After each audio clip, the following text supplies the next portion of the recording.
Standing Committee on Human Services. My name is Terry Jensen.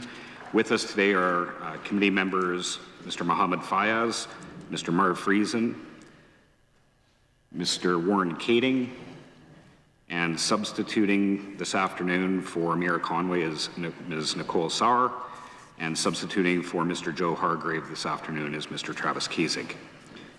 First, I'd like to table the following document, HUS 21-29, Saskatchewan Advocate for Children and Youth Correspondence regarding Bill 101, dated March 15th, 2023. Today, the committee will be considering the estimates for the Ministry of Labour Relations and Workplace Safety and the Ministry of Social Services, followed by consideration of Bill 101. We will first consider the estimates for the Ministry of Labour Relations and Workplace Safety. We will now begin with consideration of Vote 20, Labour Relations and Workplace Safety, Central Management and Services, subvote LR01. Minister Morgan is here with his officials this afternoon. I would ask that officials sitting at members' desks please refrain from opening the desks. I would also like to remind officials to please state their names before speaking at the microphone, and there is no need to touch the microphones. The Hansard operator will turn it on when you are speaking to the committee. So at this time, Minister Morgan, please introduce your officials and make your opening remarks. Thank you, Mr. Chair, and thank you to the committee members. It's a pleasure to be here today. I want to introduce the officials that I have with me today. I have Greg Tour, Deputy Minister for Labour Relations and Workplace Safety, Simi Mahauk, Assistant Deputy Minister, Pat Pronto, Executive Director of Corporate Services, Phil Germain, CEO of the Saskatchewan Workers' Compensation Board, Jonathan Swarbrick, Registrar of the Saskatchewan Labour Relations Board, Crystal Nett, CFO, Workers' Compensation Board, Julius Lascelle, Director of Legal and Policy, Workers' Compensation Board, who has had to step up for a minute or two and will be back. I'm also joined by my Chief of Staff, Bradley Morganshaw, and upstairs I've got Mike Aman, who will be watching to make sure whether we need anything, and we'll bring it down should we do need anything. Since being appointed as the Minister of Labour Relations and Workplace Safety in 2010, I've had the opportunity to see firsthand the important role the staff in this ministry play. Before I begin discussing this year's budget allocation of the ministry, I would like to take a moment to reflect on the lives lost, the families and communities that have been forever impacted by a workplace injury or a fatality. In 2022, 39 workers tragically lost their lives while on the job. These workers cannot be thought of as just numbers. They are individuals with a family, loved ones, friends, co-workers, and they were valuable members of the community. Next week, we will be remembering these workers on Day of Mourning and immortalize their names into Hansard. While the number of workplace fatalities remains unacceptably high, our injury numbers are improving. In 2022, Saskatchewan's total injury rate decreased 5.04% from the 2021 rate, down to 4.33%. Workers' Compensation Board claims also decreased this year by over 3%, despite the number of workers covered by Workers' Compensation Board increasing by nearly 2%. Mr. Chair, all workplace injuries are preventable, and proudly 90% of the workplaces in Saskatchewan have achieved Mission Zero this past year. However, this means that 10% of workplaces did not achieve Mission Zero, and we must continue working to improve workplace safety until every worker comes home at the end of the day, and that work is reflected in this year's budget. This year, the ministry's budget of $20.674 million will support the continued education and enforcement of Saskatchewan's employment laws and allow the ministry to continue its important work in keeping Saskatchewan's workplaces healthy and safe. This year, the budget includes funding for improvements to the asbestos registry. The budget includes $100,000 in funding towards a new asbestos registry to ensure that we can identify where asbestos is located in public buildings and keep workers safe when doing repairs or renovations. In 2021, the Saskatchewan Workers' Compensation Board accepted 8 asbestos exposure fatality claims. Over a 5-year period, there were 82 occupational disease fatality claims accepted, of which more than half were a result of asbestos exposure. That's why it's necessary for the ministry to ensure the registry is working and an appropriate IT platform is in place to support it. Funding for medical certificates. The ministry received $15,000 to address the increased costs associated with medical certificates, which are necessary for the Office of the Workers' Advocate to provide assistance to injured workers. Funding for occupational health and safety. As the economy grows and diversifies, there is a greater need to ensure safe and healthy workplaces. To ensure all workers are going home safely at the end of the day, the ministry has developed a 5-year fatalities and serious injuries strategy, which identifies the resources needed to help reduce the total and time loss injury rates. This year, they will use $20,000 to convert 2 occupational health officer positions into senior officers. These senior officers will be responsible for training and overseeing new officers and participating in complex workplace investigations. Legislative review. Ensuring that we have a fair and balanced employment laws that encourage economic growth and investment in Saskatchewan is also a priority for our government. Reviewing the parts of the Saskatchewan Employment Act is not only a legislative requirement, but ensures that we are meeting the needs of a modern workplace. The ministry is looking to begin the process of reviewing employment standards provisions during the 2023-24 fiscal year.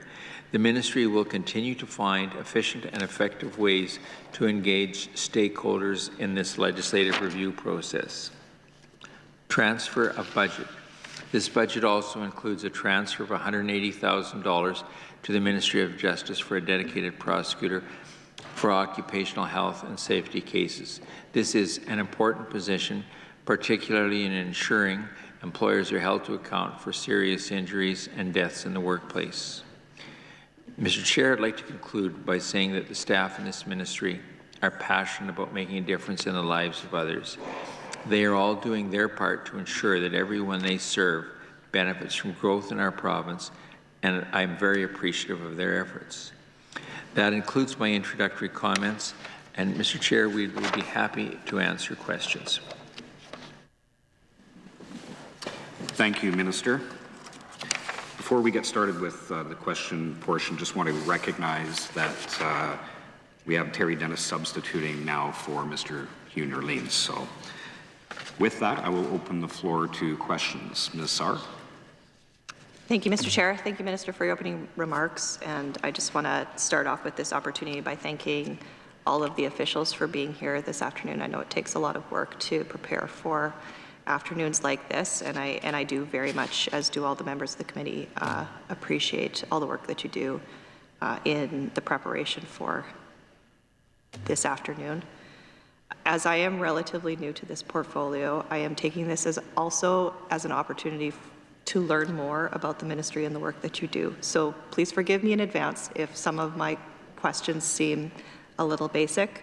It's in order for me to better understand the important work that all of you do on behalf of the province. Let's start by going over, just in fine detail, the line items of the budget. And there aren't any major increases or decreases throughout the budget this year, but I'm wondering if you could perhaps walk through it in order of the votes and just explain the changes, and although they are minor, there are still some changes that I would like to know what's happening.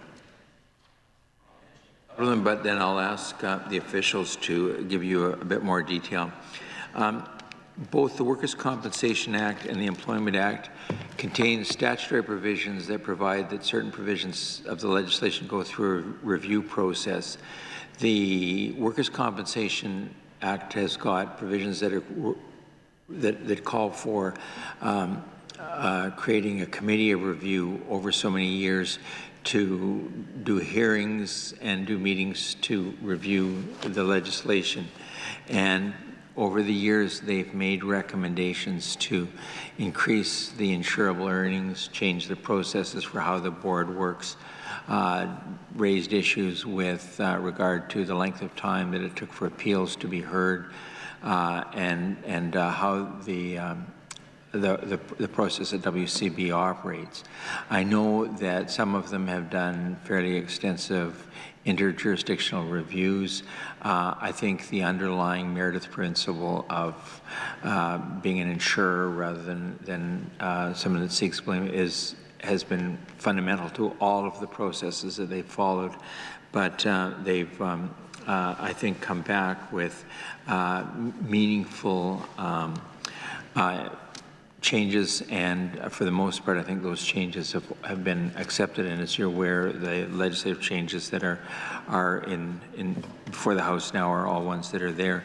I'll mention a few of the things that are in the line items, including the asbestos registry.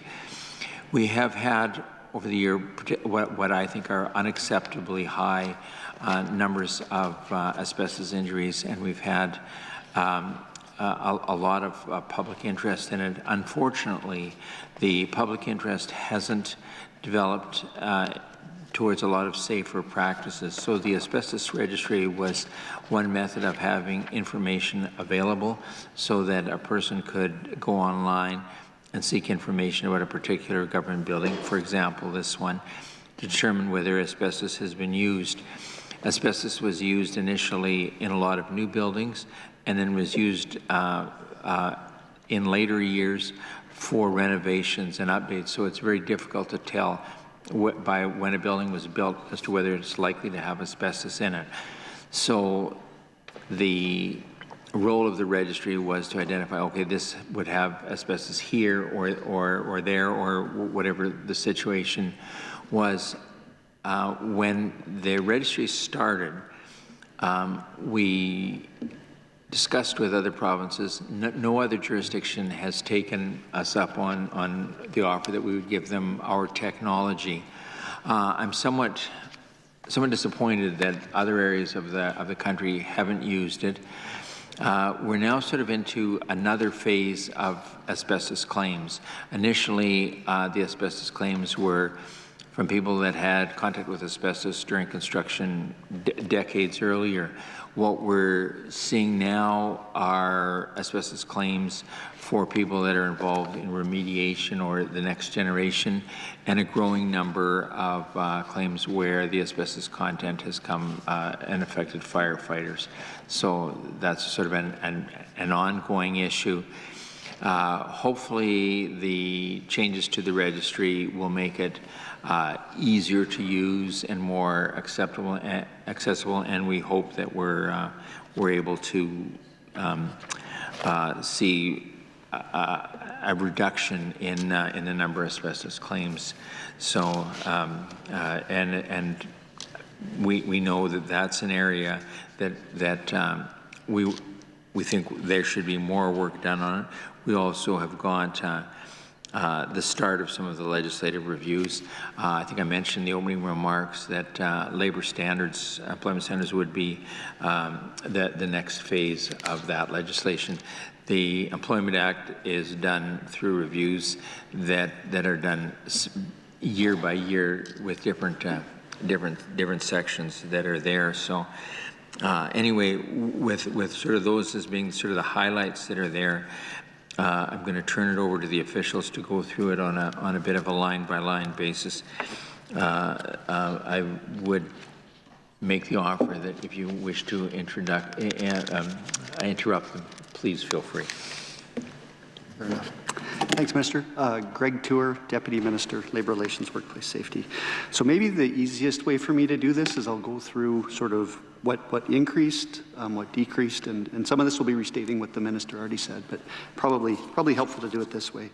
So our budget saw increases of $353,000 to begin with. So we received almost $200,000, $198,000 increase for salary and operational pressures. So that's $35,000 for salary pressures in our communications branch, $45,000 for salary pressures in our labor relations and mediation branch,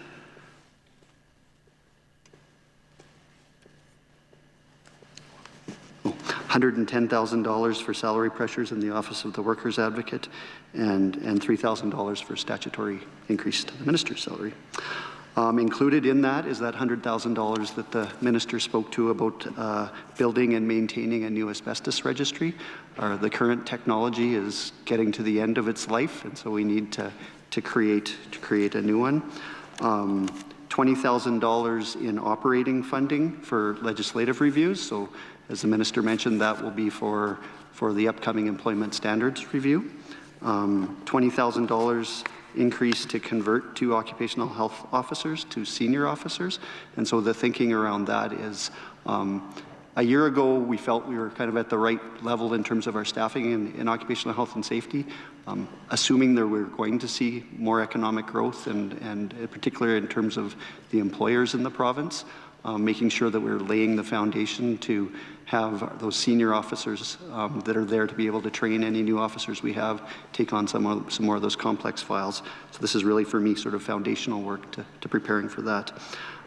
As the minister mentioned in his opening comments, there's a $15,000 increase in the Office of the Workers Advocate, and that's just, we've seen an increase in the costs for medical opinions from doctors, and that's foundational to them doing their work, so needed to make sure they had that money in their budget. In terms of decreases, as the minister mentioned, we had two reviews that we undertook last year, that being the review of the Workers' Compensation Act Committee of Review, as well as the Occupational Health and Safety part of the Act. And so combined, those two reviews are complete. Combined, that comes out to $275,000.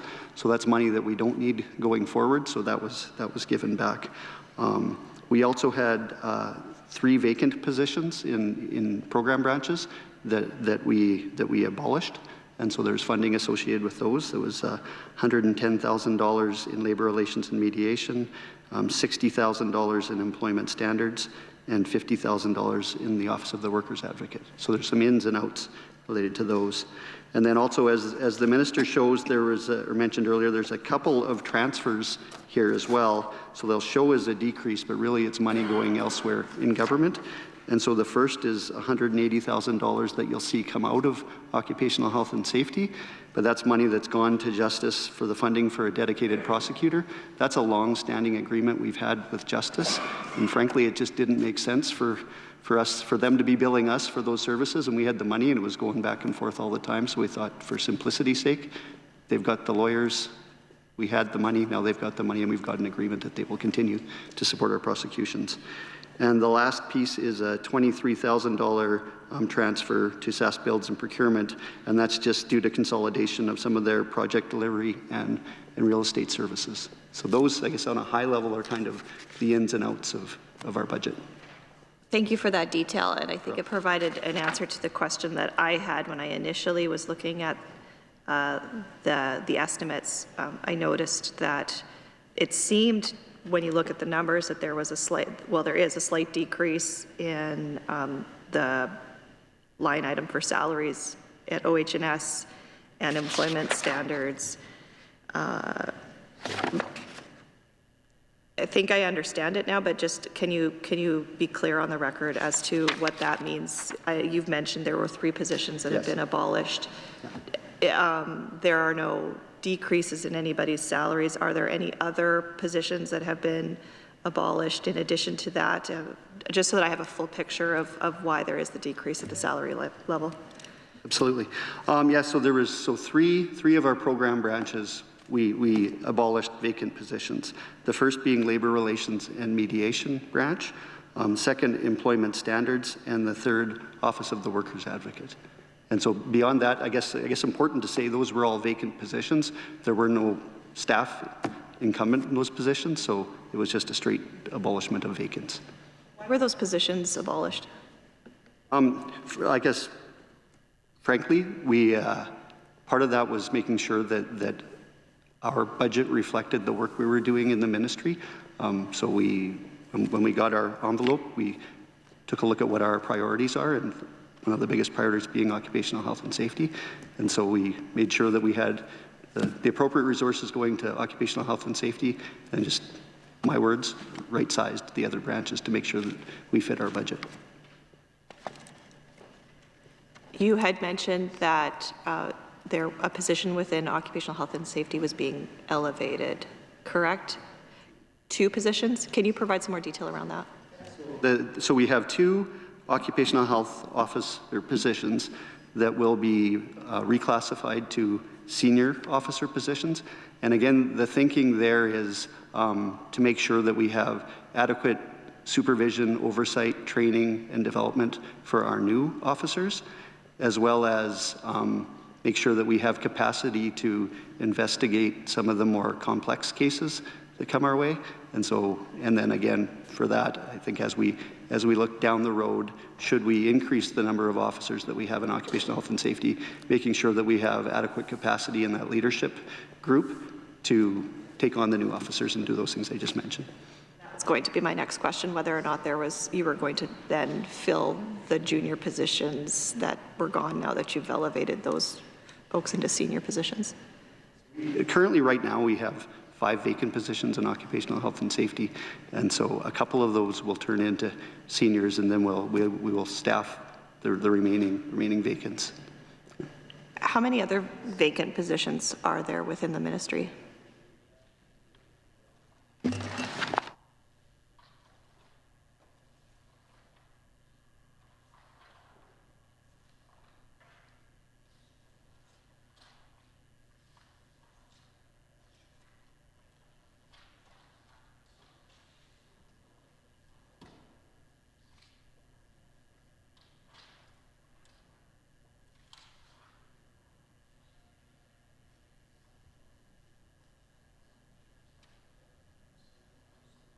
Thanks.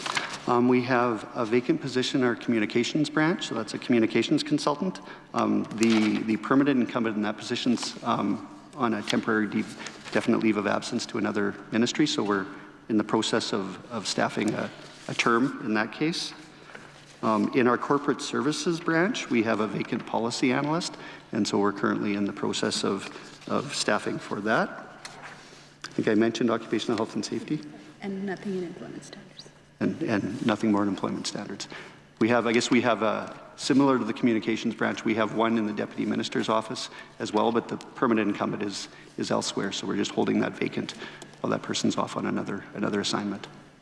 You had mentioned that there's some increase here to deal with salary pressures. Could you speak a little bit more about that?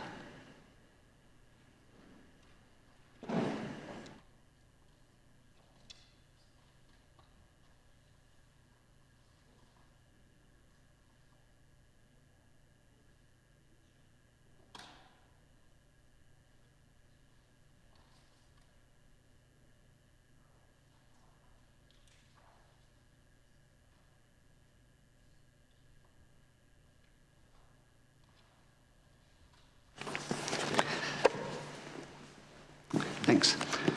Yeah, so in those branches I listed, really what that's stems from is the staff in those branches primarily, they've been fully staffed for a long period of time.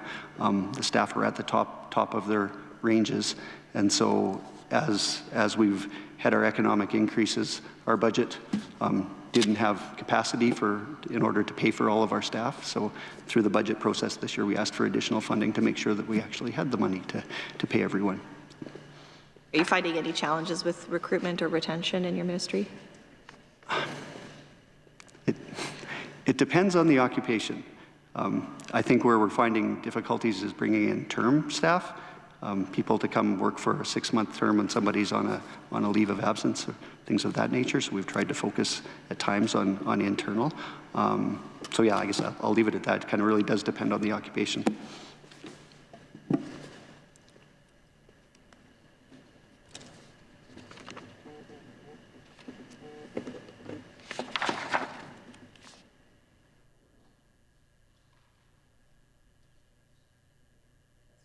The occupational health and safety branch in a little bit more detail. Can you provide an overview as to what your staff within that branch do? Simple terms, they do inspections around the province, and where there has been a violation, they will refer the matter to the prosecution, have a prosecution undertaken, complete the thing. They've got some additional training that's taken place where they've had police officers come in and tell them about continuity of exhibits and the process that they would need to do to have a successful prosecution undertaken. There has in the past been support for the idea of random inspection. So the term random was not I think an appropriate term. What random was sometimes seen as, oh well, you walk into an accounting shop that's had 25 years in business without a claim or anything that's there. So they are becoming more focused, and the visits will now be seen as often unannounced or unanticipated, or a follow-up visit where something has happened. The goal is to try and work with employers to develop good workplaces, so they will target in a given different field what the risks are, what type of employers have had bad history and those are the ones that will be getting more direct attention from the officials as they would go about their work. So instead of going out to a place, spending 2 or 3 hours and then just randomly stopping at places along the way, their work is directed at areas where they know there are a likelihood of an offense, or where they've been a direction given to an employer to fix a railing or a safety cover or something, that they would make sure that there was a follow-up to see to it that happened. And I know they cover a lot of miles. They also get the call-outs where there's been a serious incident, where there's been either an unsafe occurrence, an injury, a significant injury, or a fatality. They'll go out. They would not ordinarily go to a motor vehicle accident or one where it was regarded as natural causes, because some people will have a heart attack and pass at work, but where there's involvement on the part of the employer or something that need to be investigated further, then those are the ones that would go out. But I'll certainly let Greg provide a more in-depth answer than that. Good afternoon. Samima Haq, Assistant Deputy Minister for Ministry of Labour. Occupational Health and Safety branch's overarching mandate is workplace safety, reduce the injury rate. They do a variety of activities under that umbrella. There is educational activities that are speaking engagements, providing presentations related to legislation. There's also compliance activity related to the legislation that we have, which there are a variety of tools that they use, inspections, and then up to prosecution should there be a serious injury. Within our inspection regime, as the Minister mentioned, we do a variety of streams of inspections. So there are inspections that are complaint-driven, when there is a complaint that's received by a branch and the officer inspects and investigates that. There are inspections that are driven by notifications that are prescribed in the legislation. So for example, if there is a higher risk asbestos remediation project, there is a notification requirement to the ministry, and an officer will undertake an inspection and follow up on that to ensure that all safety measures are in place in accordance with the legislation. We also do officer-initiated inspections, which are, as the Minister mentioned, they are data-driven, but they are not based on any complaint. So if there's a history, there's a high-risk sector, when there's lots of construction happening, then we'll have our officers out and doing inspections on those kinds of projects. We also have streams of through our WorkSafe partnership, which is a partnership with WCB Workers' Compensation Board. We get claims data. Employers that have high injuries, claims, and sort of a record where there's been repeated similar injuries or simply a higher injury rate, we do inspections for those. They are in our Priority Employer program. There is an education stream advising them of their legislative requirements, as well as WCB prevention team brings in other tools, best practices that they advise the employers on, and we do repeated inspections, and the goal, again, is to improve the safety culture, to bring them into compliance, as well as where there's a serious injury or fatality, we do an investigation, and that can lead to a prosecution should there be a blatant disregard of the legislation. We also have summary offense ticketing as part of our regime as well. So there are prescribed areas where there is, if a non-compliance is observed, some officers are designated as peace officers and they can issue a ticket. And then that ticket goes through the court process should it be challenged. So those are our streams. Thank you so much. How many total FTEs are within this branch? Officers, or are you looking for? Go on to officers right after that. So feel free to answer both questions in anticipation of my future question. Just 1 second.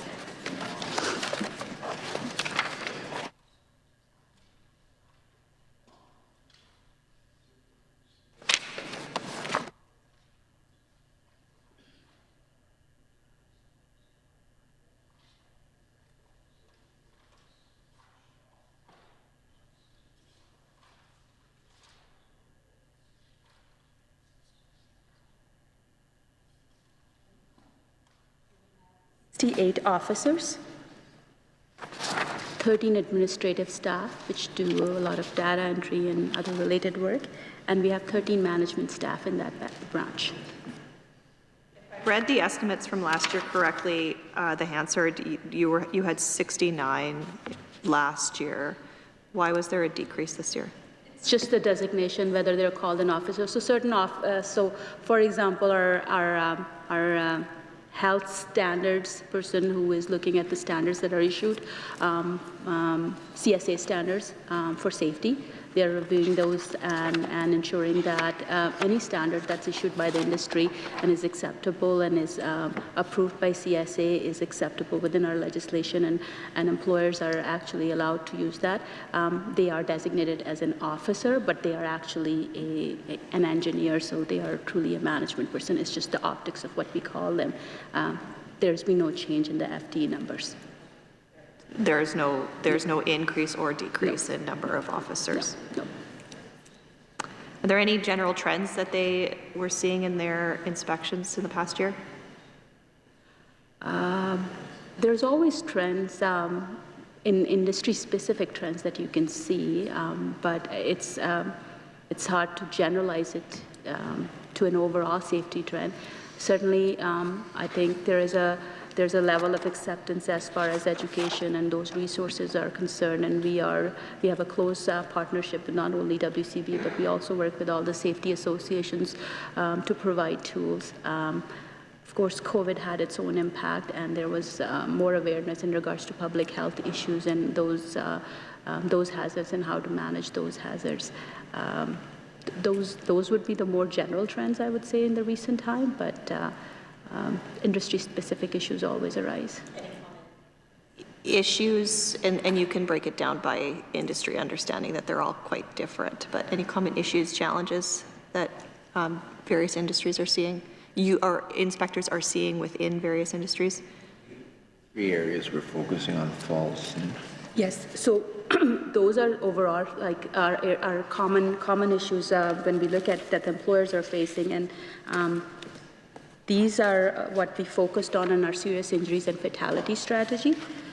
So give me 1 second, I'm just gonna bring some common issues up.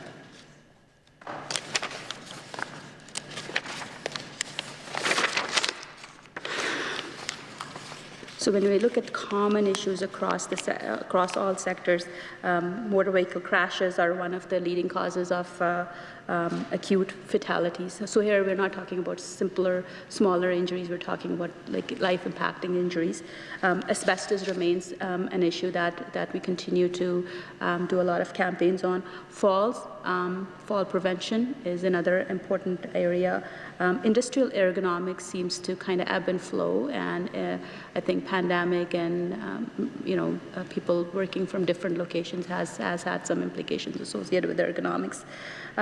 Machinery safety, again, it is an ebb and flow as well, and again depends which sector has what kind of equipment. Violence is a growing issue in some specific sectors. And of course, overarchingly, if you look at across all sectors, mental health is one that is definitely a growing trend as far as safety is concerned. When we looked at fatalities, there was a challenge with the small number of fatalities to try and find a trend or common themes. So Samima identified the common themes for injuries and where they've been. The number of fatalities we have is small enough that it's difficult to find statistical patterns. We had 1 year where we had 2 electrocutions, but then we went for years without. So to go out and try and say, okay, this is a problem, and then we had 1 year, I think, where we had 2 aircraft crashes. So we had people killed in aircraft, which is something that does not happen since. So the ministry has looked at data from other jurisdictions and other provinces to try and find out, okay, is there trends in this? Is there trends in that? We have done some work with Sean Tucker from U of R to try and find trends or where best the resources that are there. I think the comment that I would make on injuries is that the larger employers are sometimes referred to as the low-hanging fruit, because those ones will have a lot of safety training, a lot of planning within, and it's the very small businesses, the 1, 2, and 5 employee ones, where there's inadequate training, no training at all, or whatever. Some of them are excellent, but those are the ones that will be harder to deal with. I think I've mentioned at estimates before. I live in a relatively new area of the city, and I would drive home, and I would see people doing roofing with no harness at all, or the harness just draped over the roof so that if somebody did come, they could run and hook it up. Well, no good whatsoever. If either you're not wearing it or it's not hooked up. But no doubt it's easier and faster not to be wearing it when you're doing roofing. So that would be not surprising, an increased number of falls from some of those employers. So I know that's the area that's been an area of concern for the occupational health and safety officers, as well as for prosecutions. I did want to ask more about the fatalities and serious injury strategy, which now we're speaking about it a little bit. So more broadly, could you talk about the work that's been, when that started and the work that's ongoing? Yeah,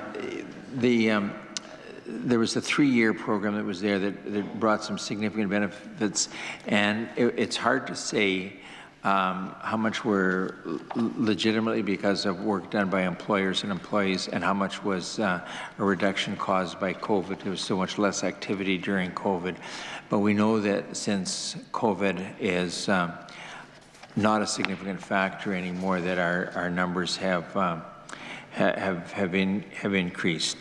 So I'm going to let Greg go through some of the specific numbers that are there, but we know that the 5-year plan is and plan to identify the problem areas and try and focus on the problem areas that are there. So I'm going to let him go through what the targets are and what the outcomes are that are expected. We did a fairly significant kickoff to the plan where we had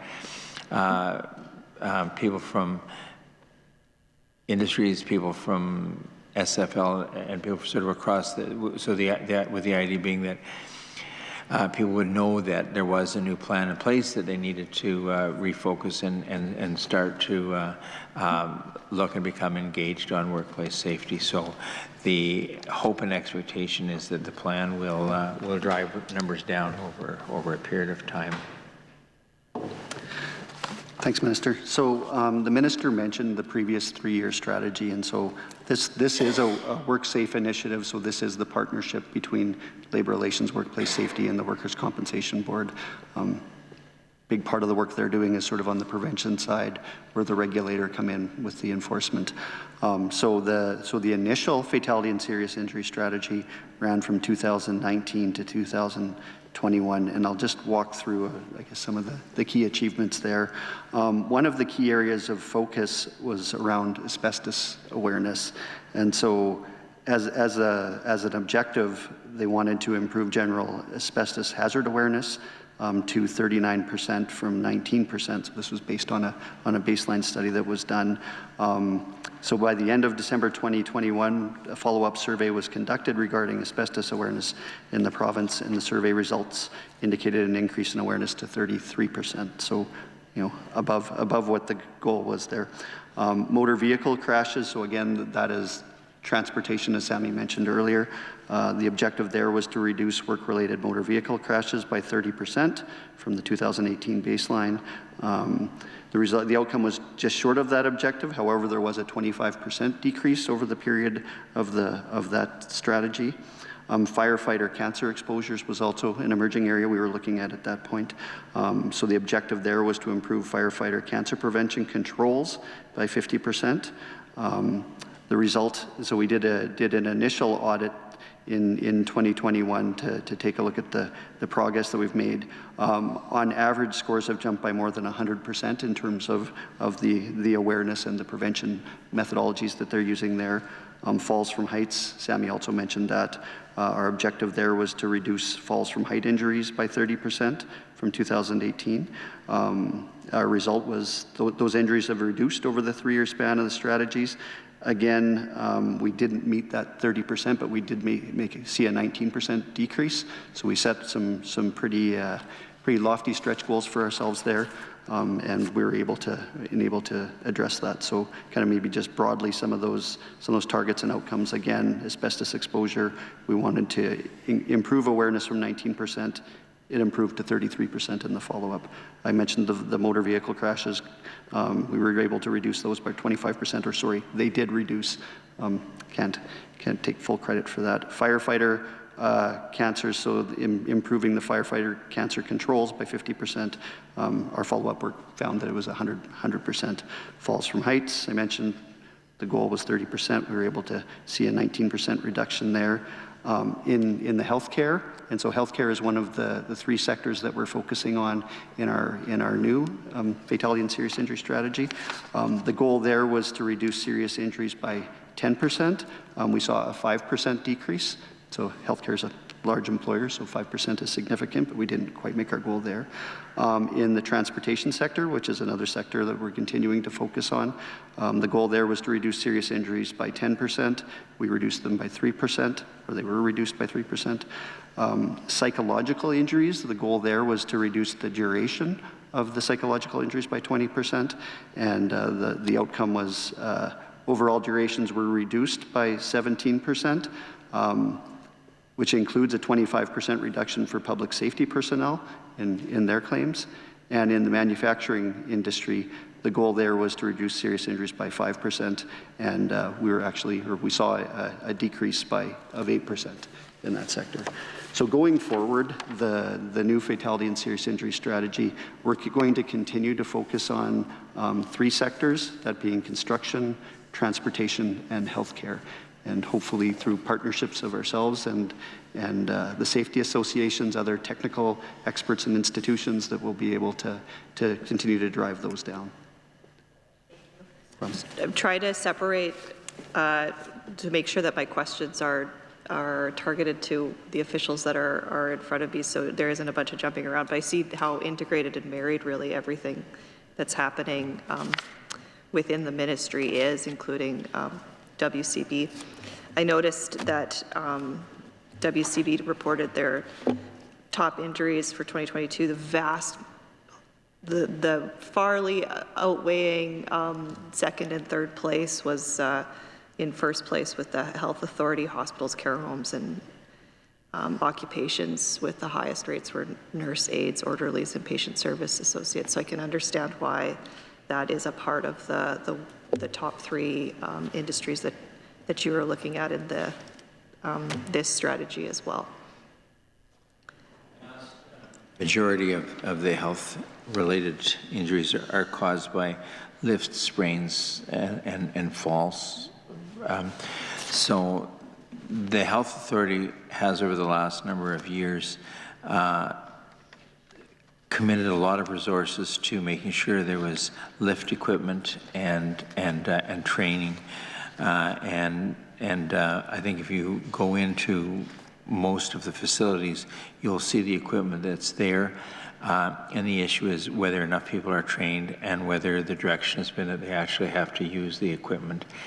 I know during my mom's last period of time in a care home, at the beginning when she went in there, the lifting equipment was not used very much. It was there. Towards the end, you'd walk past the same emergency. There was training for it, and it was always used at the end. So I regarded that as a good sign. So I'm hopeful and optimistic that kind of a message continues to get in and do it. A lot of our healthcare workers are no longer baby boomers in their 20s. They're now people that are the average age is somewhat older, and these people have maybe spent last number of decades lifting incorrectly or lifting when they shouldn't have been lifting, and are susceptible to injuries because of it. So I think we want to take every step to make sure that those people can do their job safely without longer-term results or consequences from it. But there's no doubt it's an ongoing issue. So I've met with some of the senior officials at SHA to try and have some discussion, just saying, this has to be a continuing priority. This is not an option. This is something that has to happen. And I think at the senior level, they understand the importance of that. And I think their mandate has to be to make sure it works down so that the frontline workers get the benefit of that. So, as you well know, it is a very high stress occupation where recruitment and retention is a huge challenge. So ensuring that those jobs are as safe as possible is incredibly important. So appreciate that that's clearly at the front of mind for the ministry. You mentioned an overview, the move toward unannounced site visits. Could you provide a number for how many unannounced site visits have occurred and whether that's an increase or a decrease from years previous? So,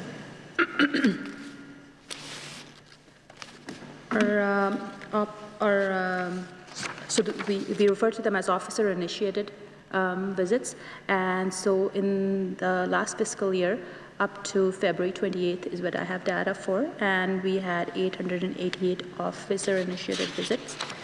If you compare that to the previous year, it was 1353.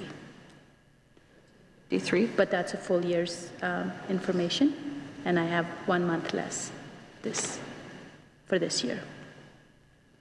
Do you think there would be 500 more visits in that other month? Not 500, but close enough, right? There may have been a bit of a decrease from the year previous? Not really, I wouldn't say. Increasingly, we are data-driven, so it is a better resource utilization for us, for officers to look at the intelligence that they have in regards to the safety performance of the employer when they do the visit, to get information around the employer's current practices.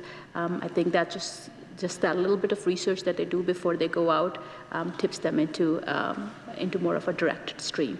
rather than officer-initiated. But there's no strategic direction one way or the other. We do want officers to to do some research. And I would say an additional element to that is also ensuring that the officers are safe. That they do some research as to where they're going, where the location is, what kind of PPE they might need to do the site inspections. If there's protocols at the site, that they are prepared and they check in. How many, you also mentioned that there are complaints-initiated visits. How many complaints were made to? Complaints in the last fiscal year, the complaints-related inspections were 567 for the full fiscal year 2021-22, and this year for us it is 700 up till February 28th. Do you also keep track of the timeline from when the complaint was was made to when the visit occurs? It's very, very quickly. There is no lag time in there. So there's no delay. There's no delays. Like officers are assigned a geographic area, and there's multiple officers for the area. And as a complaint comes in, it's assigned to the officers. And our goal is that the officer gets out as soon as possible. Do you keep track of the outcomes of those visits? Yes, we do. In regards to some inspections lead to just an officer's report where there's no non-compliance found. Some lead to a notice of contravention. Yes, absolutely. So notices of contravention, are you looking for just information for this fiscal year or a comparison again? Both, yes. Okay. So notices of contravention for the last fiscal year were 1831, and this year 1746, 1 month less. And compliance under state undertakings last year were 262, this year 187. Officers report 2414 last year, this year 2935. Note to file is 248 for last year and 383 this year. So overall, all kinds of these reports, 4,755 for last fiscal year, and 5,251 for this year. The number is more because there's more inspections this year. Sorry, can you repeat? The number is higher because there's more inspections this year, so they are directly related. Do you also have stats on how many files were sent to prosecutions? Yes, we do. For OHS, last fiscal year, 29 files were sent to justice. And this year, up to February 28th, 26 files were sent to justice. 17 prosecutions were initiated last year. This year, 21 prosecutions were initiated.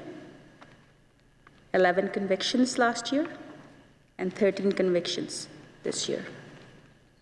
Of course, there's penalty amounts as well. Yeah, the penalty amounts as well. I'll read off the big long number for last year. 1,545,600.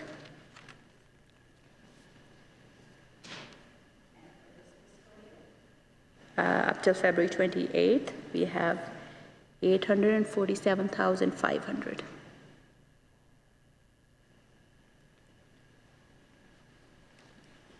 Do you also keep track of the length of time it takes for a charge to move its way through the system? We don't track it once once the charges, like once it's in the codes, right? We track it to ensure that it's routed in an appropriate manner to the Crown. You mentioned, remind me, did you say $100,000 for the prosecutor, the dedicated prosecutor? 180. 180. I was going to say that. I was wondering about whether or not that amount was sufficient, so thank you.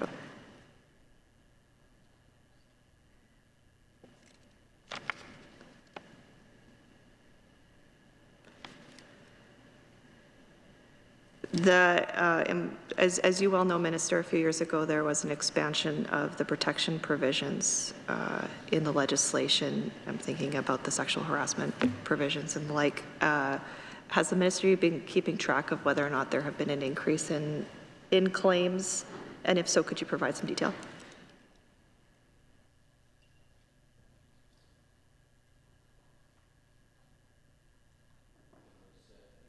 You're aware, a new initiative, and there's a significant number of complaints that have come forward and been dealt with. So I'll let Greg or somebody give the information on it. Thanks, Minister. So since the new legislation was introduced, I don't have a total here. The number of inquiries related to the expansion, so that was complaints concerning whether it was volunteers or students or contractors. We've only had 3 inquiries from people identifying as being in those groups, and there have been 0 investigations conducted based on those inquiries. Of course, we continue to do a number of investigations broadly into issues related to harassment, but so far from the expansion, we haven't seen any complaints.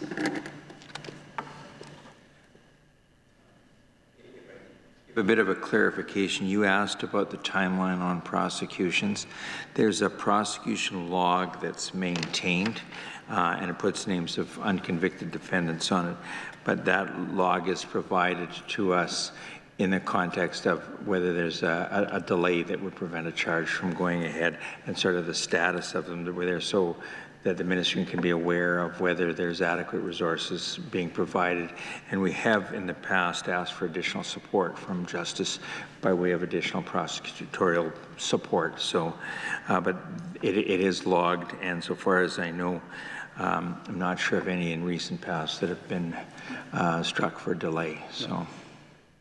Have been ones that were getting to a point where you had requested for some additional support from Justice to have it resolved? For a specific file, but when there's a number of them that are on there that are pending Justice review, then I had gone back to the Justice Minister at times and said, we need to do some additional review. And at times it was me, so we were able to commit the resources that were there. So.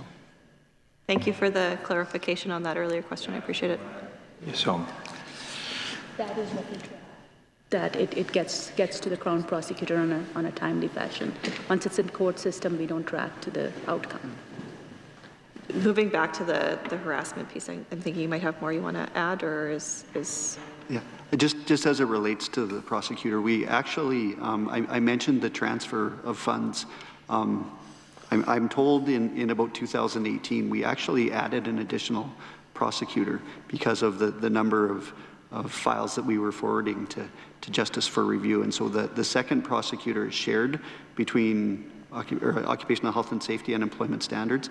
So overall, we have two prosecutors dedicated to the work of the ministry. $180,000 is for 2 prosecutors or for 1? Okay. Where does the other prosecutor come from? Is it just Justice? It was already there.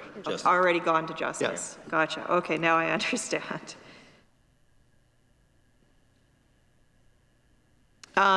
Moving back again, sorry, to the expanded provisions around volunteers and the clear definitions around sexual harassment. I think just so that I can mentally go back to that, I think you just said that there were 3 inquiries and no claims made. Is that correct? Okay. The project titled Enough Already, is that funded through OH&S? project too. It provides education opportunities for people who are for workers and employees who are employees and employers who around harassment in the workplace. Am I completely out to lunch here?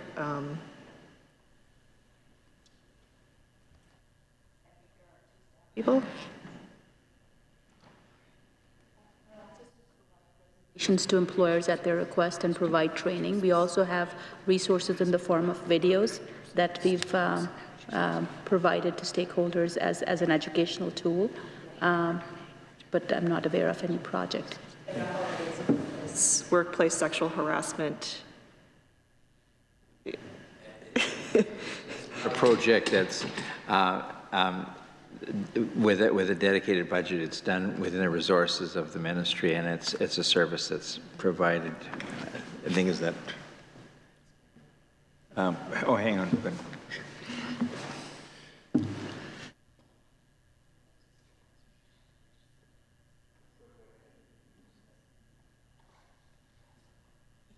That's a federal program. Oh, I see. Thank you. So there's no involvement with the province? Okay. Then we would follow up with whatever so.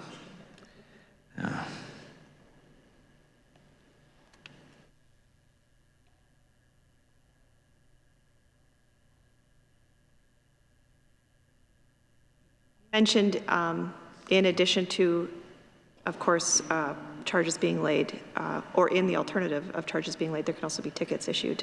Do you have stats on how many tickets were issued? In the last fiscal year, we had 23 issued. And this year we've had 40. You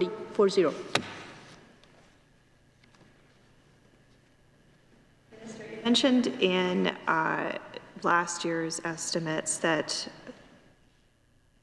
your ministry had a consultant in to review how the ministry could better address fatalities. I don't know if this was in addition to the fatality and serious incident strategy, or a serious injury strategy, or if you were just mentioning that.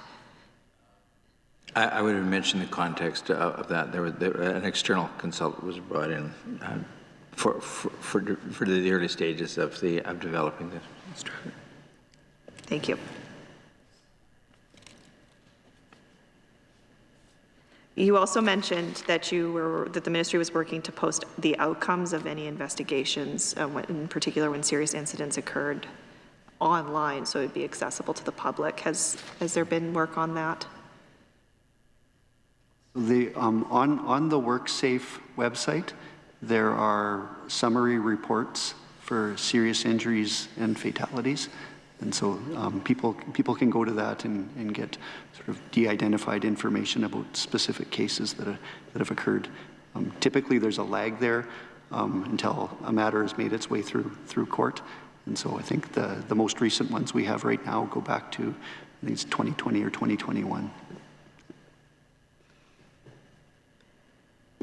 You have mentioned the work that the Committee of Review did.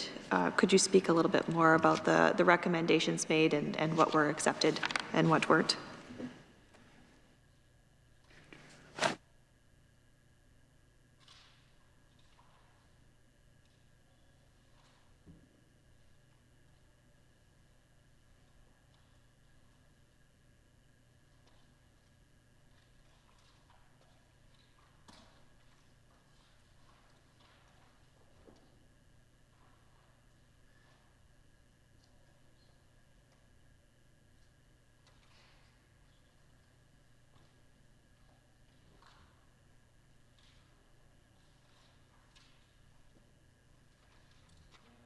It was actually a fairly thorough review that was done.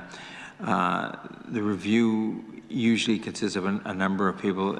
This one was chaired by Louise Greenberg, was Minister of Advanced Education and had been taught at U of R.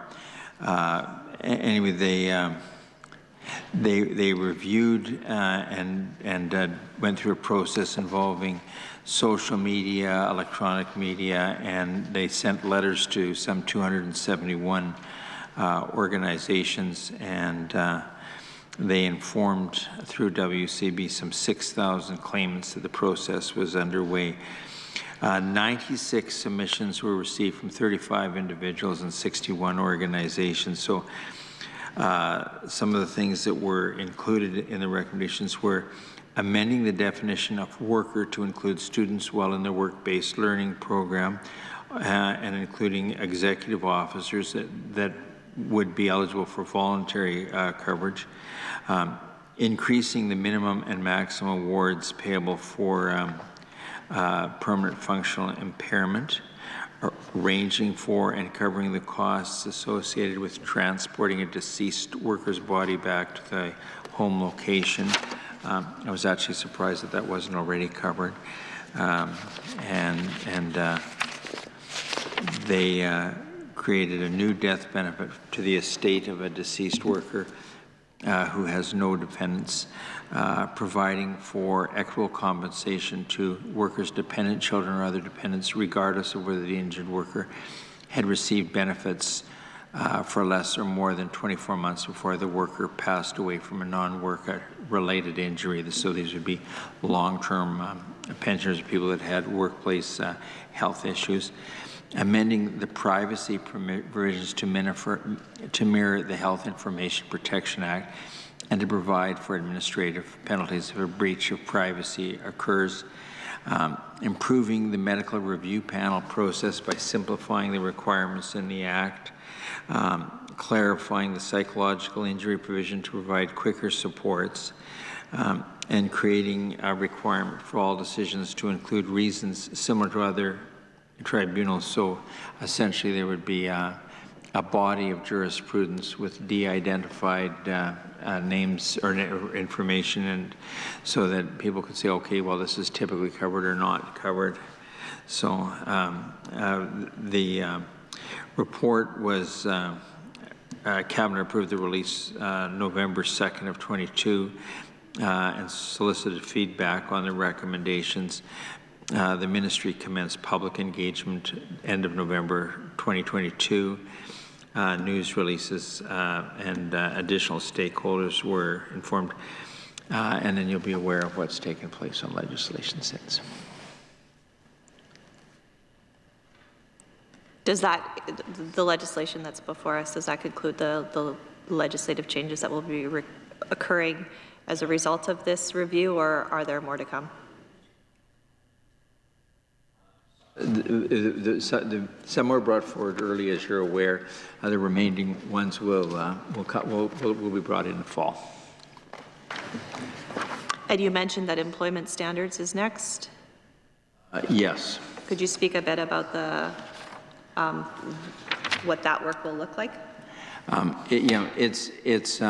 It's a different process than it is under workers' compensation. Workers' comp is sort of a global review process, so therefore a committee of review is struck where the different sections of the Employment Standards Act would be reviewed largely internally, because it's done sort of section by section or division by division. So I'll let the officials probably give you better background than I can. Certainly, as the minister said, the process for the committee of review is set out in the Workers' Compensation Act. So there's a formal process with the committee that is struck and the process they undertake. For the parts of our legislation, so for employment standards, we're just in the process right now of developing a discussion paper. Typically, the process we've done when we've reviewed parts of our legislation will be to publish a discussion paper and send out to the known stakeholders. We'll send an invitation to comment, and then it will get put up on Saskatchewan.ca for anyone from the public to review. So what we're doing right now is just kind of going through our own analysis of what are the types of issues that we're seeing, the types of complaints we're receiving in employment standards. Is there anything new sort of in that realm that might be an emerging issue that we need to take a look at? And so the goal is, likely it will be this fall, we'll send that out, invite the participation, and then, similar to other processes, pull together a bit of a report, a bit of a summary, with the goal to introducing legislative changes if appropriate. down the road, likely the next year following. Since we're talking about employment standards branch, could we start by speaking more broadly about the work that branch does?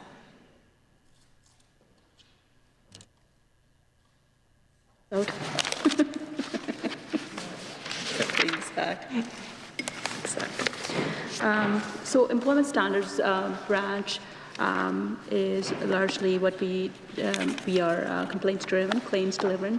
When we get a claim, it's processed, the officer investigates it, and it can lead to, our goal is always to bring people into compliance and get the appropriate monies collected for the employee. At times it can lead to a collection order, and then we actually proceed with collection activities to collect monies. We have, so if interested in stats, I have stats for the past 2 years. We had 1,443 complaints opened last fiscal year, and 1,582 complaints this year. So fairly steady. Complaints resolved, again, like 1,447 were resolved last year, and 1,470 this year. Sometimes because of the fiscal year end, it can overlap, and so the complaints are received in the previous year and go into the next year. I can speak to some trends if that's what you're looking for, what kind of complaints we get. That'd be great. Okay. That would be great. So our complaints our top area is unpaid regular wages. That's what we get. So 601 of those last year, 664 this year. Pay instead of notice is our second highest area where we get complaints. 514 last year, 563 this year. The next is overtime related complaints. We had 294 last year and 308 this year. Annual vacation is another one, about the same as overtime, 294 last year and 312 this year. Public holiday related claims, 131 last year, 199 this year. Injury and illness related ones as well, where there is some leave related issues, and so 50 last year, sorry, and 108 this year. And another one typically for us is illegal deductions, and 71 last year and 107 this year. So those are our top areas. So typically, a member of the public who has an issue with an employer and is not unionized would contact employment standards to have that issue be resolved. And then an officer, we have a couple of processes. If it's a simple matter, there's an early resolution track that they're put on, and if something requires an in-depth investigation, an employment standards officer would conduct an investigation and attempt to resolve the matter.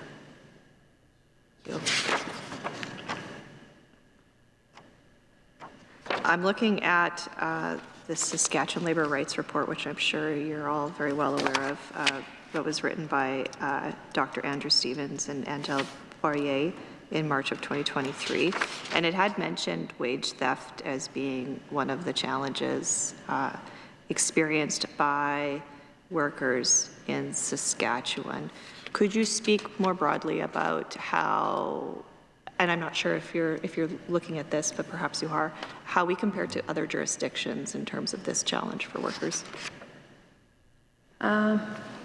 Employment standards is an area where jurisdiction to jurisdiction comparison is very challenging because it's very different, often provisions that may lead to issues. What I can speak to is that not only are we complaints driven, but if there is an employer that we see frequently that has issues where we've received more than one complaint from the same employer, we do look at those, for lack of a better word, repeat offenders, and conduct a fulsome audit of all their processes. So this leads to going beyond the particular worker that's complained and looking at all their processes. It can lead to prosecutions as well. So we do have some employment standards related prosecutions of and collection orders are issued that are broader than one employee as well. So a variety of outcomes can come out of it, but repeat offenders are looked at through our compliance and review. Of repeat offenders in the province? So I mean, files that we've, last year that we reviewed were 170, and this year about 200. Sorry, those were repeat offenders? Those were the files that were, that went through a full review and audit. Doesn't always mean that there's an issue, but we had more than one complaint from employees of that particular employer. There might be multiple complaints from a regarding an employer where they miscalculated or they were unaware of something. So then the review is done, and then there's a large number of employees or a significant number that would be dealt with.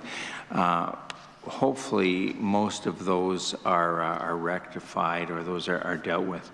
I think the vast majority of employers want to comply with the law and pay what the requirements are for their employees. Where there is where there's a problem area is where an employee does not come to labor standards early on, that they're told whatever by the employer, oh, don't worry, I'm working through this, I'm working that, trust me, whatever the reasons are. And then by the time the employee does come forward, it's now months of arrears rather than days or weeks. And then the business is in the process of failing, and then there isn't recovery. But in the situations where the employees come early, that's where the best recovery comes. And I think the processes and the officials at LRWS are very quick to respond and to try and deal with those issues as quickly as we can. If I may, so the minister mentioned the vast majority of employers wanting to come into compliance. I think that is one of the trends that we see in employment standards, and have devoted a fair bit of resources and energy to doing webinars and other educational sort of processes to help build that understanding. But sort of to the minister's point, we do track, we have a statistic we call compliance prior to enforcement. And so that's where we've received a complaint, we've done our investigation, as Sammy mentioned, and so typically someone has unpaid wages or hasn't been paid their overtime appropriately or whatever the issue might be. And so it remains pretty static. It's 93% of our complaints where we've found that it's a valid complaint. Employers are coming into compliance and paying and rectifying going forward. Samima mentioned those, or I think you asked sort of the return visitors to employment standards. And so last year we did 70 reviews of what we call high claim employers. So if they've been back multiple times, often, or if they've been back with the same issue, or we've been out and talked to them. And so there were 70 of those last year. This year, most recent fiscal year, we completed 55 of those reviews. I'm curious to know now, obviously we're talking about, as you had mentioned, the very small minority of employers that aren't complying and aren't actively trying to comply, but perhaps haven't hit the stage of moving the file to prosecutions. Is there any sort of mechanism like a public naming and shaming kind of thing, or is there any other type of recourse that can be done or has been considered by the ministry? Not that I can think of. I mean, we have 81% of our wages are collected, wages owed are collected voluntarily. And then remaining are the ones that go to collection orders. Now, most of these employers are small employers. Often the challenge is the lack of sophistication in regards to running the payroll system and errors associated with that, because they're not using an electronic system who's doing calculations. These are manual calculations, manual records, manual registry entries. So there can be issues with that. Education is a tool that we believe in, and it's continued to work very well. We have a very few employers that have those problems. Where there are problems, we have proceeded with a prosecution. I think it's challenging to proceed with a prosecution with any sort of a public endeavor that can undermine the outcome of a prosecution, if that's... I think the goal is to collect the money for the employee, and there's a range of tools that are available. I went through the most recent prosecution log that I've got, and there's several 30 some that involve injuries or OHS things. There's only 3 that will involve employment standards, and they're failed to pay wages within 14 days at the end of employment. All of them are, and I think in all of those cases, they're a small employer, and the businesses have failed or in the process of.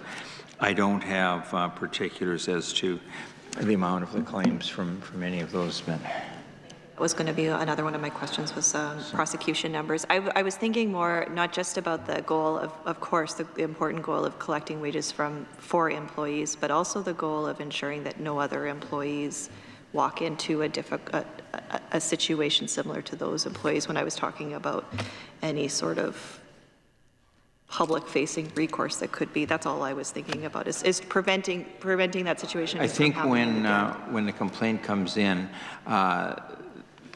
the employment standards staff would go out to review that claim, and then would likely review the payroll for all of the employees that are there and identify whether they're. And usually, if it's not an issue of a mistake or a misunderstanding, the business is in enough trouble that they're probably not hiring anybody new at that point in time.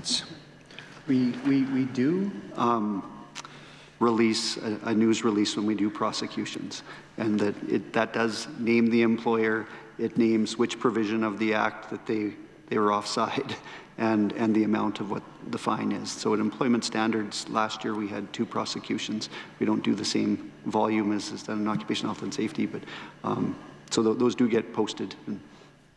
And you're likely aware that in these cases, director's liability exists, and that's when the employer is charged, usually the directors are charged as well. So it's. How many FTEs are within the employment standards branch?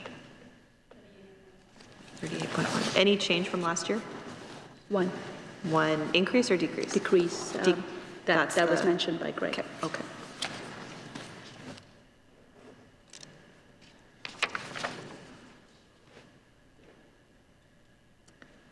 Moving on to the Labor Relations Board. Wondering if you could speak generally about the work that you're seeing through there, the file numbers, timelines, that sort of thing. Looking for stats. I have the registrar from LRB here, and we'll certainly ask him to come and join us and give background. I treat the LRB as a judicial entity, and don't go there and don't have regular communication with the chair or the board members. So I think in the over 10 years that I've had this portfolio, I don't think I've been to their office more than 3 or 4 times in total, and usually it's because somebody's going or leaving, but it's not my practice to become involved in the day-to-day operation. When I do have discussions with the board chair, it's to reassure them that should there be inadequate resources or a wave of complaints over a specific issue or something, if there's a resource issue, they're to contact me immediately. The reality of it is the last 2 board chairs have had the practice of turning some money back at the end of the year, and I don't regard that as necessarily good nor bad, but I think it is a sign that they regard themselves as appropriately resourced and are doing what they're supposed to. So, first off, I'd say their independence is incredibly important. And of the people that we've had that have worked there since we formed government and since I've had the portfolio, I think have done remarkably good work. I read a number of the decisions that have come out of there, and my sense is that they're doing what they're supposed to be. We're not hearing a number of complaints from either side. I don't like what the LRB is doing on this or doing on that. So by and large, we regard it as something that's functioning as it should. I also look at it and I'm aware of any judicial review applications that come forward. Anyway, I'll certainly let you direct them to the registrar. So go ahead. Hello, Jonathan Swarbrick, Registrar, Labour Relations Board. So with regards to the role of the Labour Relations Board, it has a number of responsibilities under the Saskatchewan Employment Act, primarily Part 4 dealing with appeals, primarily actually with Part 6, industrial relations and labour relations in the province, and then some responsibilities that flow from Part 7, essential services.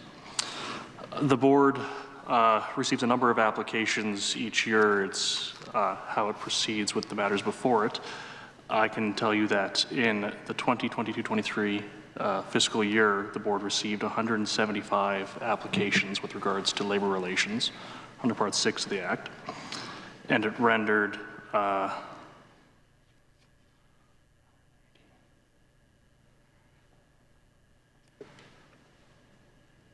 sorry, I'm just doing some quick math.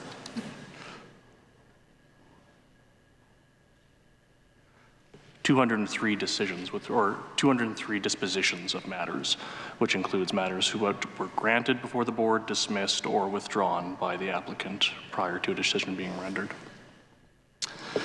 The board hears its matters in person in Regina, Saskatoon, or virtually since the pandemic. The board heard hearing days for a total of 91 days in the previous fiscal year, obviously only during business days. We also hear appeals that flow from adjudications under Part 2 and 3 of the Saskatchewan Employment Act. In those appeals were only 7 filed in the previous fiscal year, and of those, of the board appeals that are there, we granted 2 and dismissed 1. With respect to the numbers you gave for applications received and dispositions made, how does that compare to previous years? I can tell you that the number of applications filed with the board in 2021-22 was 174, and for disposition, I'll just be one moment.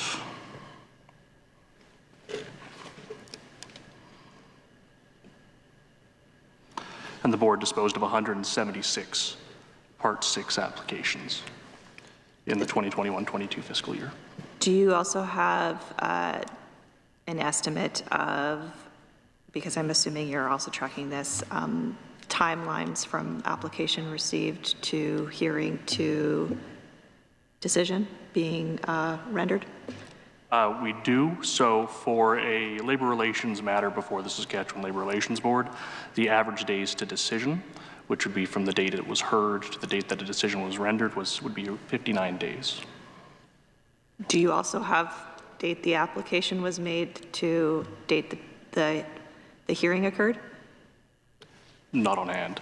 I would have to find that information for you. Okay. The information I'm giving you right now is information that may appear in our annual report, and so that information is still being compiled. If you do have it and you could provide it at a later date, that would be greatly appreciated.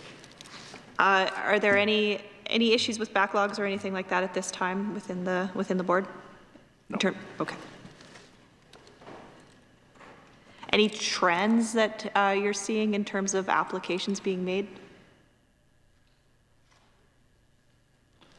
The pandemic severely reduced the number of applications the board heard, and we are seeing a return to the normal number of applications heard on an annual basis and filed on an annual basis.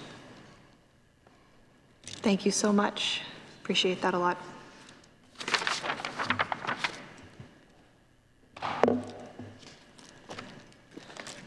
Minister, thank you for your comments about respecting the independence of the board. I would never assume you to do anything differently. Happy to hear that you're open to providing them more resources should they see any challenges with backlogs in the future. Let's move on to Workers' Compensation Board. I know we've spoken a little bit about the work that they do already, but I do have some questions specific to them.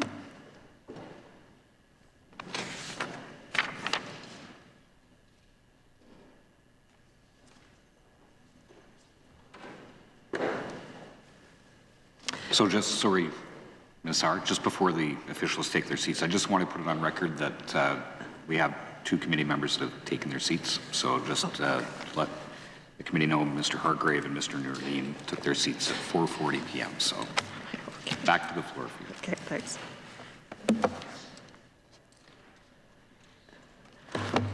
I'm very curious to learn more about the auto adjudication work that the WCB is looking into implementing. Could you provide some more detail about that?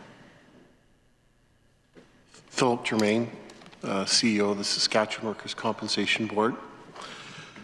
So what we've done, several jurisdictions around North America have implemented the concept of auto adjudication for claims dating back into the 80s that were specific to workers' compensation. And so what we have done is we worked with our teams, our data researchers, our analysts, as well as WorkSafe BC, Washington State, to understand the algorithms that they had created for auto adjudication. We looked at our data and created an algorithm, and then we hired first of all, we ran a pilot to have non-claim staff run the algorithm beside experienced adjudicators, and found that the algorithm on certain claims was almost 100% accurate. So what we're trying to do is use the concept of auto adjudicated claims with people to prove it out first, so that there's no unintended consequences, and assuming that it is as accurate and continues to be as accurate as it has been so far, then we will have it as part of our new claims IT system. So for now, it's not auto-adjudicated in the sense an IT system is making those decisions. People are still making those decisions, but we do plan to put it in the new workers' comp system when we implement it. It's currently being reviewed, I suppose. There's nothing that isn't being double checked by an actual claims. That's right. Adjudicator. Okay. The process is being quality assurance checked regularly. We actually hire university students right now to run that process, and we are over 99% accurate. Of the claims that we've put through that process, we've only had 1 appeal related to them, based on the latest data that I have, which is not the same as our traditional adjudicators. So this process has really improved our ability to make accurate, quick decisions. I'm curious about the timeliness, the change in terms of the delay that this is likely resolving. Can you speak a bit about that? So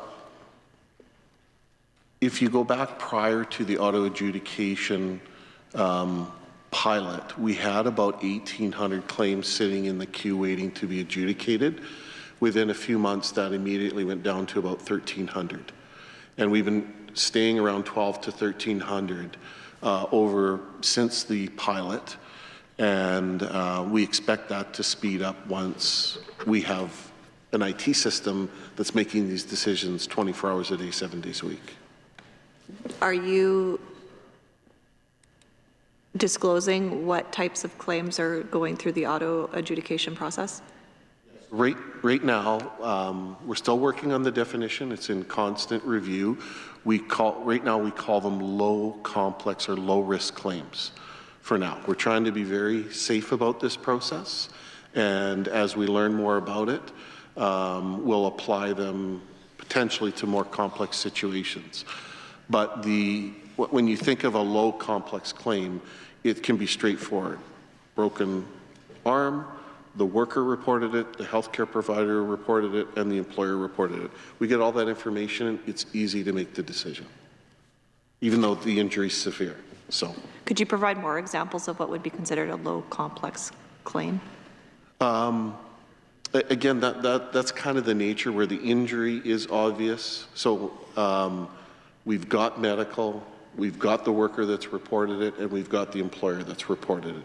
Those are the ones that will go through the system easily. More complex situations like psychological injuries, soft tissue injuries, those aren't always straightforward to adjudicate. Do you have a timeline for when you're planning on operationalizing this without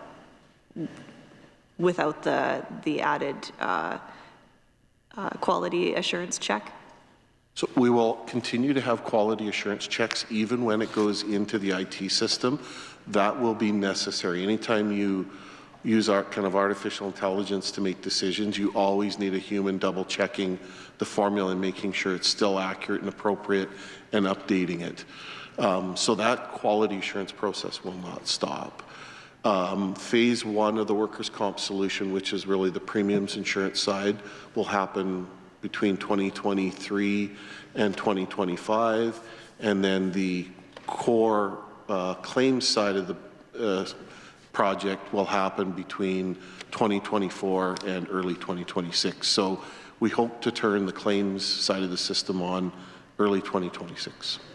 Is this a part of your business transformation program? Right, yes. You mentioned briefly, but I'm wondering if you can explain in more detail how this compares to other jurisdictions and their use of auto adjudication. Well, the experience that we have is we know WorkSafe BC has been using auto adjudication for several years. So we met with them. Washington State, which is one of the few states in the United States that is similar to Canada, they have it's mandatory workers' comp, similar to ours. And they have been auto adjudicating since the 80s. So they had a lot of experience in terms of what works and what doesn't work. So we've been able to meet primarily those two organizations to learn from them in terms of what are they auto adjudicating, why, what did their algorithms look like. So we're trying to learn as much from their experience as possible. Thank you for that personal interest of mine, so I appreciate you going into detail on it.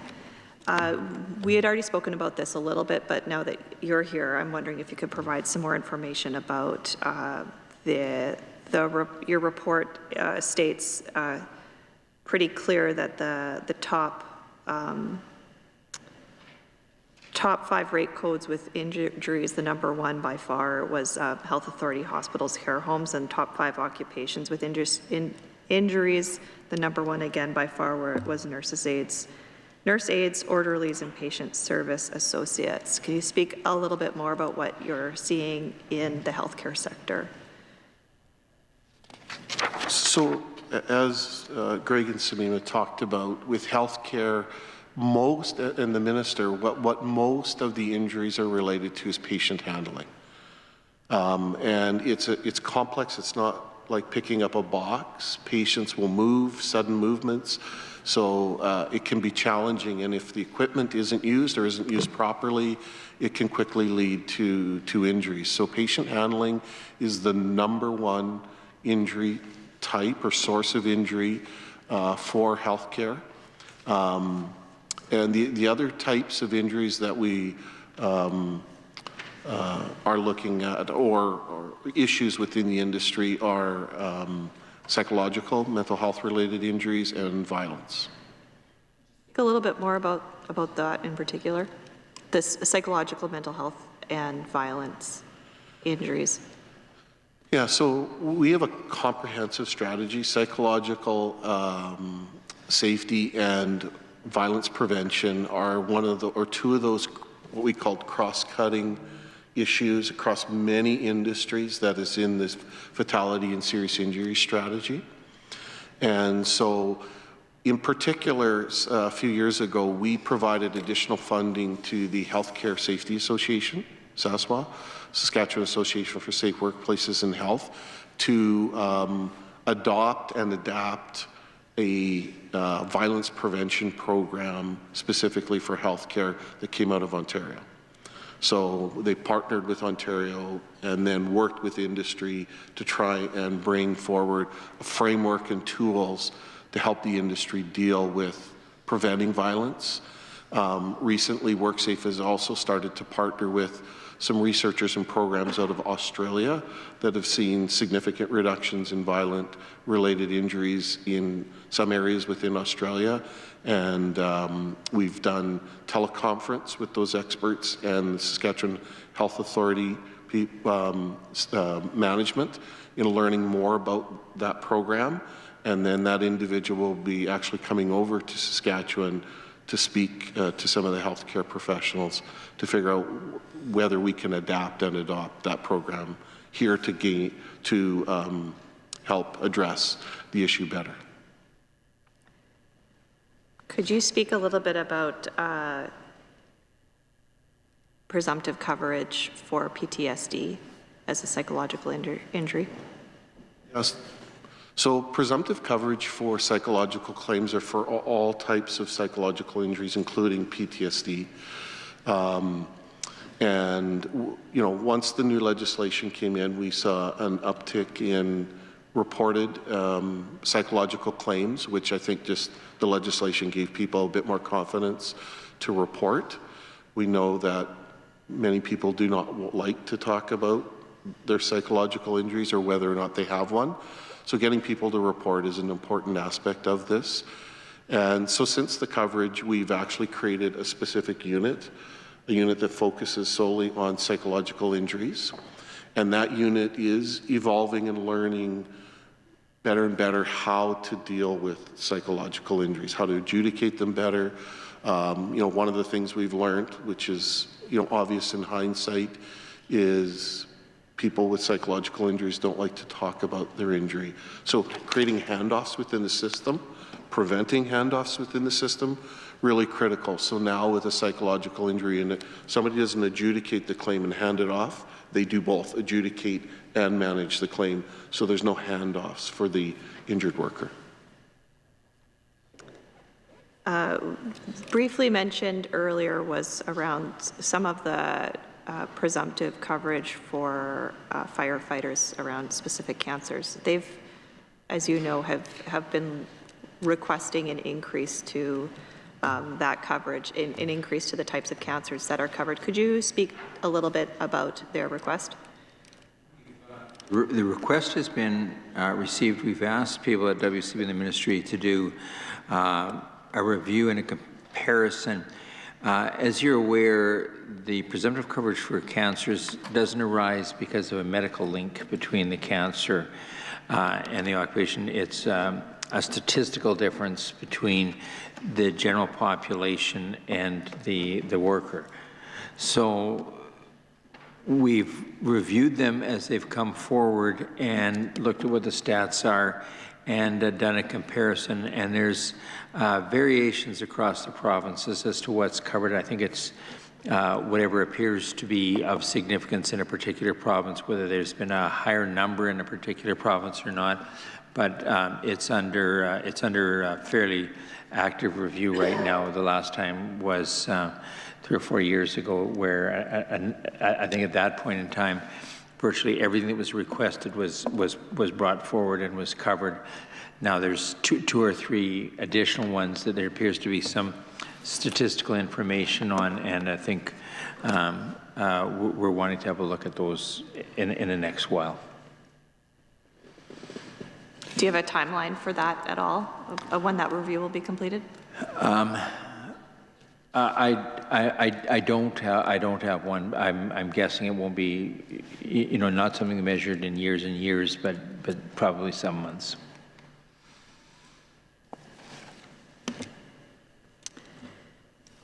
If I read your report, the WCB report correctly, we have the highest in the country delay from injury to first payment.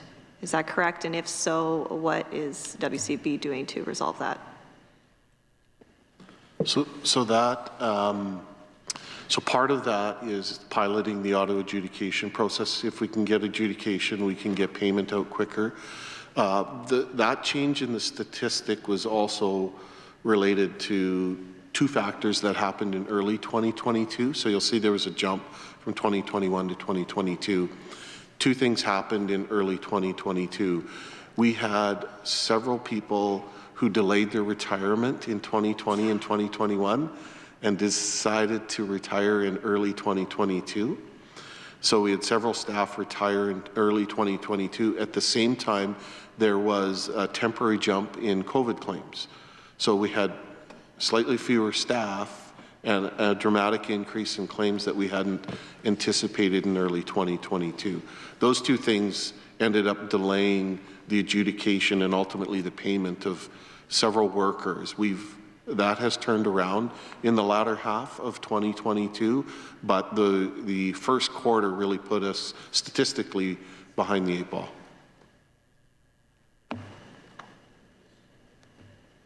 Are you finding a challenge with recruitment and retention of staff right now? Certain positions, mostly professional types of positions. We are having, there's a lot of movement because of the business transformation program. So we are hiring additional staff to help us get through that, but we have not had a challenge hiring in our primary positions, frontline positions. It's more support staff, accountants, actuaries, where we've had some of the challenges. When you say the frontline positions, are you talking about those who are actually managing the claims and the relationships with the claimants? That's right. People who are dealing directly with our customers, yes. Okay.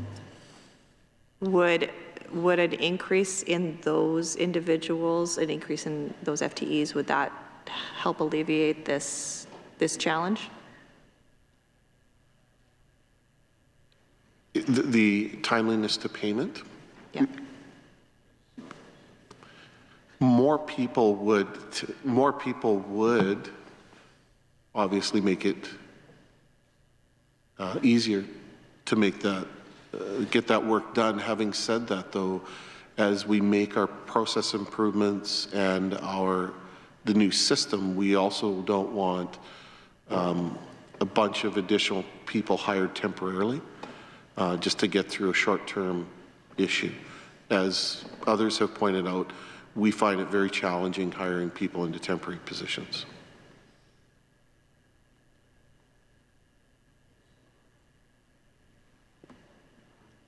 Are you still seeing any claims in relation to COVID? So for context, like I said, last year, January, February, March were I believe our three highest months. In comparison, so far this year, we've had 33 COVID claims. So the numbers are way down.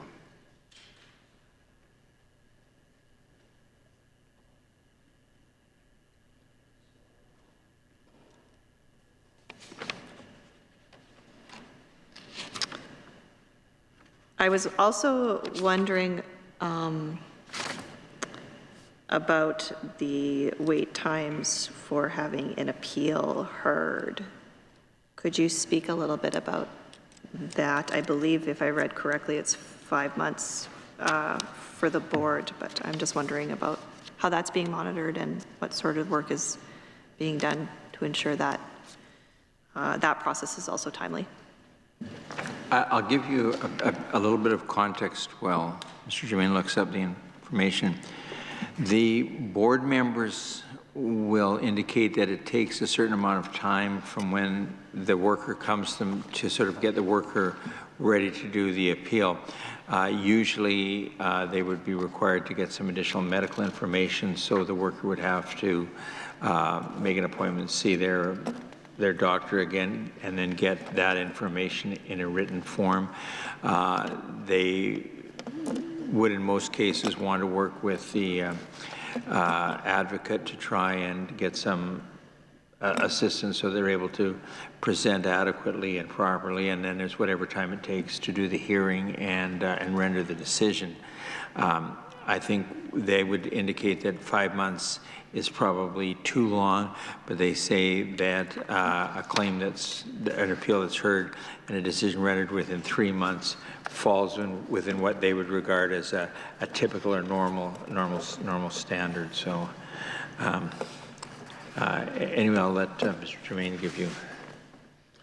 So we have 2 levels of appeals. We have an independent from our claims area, we have an appeals department, and those appeals are being rendered in just over 28 days right now. And then our board level appeals are about 144. Now, when we went into COVID and processes and systems kind of went out of, they weren't normal. We saw a jump in days in 2021. They went down in 2022, or in 2020 they went up. They went down in 2021 and down again in 2022. So we're almost back down to getting close to that 90 days, and we're making progress. The board is making progress on kind of catch up as we come out of the pandemic.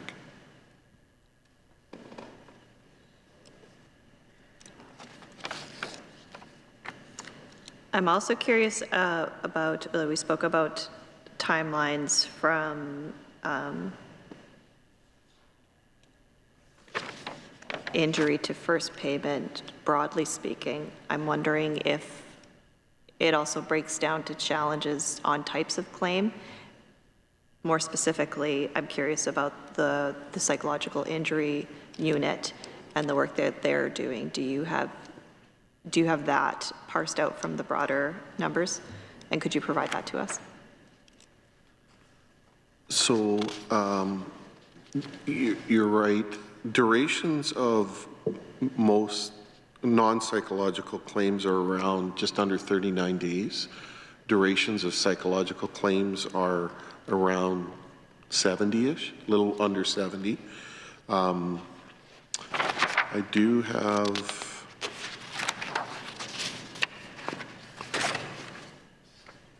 Just 1 second.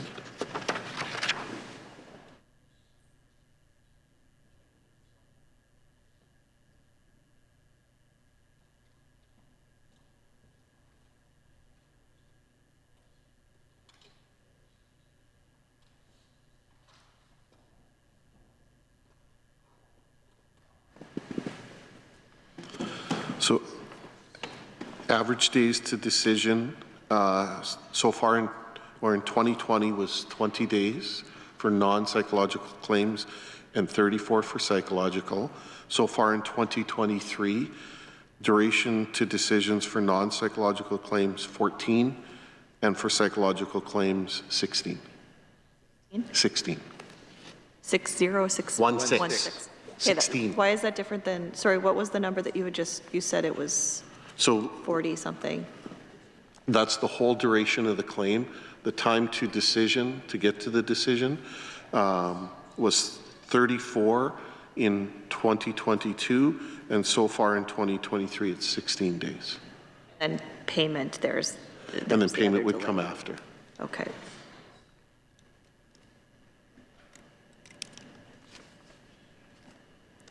How many, I'm sorry if it's in here and I missed it, but I was curious to know how many claims are made that are rejected.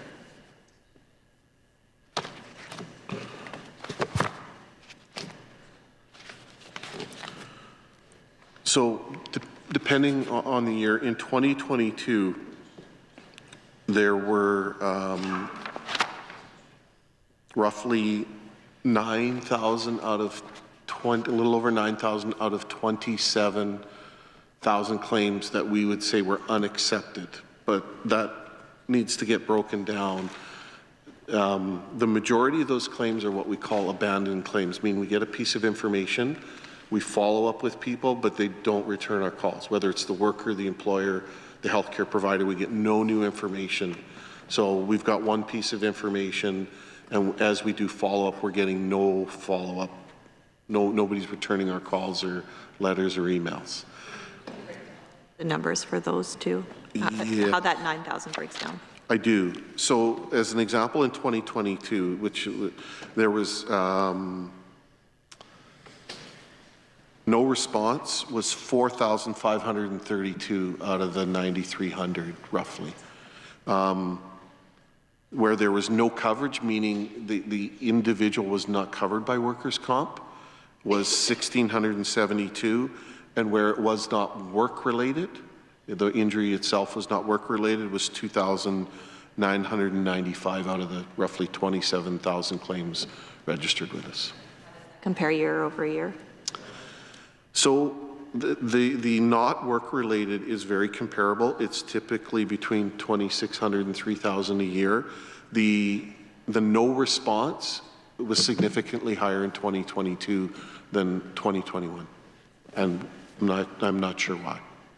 Do you also keep track of how many of those decisions are subsequently overturned at one of the various levels that it can be overturned at the appeal stage or the board stage? I don't have that specific information, but we would know how many claims. One of the #1 appeals is the decision made. So roughly at the board level, 30% of claims are overturned at the board level, and I do have those numbers. 30% of claims that have been are overturned at the board level?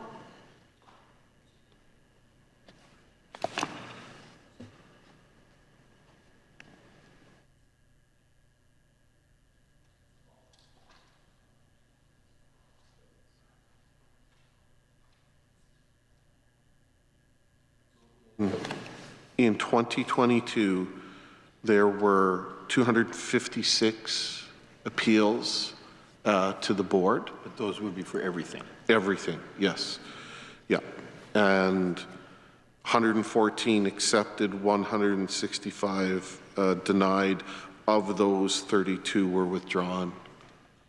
And there were still some pending final decision. But and I don't have the percentage. Initial acceptance, there was 90 total claims around initial acceptance, and 39 of those were accepted. So the overturn rate, to your point, is roughly 35–40%.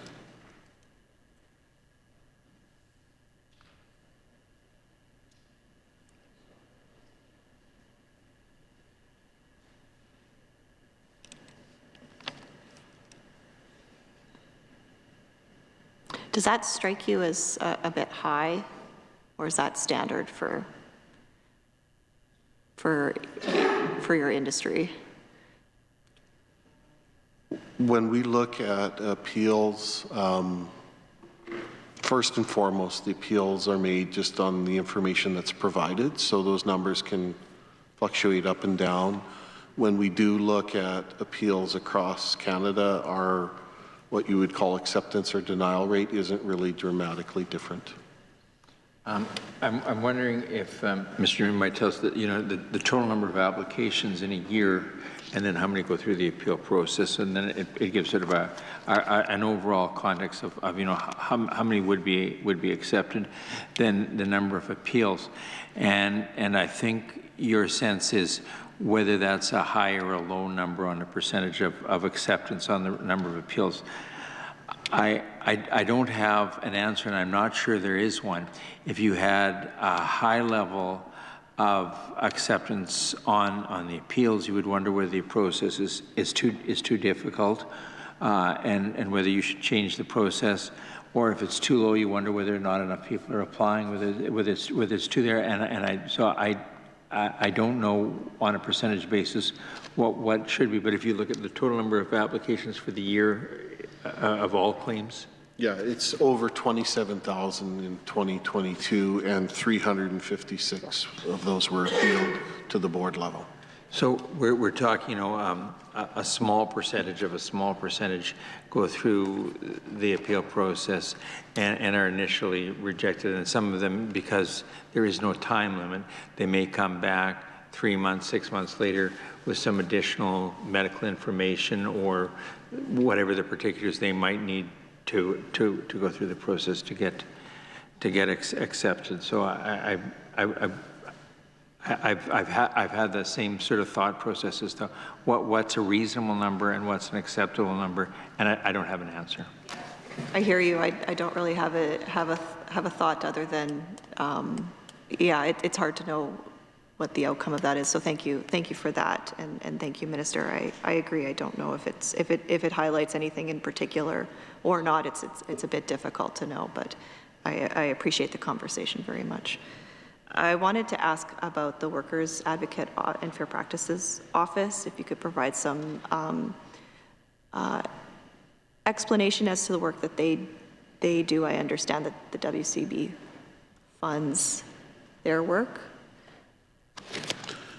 Yes, we fund, so the Workers Advocate is part of the Ministry of Labour Relations and Workplace Safety, and we provide we fund that through premiums, and the Fair Practices Office is in our office, but they report directly, or she reports directly to our Board of Directors. So there's an independence there on both of those functions. Officer do. I understand who they report to, but what are they actually looking for, and what sort of information are they providing? So the Fair Practices Office listens and responds to concerns raised by workers, their dependents, employers, external service providers. They look at resolving fairness issues, perceived fairness issues, and trying to determine, have we applied our policies and practices in a fair manner. They identify recurring fairness issues, report them to WCB, assist us in making potential policy or procedural changes. So there's quite a bit of work that small office does. They promote the Fair Practices Office very well. We've actually saw an uptick, and a lot of that is connected to very good promotion. And so the Fair Practices Office provides us with a monthly report detailing the types of requests and concerns that they get, and we work whether or not there's system changes that we can make. You have. I think I would comment that the Fair Practices Office might be seen as two things. One is a coach for the worker, and secondly as a conduit for information to go back to the Workers' Compensation Board so they can decide if they're doing things adequately, as a separate function from the Workers' Advocate, which has a role more as providing counsel and advocacy for a specific appeal rather than on a general thing. The Workers' Advocate, I think, does remarkably good work on claims that have been difficult or challenging, or whether there's unusual medical information or something else. And I think she does a good work of getting those claims resolved, or at least having the worker understand why a claim can't be accepted or whatever additional information they might be.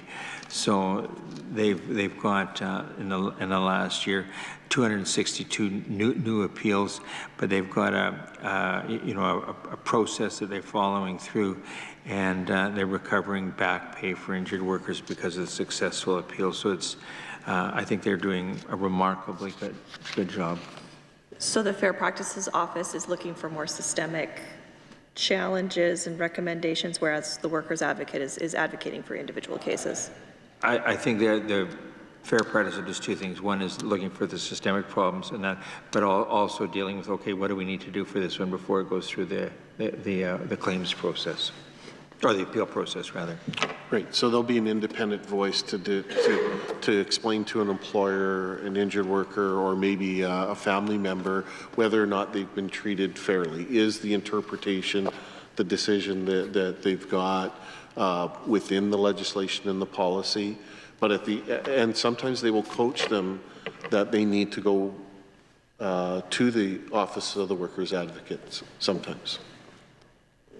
think I understand that. So the Fair Practices Office would often or sometimes refer things to Workers Advocate if it's getting to that advocate stage. But the Fair Practices Office can be a referral for somebody if they don't understand the process and need to be walked through the process.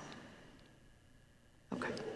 They feel like they haven't been treated fairly. Would the way we communicated with them, was that appropriate? Well, right. But requires some sort of internal advocacy, I suppose. Yeah. Was our timeliness, was our timeline fair? Yeah. Right? Gotcha. So can decisions be overturned based on those sorts of things despite not going through the appeal process? the FPO can't necessarily overturn, but they will come back to within the organization and provide findings or issues. And based on that, we will review decisions based on potentially new information that we've received. So. Do you have stats for the Fair Practices Office? I think you just said there's one FTE, and then I'm curious to know how many FTEs, and then files, and generally speaking, recommendations that have been made to the board and accepted or rejected over the past year. Yep. So there's 3 FTEs, and two of them are part-time. 2 of them are 0.5 or 0.6. One in Saskatoon, one in Regina, and then the Fair Practices Officer herself. So she has two in-scope staff reporting to her. And in 2022, they received 513 inquiries. Within 2022, they resolved 504 of those inquiries. 460 of those were calls from worker or worker-related. 32 were employer or employer-related, and then 20 other types of questions. It could be just somebody curious about the WCB or something. 316 were related to the decision or decision-making process. 60 were communications and the service they provided was an appropriate, adequate service. 43 were timeliness. 102 were just looking for general information. 42 were related to the relationship they had with the person they were dealing with at WCB. And then there were 14 that were categorized as other.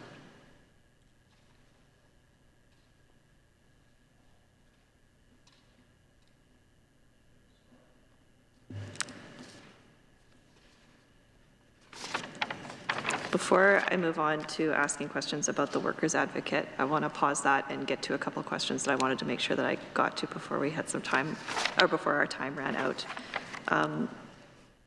Minister, as you know, a few years ago, I believe, the legislation was changed to allow for paid leave for survivors of intimate partner violence.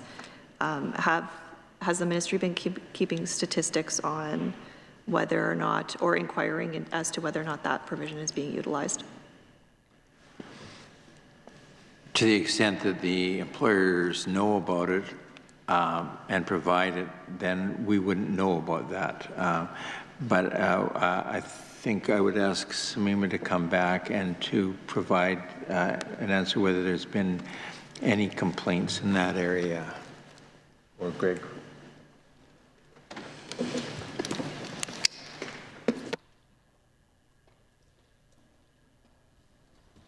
Sorry, could you repeat the question? We kind of couldn't hear it back at the...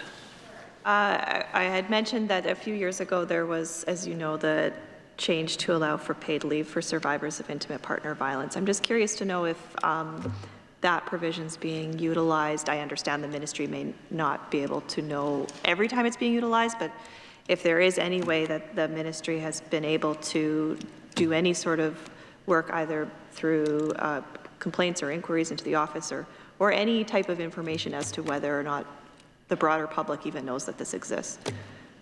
Well, I guess the short answer is, so I think as the minister may have indicated as we were walking up here, we're not aware when an employer is granting the leaves that employers are eligible for under our Act. We're not aware of any complaints related to individual employees not being provided that. It's certainly not a trend that we're seeing. It hasn't risen to that level, but we can do a little bit more digging because we don't have that level of detail in our statistics here. When we did the do you go ahead? I have confirmation we have had no complaints of this nature. When we did the consultation on that section, the employers that we talked to at the time said, of course we should be doing this already. This should be a matter of common sense to do it. And I think most of them were sort of wanting to be leaders and making sure that it happened. Now, whether the worker that's been a victim has actually come forward to the employer and asked for it, and then, but we're not aware of any employers that have been asked and that have not provided it. That's not to say that it hasn't been utilized. It's just that the ministry simply wouldn't know if it had been utilized successfully. Is there any? Has there been since the change happened? There was, of course, when the change happened, of course, there was some public engagement with that change in terms of stakeholder outreach that the ministry did, but then some news media that was generated as a result of the change. But subsequent to that, has the ministry considered any sort of educational outreach with the public to ensure that that both workers and employers understand that this provision exists? I would say Employment Standards has a pretty robust educational program. Not many weeks go by where they're not out doing information sessions or webinars with specific groups. And so a lot of what they do is just talks about broad overviews of employment standards, and that absolutely is a topic that's included in those information sessions. Since it was implemented, I don't know that we've done anything specific on that leave itself, but we certainly, it's included in our education to employers and to workers about what their rights and responsibilities are. More broadly, paid sick leave is something that we have been calling for a few years now, especially during COVID. Is there any work that the ministry is doing on that issue at all?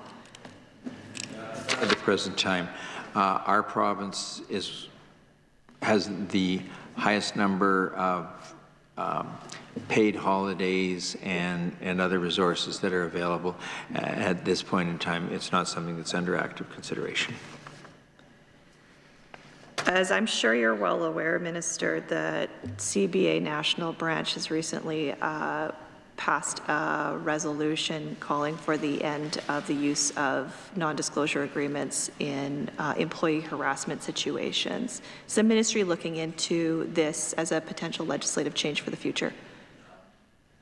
We've, in a broader issue of non-disclosure agreements, I've had some discussions with the Ministry of Justice, and it may be better to pose the question to them, but we're not doing any active work on it this time. Okay. Will do that.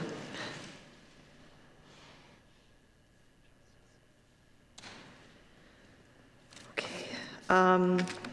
Is the ministry doing any work reviewing the legislative calculations for minimum wage at this time, understanding that we've sort of, with your announcement about a year ago, we've stepped outside of that legislative process? You indicated in the estimates last year, Minister, that you wanted to ensure that the politics was taken out of minimum wage calculations, and then the announcement was made. Welcomed, of course, but just wondering about what sort of work is being done. In spite of our best effort to keep the politics out of, we have gone forward with the $1 a year increase. So that will increase it to $14 later this year and then to $15 next year. And there's no consideration beyond that. The position we took at that time was that we would go back to a calculation-based model upon reaching the $15. What will that result in? I'm not sure. I'm no mathematician, so I'm not sure what that would mean subsequent years if you've jumped to $15. The calculation, it will be based on a percentage increase, and it will be midway between the increase in the consumer price index and the average hourly wage. So one is a leading indicator, one's a lagging indicator, and it sort of takes it's only just if there's a dip or something in consumer price or something. So was designed to be somewhat somewhat broader than a simple X number of percentage. So that was why it goes across those two markers. Turning back to this Saskatchewan Labour Rights Report, the report mentioned that the wages in Saskatchewan aren't keeping up with inflation. Is that the inflationary pressures, is that being considered at all by the ministry in future calculations for minimum wage? We've taken steps to take more workers off of the tax rolls in our province than in any other jurisdiction. At the time we formed the government, we raised the threshold for a worker before they're paying income tax to it had the effect of taking some 112,000 workers off of the tax rolls completely. And then we've looked at the work that we do around having the lowest utility cost bundle in Canada. And I see you smiling, but I mean we regard affordability as significant, and I understand the position that Professor Stevens is making, but we will continue to work with workers, and we will look at what the costs are for utilities, what the costs are for insurance, as well as what the tax position is in our province, as well as what the cost of living is in our province compared to other jurisdictions. We are well aware of the recent spike, recent inflationary spike, and we're watching carefully as to the effect that things might have on our citizens. Thank you, Minister. You almost didn't directly answer my question, but then you sort of answered it at the end, so I'll move on, mostly because of the time. I did want to ask questions about the workers' advocate, and specifically the work that they do. Can you explain how many FTEs are there? You've already mentioned the number of appeals, 262, but I'm curious about the FTEs and their workloads.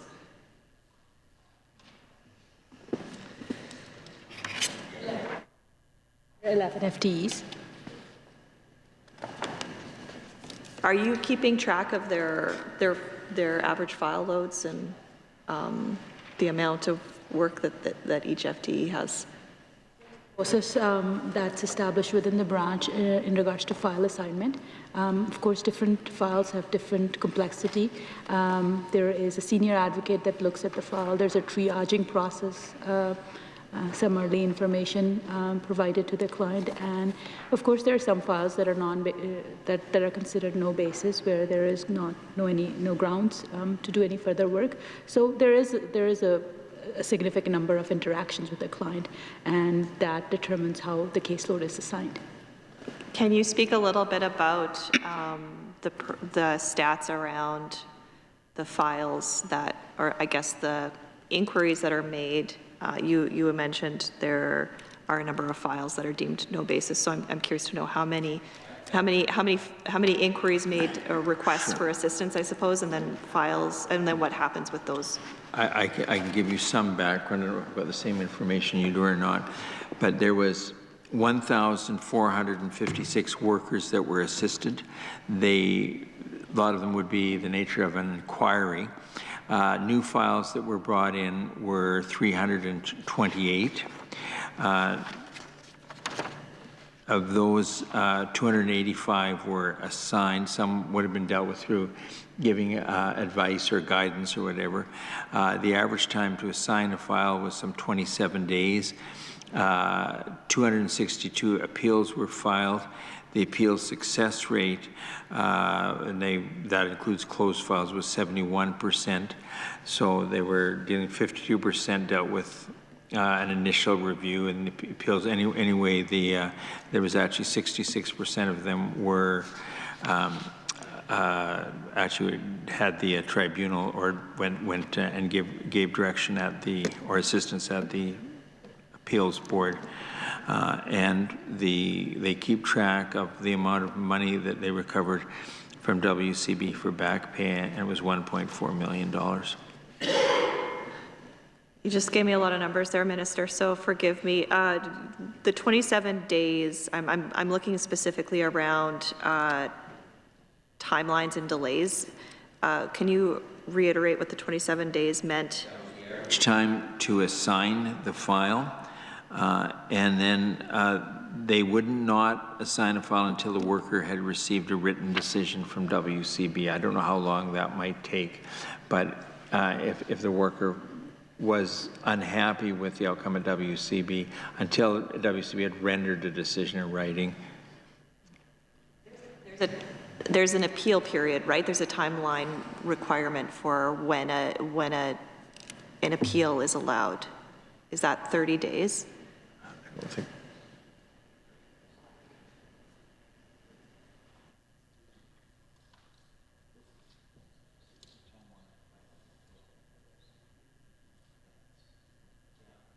Is no timeline.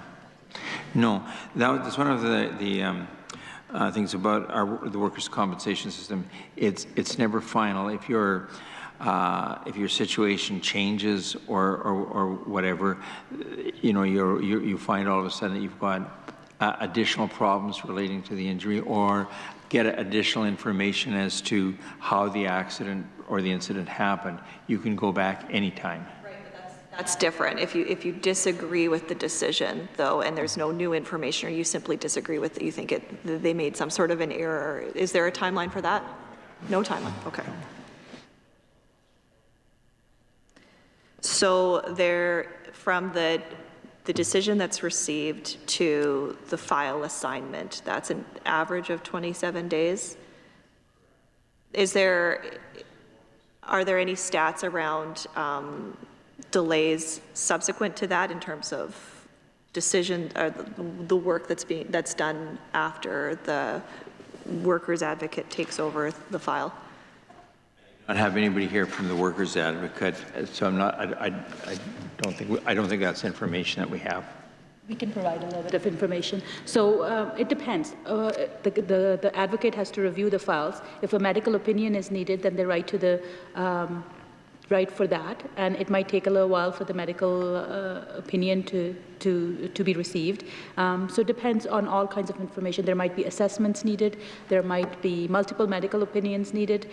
Each case is individual and has individual needs and requirements as to what's required to proceed forward with the appeal. It is difficult to generalize a timeline but I do want to assure you that there's a lot of interaction with the client. Even during the assignment process, there's questions being answered, there's back and forth communication and explanation of steps. I guess where I'm going, and what I'm thinking about in terms of this discussion, as well as just the general conversation around the timeline from injury to first payment. If is from the worker's perspective, they want to get their money, and they need to get their money as soon as possible, so that they can continue paying their bills and paying their mortgage and feeding their families, for example. So that's why I'm asking about these broadly speaking questions around the timelines. I understand what you're asking. The workers' advocate, it's part of the appeal process. It's not sort of in addition to. So you'd receive the information of the 5 months for an appeal to be completed that Mr. Germain indicates now is probably closer to 90 days, which is the expected number. So that would be inclusive of whatever assistance that the workers' advocate gave for that period of time. So they're sort of part of that appeal process, not in addition to. And I understand the concern you're raising about the length of time for a worker that's aggrieved to be able to go through the process to get it back, and clearly from the amount of money that's recovered, it's something that Workers' Compensation Board and the Ministry should be very, very mindful of. So, point taken. Are there? I think the workers' advocates do incredible work navigating through this system and providing advocates in a system that is designed in the hopes that legal counsel does not have to get involved at that WCB stage. I'm just curious whether or not there are any requests made for assistance by a worker to the Workers' Advocate Office that is denied because of capacity. Not that we're aware of. I have not recently, but I have in the past, checked in and sort of have relatively open lines of communication with the Workers' Advocate. Although they're funded by WCB, we expect them to be independent and to have sufficient resources for what they need. So, no, I don't believe resources would be an issue. Any vacancies in that office at this time? No. Any challenges with recruitment and retention? I don't have an answer for that. Okay. Your DM is saying no, so I'm just getting that on the record. No. Yeah, Okay. We don't experience challenges. Often, actually, what we've, in terms of a trend in recruitment for Office of the Workers' Advocate, it's not unusual for people to come work for us who have previously worked within WCB. And so with that, they bring an understanding of the system and the rules and are better able to assist those workers. How that extra knowledge would be beneficial for those workers and for those workers' advocates.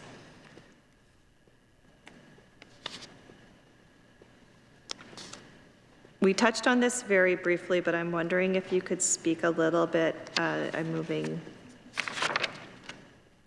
still within the Workers' Compensation Board. I'm wondering if you could speak a little bit, understanding we're limited for time, but I did want to put a little bit of on the record more about the business transformation program and the work that's being done within the WCB.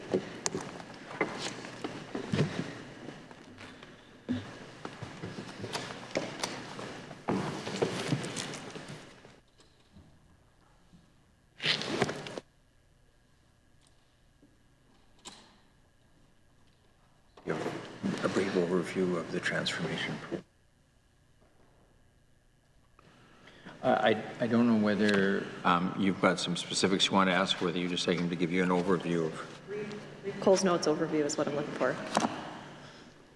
So the Cole's Notes version of the business transformation program is a collection of projects and initiatives that together will transform the way WCB is able to assist injured workers and employers. The five main pieces to the business transformation program is reducing risk around IT obsolescence. So we've got a number of old IT systems that potentially is over the next few years, if they were to go down, we may not be able to get support for them. As we're replacing those IT systems, we're looking at our structures and processes around dealing with complex claims and how we can better identify upfront the challenges workers and employers may have in making sure workers rehabilitate and return to work.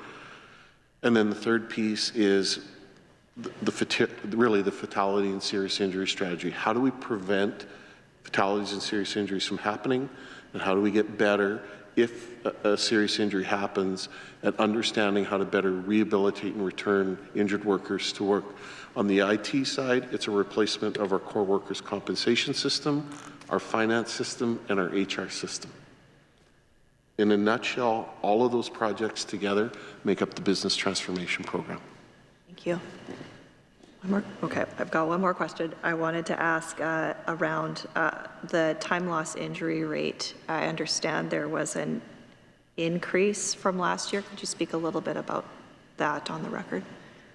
So the time loss injury rate, as the minister pointed out, was there was an increase in the number of FTEs or workers working in the province, and a slightly higher increase in the number of time loss claims. So if you have more workers working, all things being the same, you're going to have more injuries. And the ratio was just 0.5% difference between the increase in workers and the increase in time loss claims. Thank you.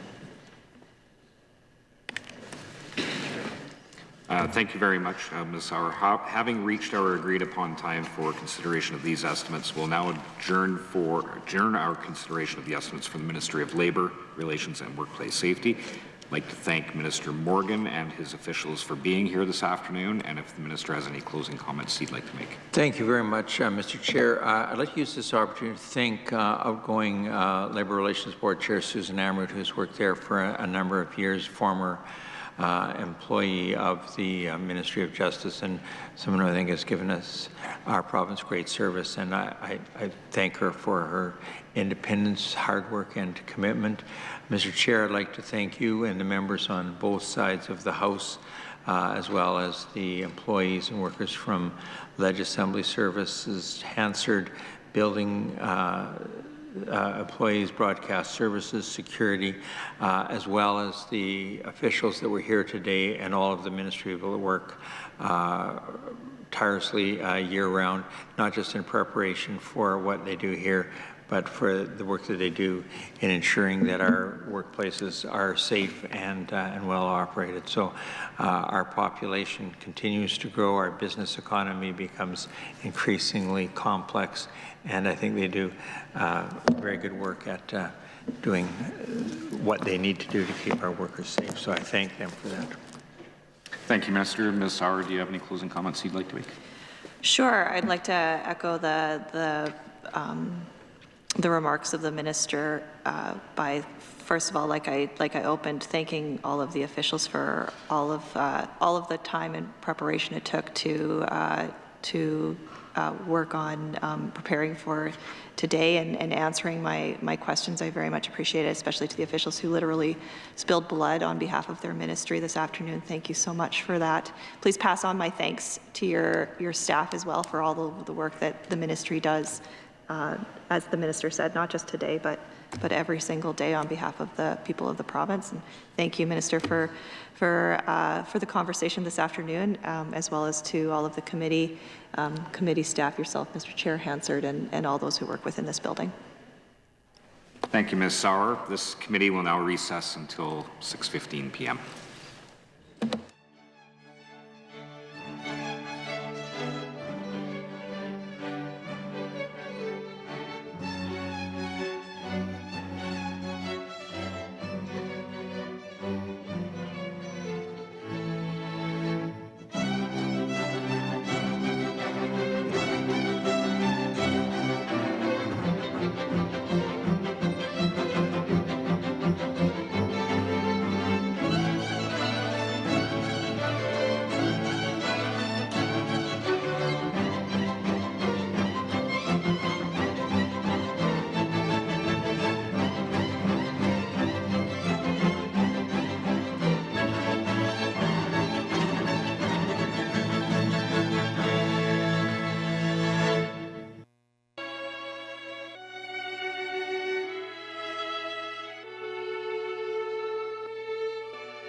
Welcome back, committee members. We will now consider the estimates for the Ministry of Social Services. We will begin with vote 36, Social Services, Central Management and Services, subvote SS01. Minister Murkowski is here with his officials. I would ask that officials sitting at members' desks please refrain from opening the desks. I would also like to remind officials to please state their names before speaking at the microphone, and there is no need to touch the microphones. The Hansard operator will turn it on when speaking to the committee. With that, Minister, please introduce your officials and make your opening remarks. Well, thank you, Mr. Chair. Since this is sort of, I guess, the second part of what of estimates for the Ministry of Social Services, I won't redo my opening statements from last time, unless the committee would like me to, but and officials are roughly the same, and as they come up to answer any questions, as you said, we'll have them introduce themselves, but in order to save time, I will forego an opening statement if that's the will of the chair, and we can get right into questions from the committee. Terrific. Thank you, Minister. So with that, we'll open the floor to questions, and I recognize Ms. Conway. Thank you, Chair.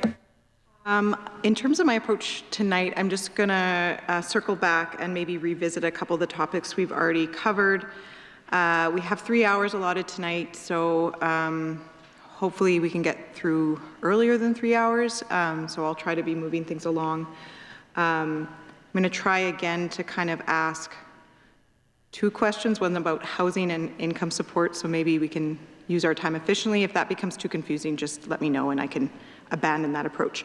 My first question, when you announced the extra $1 a day for said recipients, the government claimed that that was an average increase of 6%. Now, I've gone through the table of said amounts, and based on my math, that's really a 2 to 3% increase for folks on the said program. Can you take me through how you got to that 6% for said recipients? Another question, how do you determine the rents for the affordable housing portfolio? And can you provide me with the chart or table of rental rates used for affordable housing in Regina and Saskatoon?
So again, your question, I think it was your first question about on the income assistance side about the 6% for SED. I've attempted to explain in this House and in other avenues that there are two areas that SED recipients receive. There's the basic, the base benefit, and as you mentioned, that's about 3% as you calculated. But we also pay directly for many of the things that are available to SED clients. A large part of that is utilities, such as electricity, home heating, laundry, sewer, water. There's other things that are available to SED clients that might not be in the SIS program. So there are things like clothing benefits, special food items, home care services through the Health Authority, exceptional laundry costs, transportation benefits for medical purposes, potentially moving expenses, excess shelter benefits. So there are other things that are direct paid on the SES program. The ministry's calculated that an additional 3%, which leads to a 6% increase for roughly. And of course, each individual might be a little bit different, but in a general sense, in a global sense of all the clients, we're saying a 6% increase for the SED benefit this year. On that, Minister, I'm familiar with the additional things that the SED program talks about. I guess what I'm getting at is, can you show your homework on how you arrived at the 6%? Because the numbers that are available, the SED rent and basic amount, it shows that this is a 2 to 3% increase. What numbers are you operating off to get to that 6%? And could you table those or provide them to me in some fashion?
Thank you. So as it relates to the overall increase, so the said budget increased by 6%, and benefits to individuals also increased by 6%. So that breakdown for that is the 3% increase on the basic benefit, and then utilities, based on paying actuals, we are forecasting for the upcoming year that those will be a 3% increase as well. So the adult basic benefit or the living income benefit for said beneficiaries plus the actual cost of their utilities will total 6%. Minister, do you have any data, any numbers that you can show me that you operated off of?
So the information that we've used goes back from September of 22 to February of 2023. So said clients who receive utility benefits covering actual costs have seen the following increases to their average monthly utility bills and obviously are built into our forecast. So power increased on average by approximately $11 per household per month. Energy increased on average by approximately $16.5 per household per month, and water increased on average by $3 per household per month. So those are the numbers that you were operating off of, as well as the $30 increase to the overall said benefits to arrive at that 6% claim? That's correct. Thank you. I had the other question about housing. I don't know if there was time or if you want me to repeat that. Just to clarify, it was how are rents set on the affordable side in Regina and Saskatoon, and what the... And if there's a chart or table that you could provide or table.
Good evening. Louise Michaud, Assistant Deputy Minister for Housing.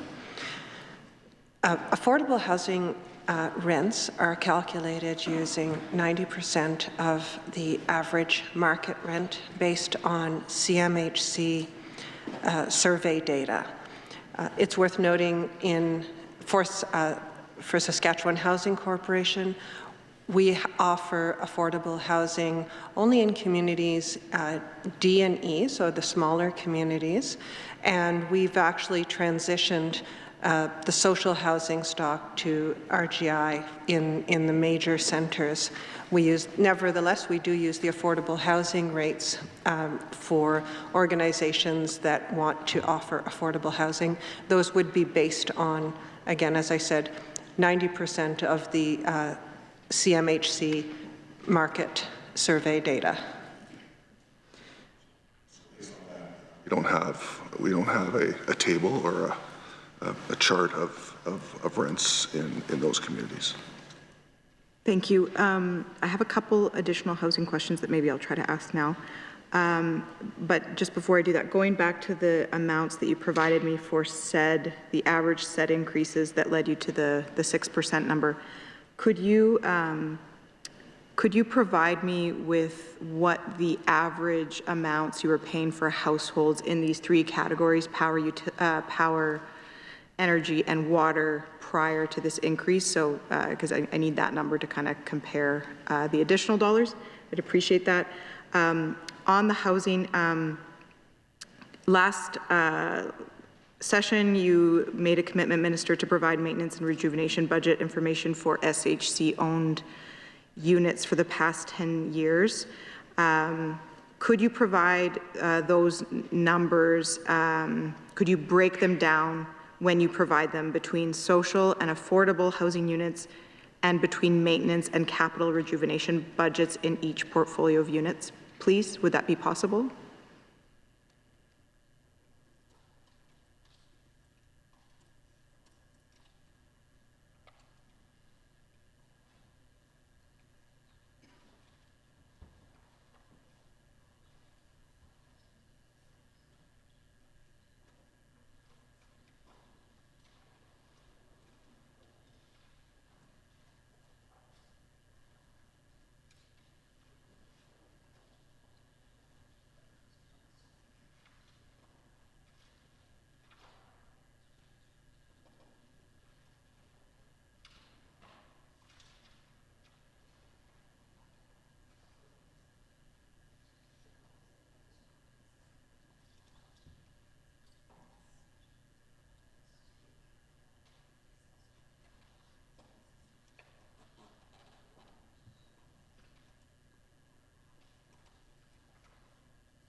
We can provide at a later date for you the numbers for the budget amounts for capital and for modernization and improvement, but we can't break it out. We don't budget according to social or affordable housing portfolio. We actually determine based on sort of, we do the budgeting based on the projects themselves, and the rents are typically charged it's not a portfolio where that unit's going to be affordable and that unit's going to be social. So that's a breakout we can't do. Okay, thank you. In our last session, you noted that Sask Housing's policy respecting board appointments has been changed so that the terms are now for only 2 years and you can only be reappointed twice. Can you advise if that is now a government policy for all Crown corporations? That's my first question. And then my other question with respect to income assistance. Recently, there was an error and a number of social assistance recipients received large sums as a result of some zeros being added to amounts. Can you advise how many people were the beneficiaries of this error and how many dollars were paid out by accident?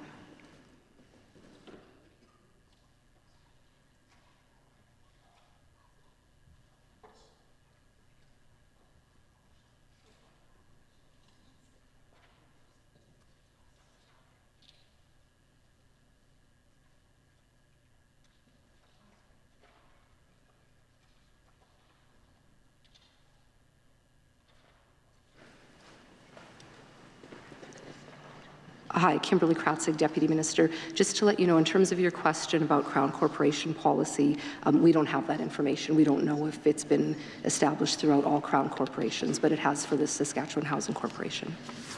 Thank you.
So thanks for the question.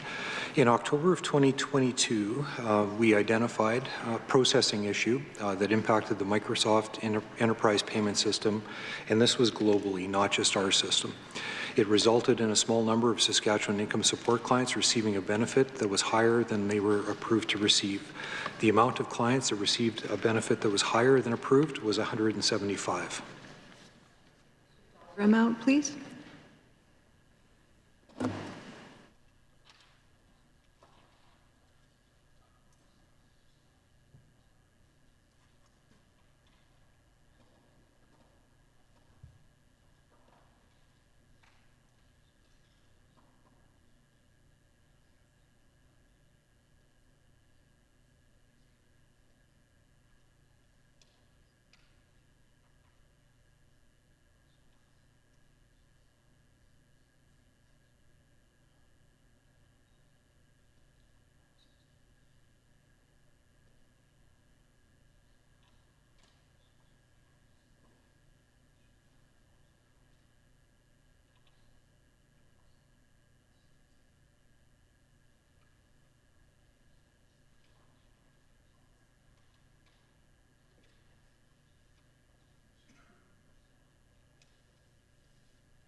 And sorry to interrupt, if you could provide the global number and then, actually, never mind, 175. That's fine.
So due to an error, as Mr. Exner talked about, an issue with Microsoft, and I'm certainly not a computer whiz, but something happened that there was a $14 million excess payout to clients.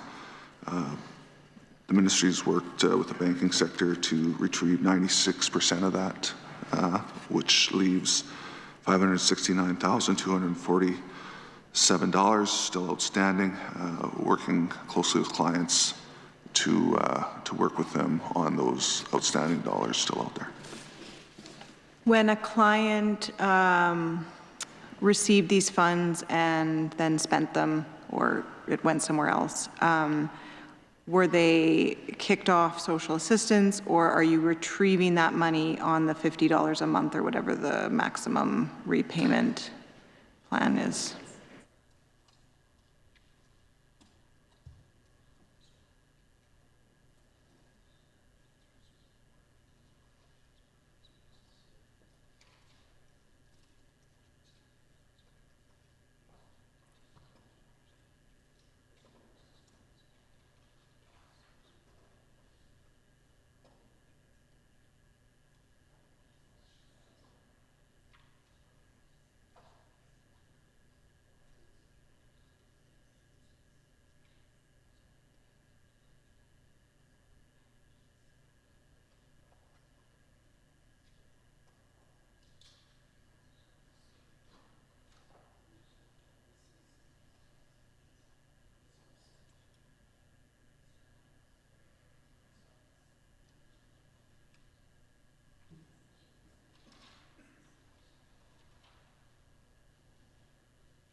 In regards to your question, with the clients that have an outstanding overpayment, as soon as we found out, we worked closely with financial institutions to recover as much of the funds as we possibly could, and we immediately contacted all clients on multiple occasions to explain the challenge that we had with the Microsoft issue and how that impacted or resulted in an excess payment to them.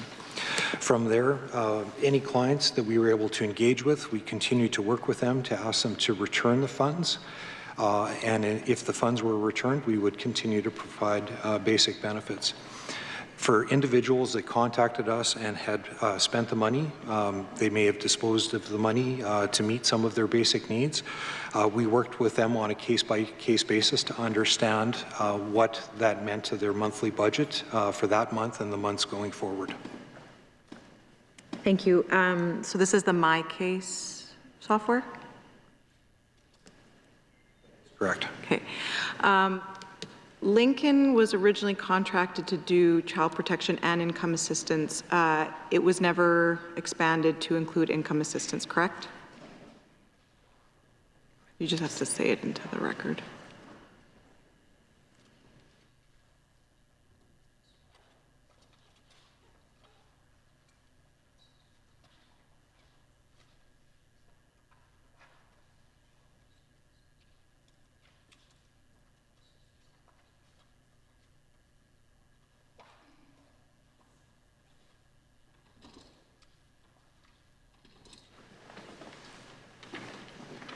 At one time, Lincoln was contemplated that it may move into the income assistance area. That did not happen. Can you provide me with an update? I have a running tally for what's been spent on Lincoln, but just the budget for what was spent last budget year, and then what you anticipate will be spent this budget year. Can you speak to how long you've been using the MyCase software, and whether that was developed, what the cost of having MyCase up and running is, who provides that service, and whether you've had any other challenges with MyCase?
Thanks for the question. I will start with the Lincoln amount. In 22-23, the budget was $2.59 million, and that is the same amount in the 23-24 budget for Lincoln. Thank you.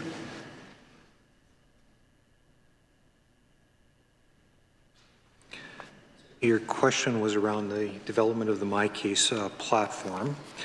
And just before I jump into that, just to clarify, so the issue with the Microsoft issue with the payments was related to the Business Central payment engine, not the MyCase solution, which is another component of that system. Going back in 2019, we were going through a procurement process where we secured M&P as the vendor to support the development of the MyCase solution. And that was to support the new Saskatchewan Income Support Program.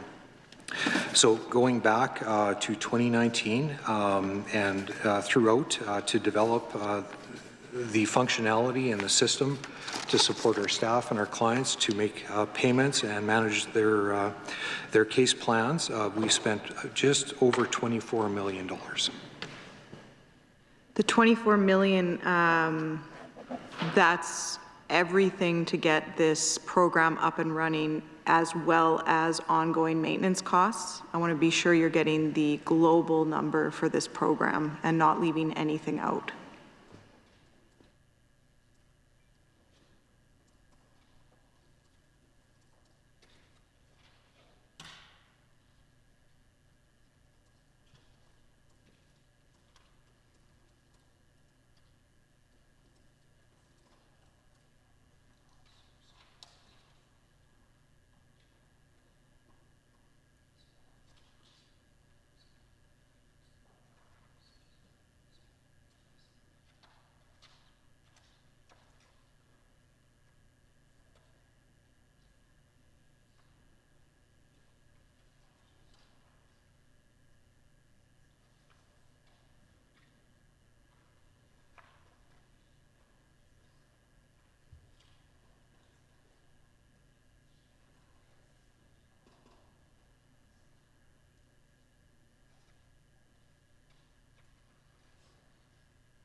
In 2021-22, we spent $1.711 million on MyCase. So that would include licenses, minor, and maintenance support. So 24 million plus that 1.7 million, that's the total you spent with respect to MyCase. There'll be 23 expenditure, obviously, for ongoing maintenance and support as well, but that, yes, that relates to the CIS program. Thank you. Remind me the program that supports SED, the name of it. SWIN. SWIN, right. When was SWIN developed?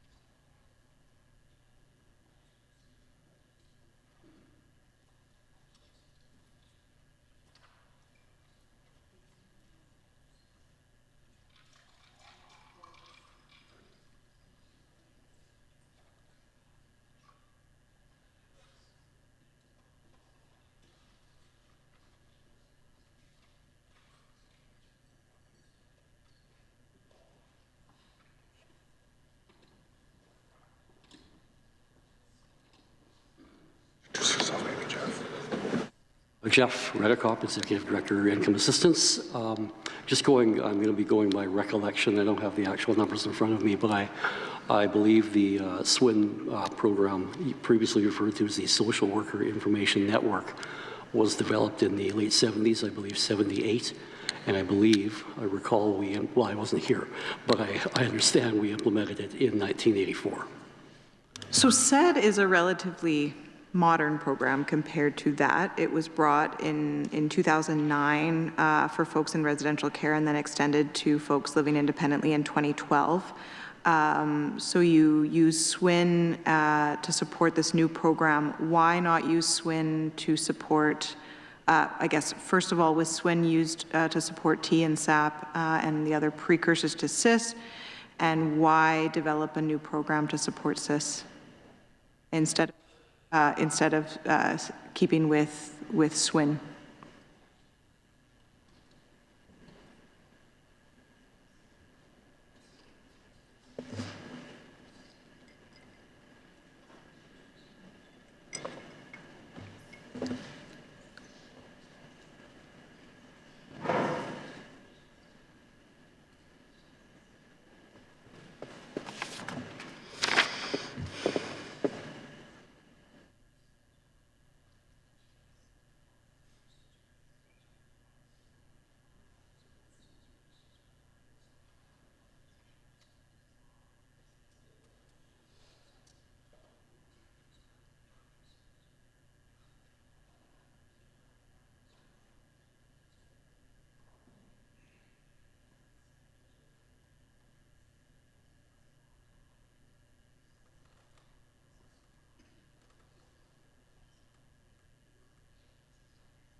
Thanks for the question.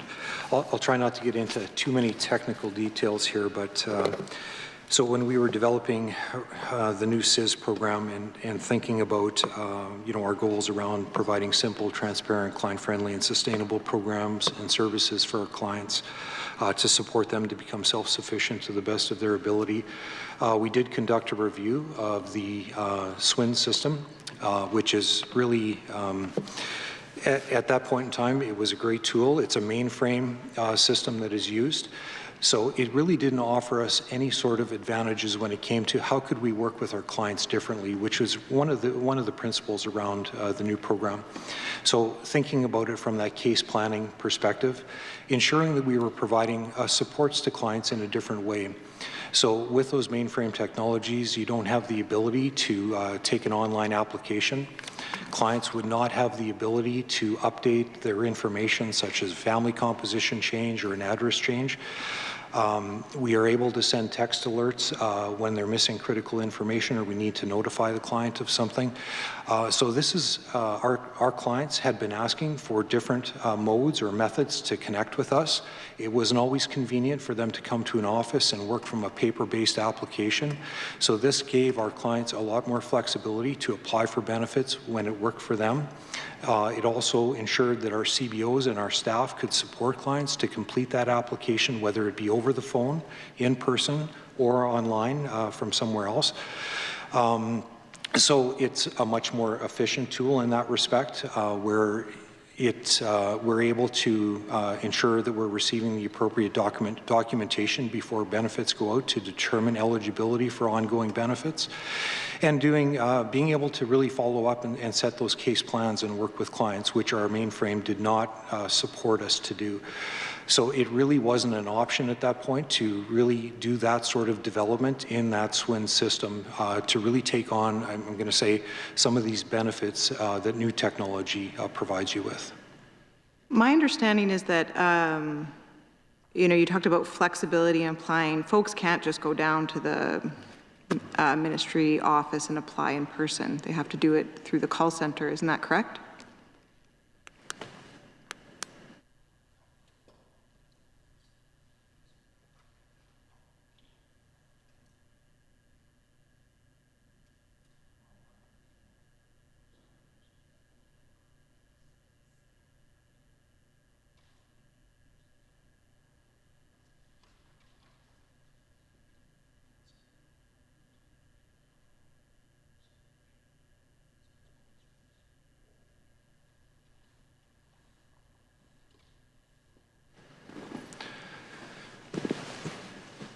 So clients can phone in and complete their application over the phone.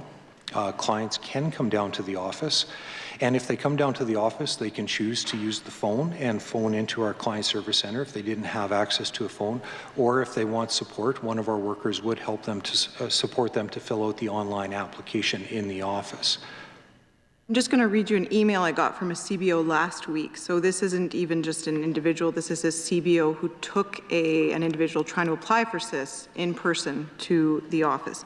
A lot of my clients have a tough time applying for benefits, or even sometimes rejected because they can't get through on the call center. We know this is a grave problem, the wait times. When I take them in person, they say the only way to do it is over the phone, and my clients are often rejected because of the high call volumes. Would that CBO have been turned away by mistake? Is this something you're now doing, offering applications in person if someone is struggling?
Thanks for that question, and we've certainly heard in my time in being the minister that there are challenges with people trying to get in contact via phone. So in this budget for the committee's information, we'll be able to increase the FTE count 20 positions, I should say, for directly just what you've talked about. So 10 in the call center to help reduce those wait times as we go forward, as well as 10 positions to be on site with CBOs to be able to have better access, better communication between CBO and clients. So those, I guess maybe Devin has a different name for them, but outreach workers. So 20 in total to help with some of the things you just talked about. So,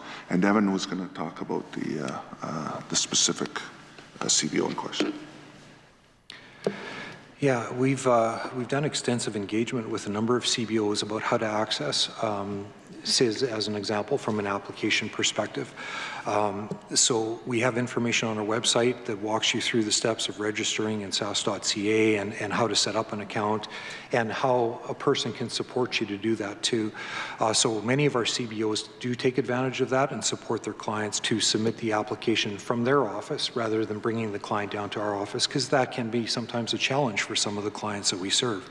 So if this CBO, is having a challenge, we'd be glad to reach out and have a conversation and support them to understand how they can support clients in a different way from their office, or if they do come down to our office, we will definitely follow up and ensure that our staff are supporting folks that are coming into the office.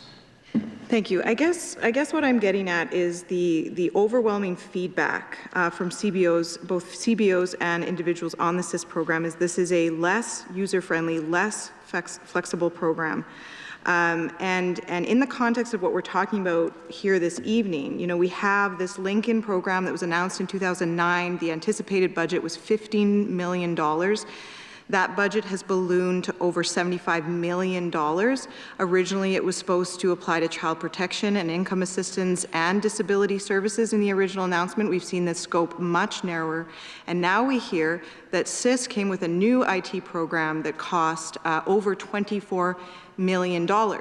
And with respect, Mr. Exner, the things that you listed as things that we need to do with the CIS program, we need to do those things with folks on the SED program too: case management, updating changes in circumstances, and you spoke about the need or this hope that this was a user-friendly program, but we're actually hearing the absolute opposite, that CIS is not a user-friendly program. There aren't many options. It's not flexible. Certainly, it's a study in contrast compared to the SED program. So I guess I'm concerned to hear that there's additional kind of cost along with this program when we're seeing this lack of flexibility, this lack of meeting people where they're at. Add things like a $14 million mistake in terms of paying out benefits to folks on CIS. I guess I'm not hearing a very clear case for why we needed this additional IT program. I guess I'll also come back to my original question. Beyond this $14 million error of paying out benefits to 175 people, are there other issues you've had with the MyCase program to date? Has it been working as you'd like apart from that error?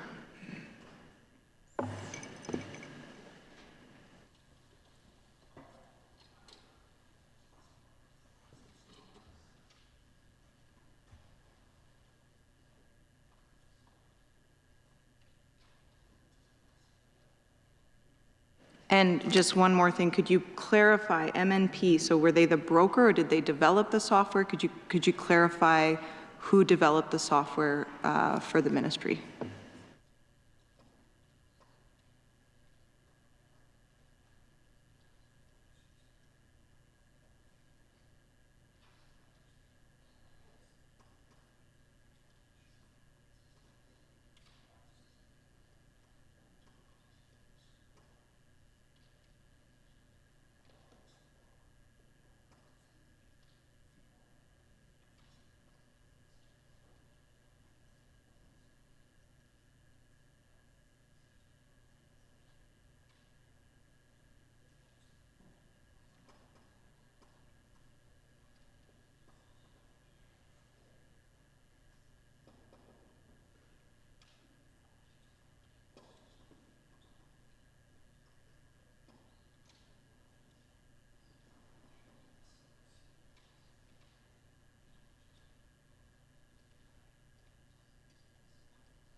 So several questions there by the member of the committee. I guess a few things I'd like to correct, and then I'll turn it over to Mr. Exner to maybe some more of the technical points that were brought up.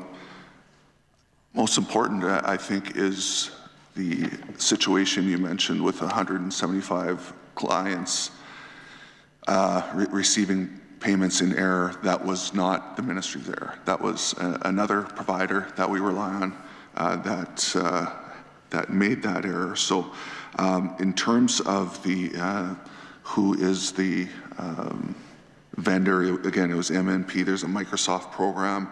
MNP developed it for best use with the ministry. So certainly you asked if there was any other situations of error, that type of thing.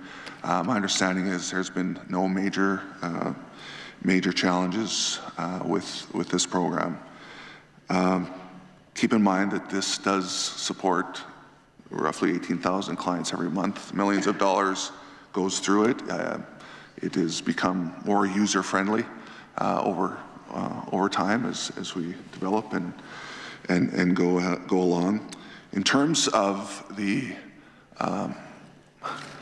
to say that a cost, an original cost, has ballooned over time. Of course, there's the capital side, the upfront side, but also there is ongoing. Like this is a living system. So, I mean, if you buy a car and the cost is whatever it is, but as you go on and use it, you probably put in gas, you probably change the oil, you maybe do some repairs over time, etc. So to say that the cost of that car originally has ballooned, fair enough. I guess if you didn't use it, there'd be consequences there. If we didn't use this program, I guess the alternative is hiring potentially hundreds and hundreds of people to do it back in the way things happen in the old ways, in file folders somewhere in a basement that you'd have to deal with those cases as they come forward. So I'd ask Devin to pick it up from where I left off.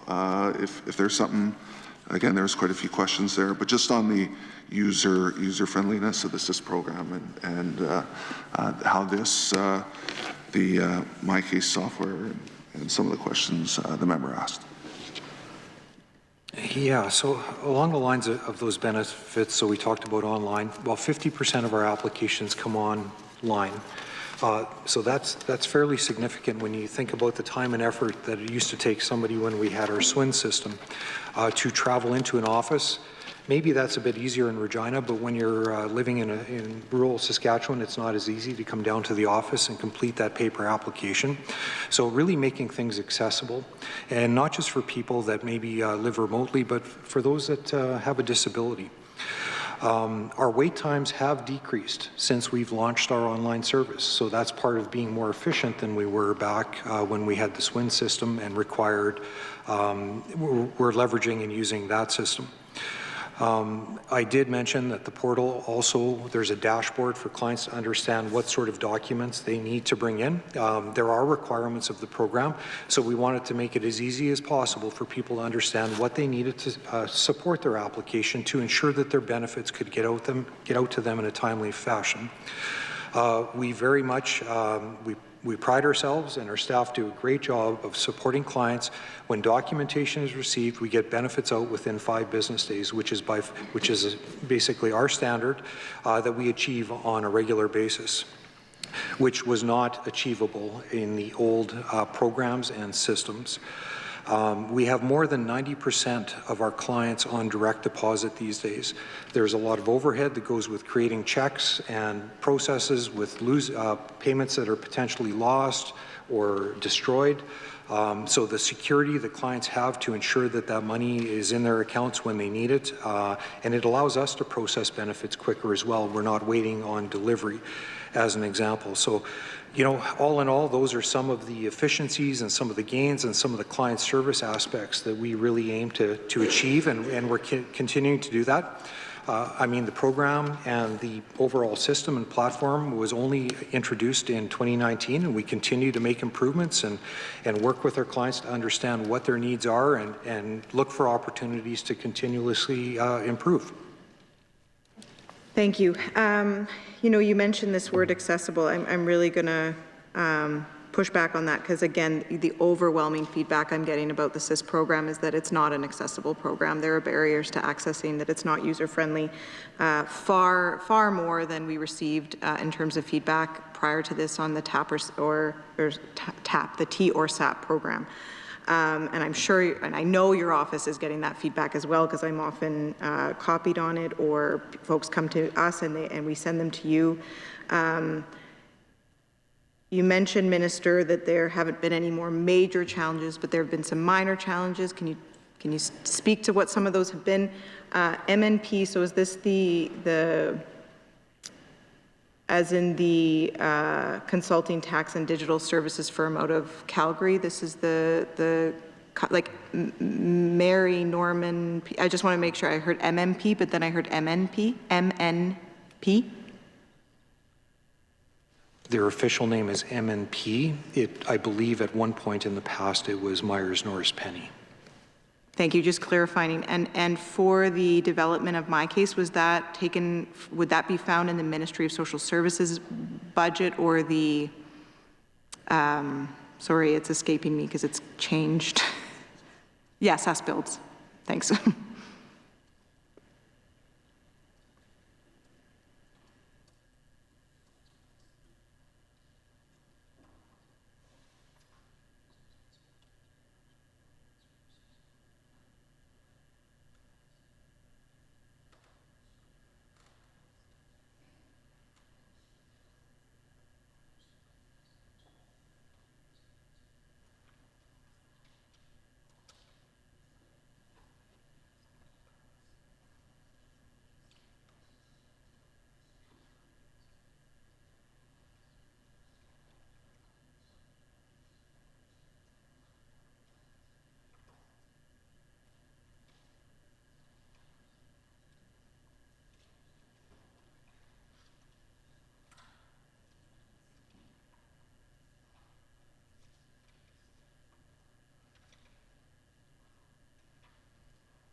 So in your response to MNP, so we do work with ITD or SAS Builds very closely. So they helped us obviously with the procurement around meeting government standards when it came to implementing a new solution to support our program. We continue to work with them as we, as statements of work or costs are associated with that. So it is in our budget. So we talked about the budget number earlier. And I think, just reflecting on the comments, I just wanted to add a little more context about the comparison of how you apply for CIS and the support that you receive compared to SAP. So in the SAP program, the application process was a little more, I guess, labor intensive.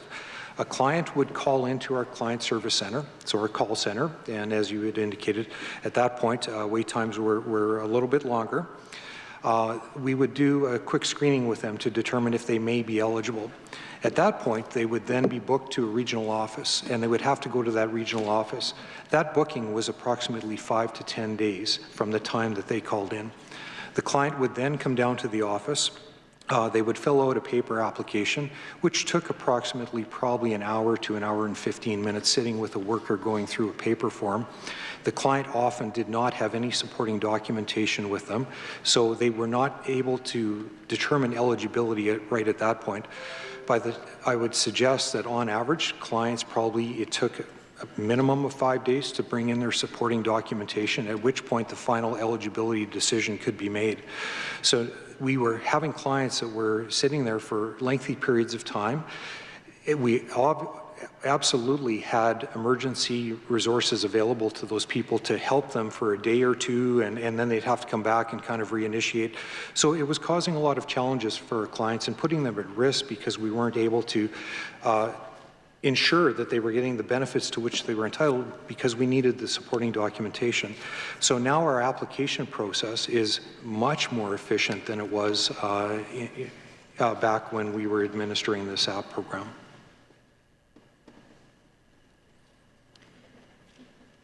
Thank you. You mentioned, Minister, there were some challenges.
I believe what I indicated to the committee is there have been no major challenges. So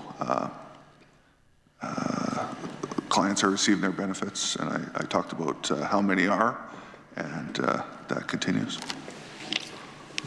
Sorry, Minister, I thought you said no major challenges. There have been some minor challenges. I just wanted to explore what those were, but everything's hunky-dory. I'm happy to move on.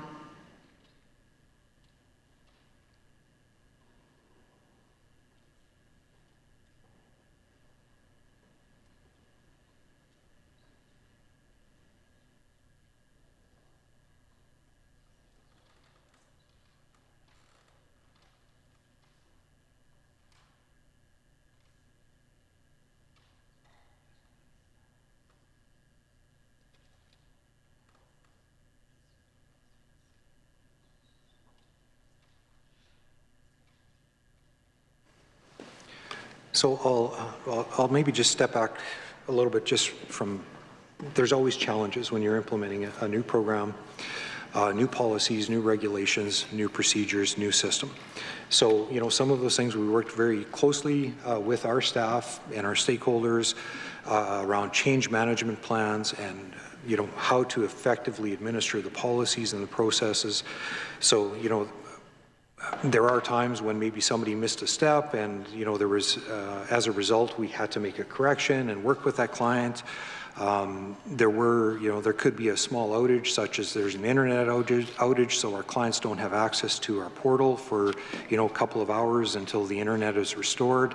So I'm going to say fairly minor things, but nothing that truly has impacted benefits going out to our clients or them receiving the supports that they need, that would be outside of kind of normal operations, I would say. Is there a mechanism by which they can be put in a queue or queued up and that can somehow be missed? Been reached out to a few people that have spoken about this.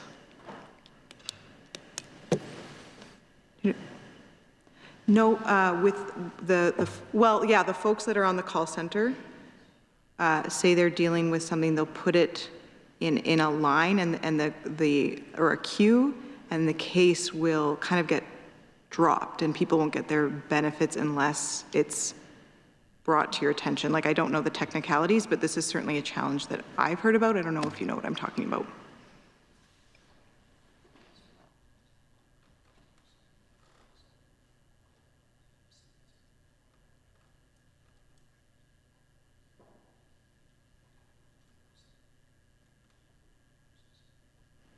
And perhaps it's that if you don't put it in the queue, maybe I'm not describing it well, but my understanding is this is something that's come up enough that someone who knows more about the program than I do this should jog, hopefully, what I'm talking about.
So within the system to support staff when documents are coming into the office, so they're electronic.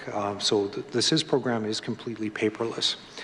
So all documents are electronic, which is a significant improvement over SAP, where it was all paper-based and required lots of effort around managing all of that paper and ensuring it made it onto client files.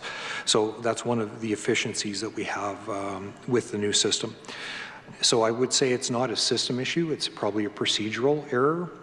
If we accidentally placed a document into a work queue or a workflow that it wasn't appropriate, so we may have had to redirect that and then kind of get that moving on the right path. So I would say it's not necessarily a system error, it could have just been an uploading error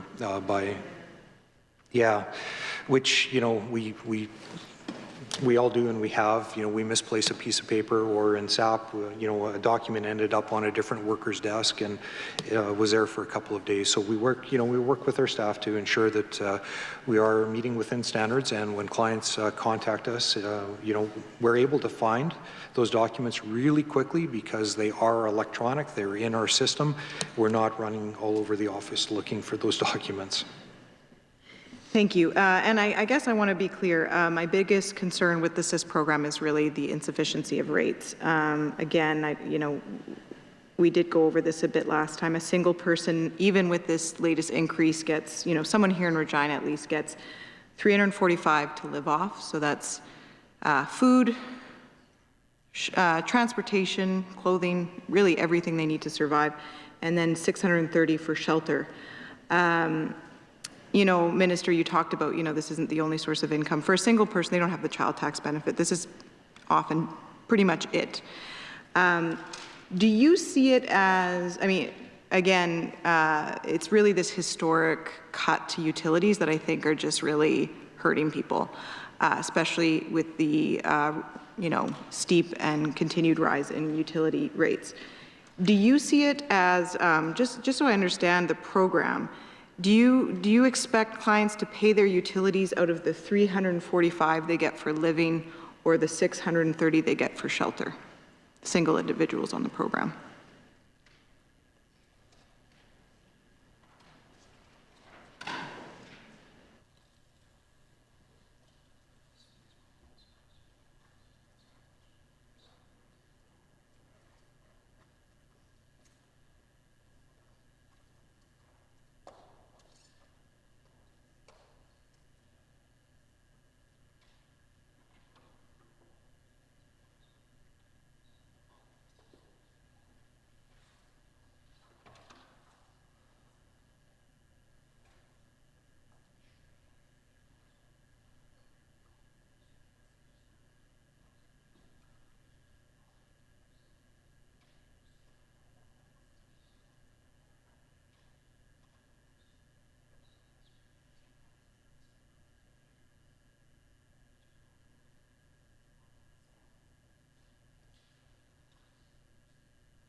Yeah, so what I'd say to the committee, and some of these comments I had last time we were here, in terms of the SIS program or income assistance as a whole. So we take a whole of income approach, and so there are other benefits available through different mechanisms, as well as there, well, since I've been the minister, there's been exemptions, and I can think of in the affordability tax credit last fall that came forward, $500 that there was no, that it was fully exempted for clients. And so the income available is not just from the province. And again, I've explained this before, it's income assistance is meant to be a top-up. The Maitri report has indicated we have some of the most generous benefits. We rank fairly high in the different categories there. So that's, for those not familiar with that, it's a third-party group, I guess you'd say, that looks at income assistance rates across the province. And also, across the country, Minister. Across the country, what did I say? Okay, sorry. So that compares favorably to other provinces. And at the same time, we have some of the most affordable housing in the country. So we've been able in the last couple of budgets to increase the SIS rates twice, in the last two budgets. So that is important to note in terms of the two different categories of IA for the SIS program in Regina and Saskatoon. You mentioned the two areas, the adult basic benefit and the shelter benefit. Clients have the ability to choose how they make those utility payments. So going into conceptualizing the program, you don't have an opinion as a ministry where utilities are going to be drawn from, that living amount or that shelter amount?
ultimately, the clients have choice around their benefits and what they spend the money on. Utilities is part of the shelter benefit. And I think I'd referenced this last time we had talked just around how we work with our clients and the new approach around helping them establish a monthly budget. So understanding what their needs are, what their expenses are, and what income they have coming in, and supporting them in decision making and what works for their situation to ensure that the funds that they're receiving meet their needs. Thank you. Minister, CIS is not meeting people's needs. $345 for a single individual for living, $630 for shelter. Those single individuals, you know, you keep saying this is combined with other income sources. Often single individuals don't have other income sources. We've cut, your government cut the rental housing supplement. That the Saskatchewan housing benefit is not available to most of them. A single mom with 2 kids, $345 to live, $1,030 for shelter. That's with the extra buck a day.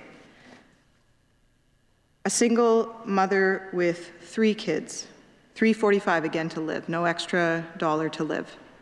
$1,205 for shelter. A single mother with 10 kids, $345 to live. $345 to live from your government, and also $1,205 for shelter. Yes, we have a federal child tax benefit. It cannot fill that gap. It cannot fill that gap, and that is why we're seeing our child poverty rates increase. Today, at the SUMA Convention, the Saskatchewan Urban Municipalities Association considered as a priority motion, a motion to immediately ask your government to increase CIS rates as they're not meeting the needs and homelessness is growing across all communities of all sizes. Given that motion, given the feedback you're hearing, will you reconsider this increase of $1 a day and give people on the CIS program more, enough to meet some basic needs, given the feedback that you're hearing?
just for the committee's information, I want to make clear that earlier in my comments I talked about the whole of income approach, and that's the case for singles, but also single people with children. So, for example, the member talked about the benefits, the provincial benefits. There are other benefits available as well.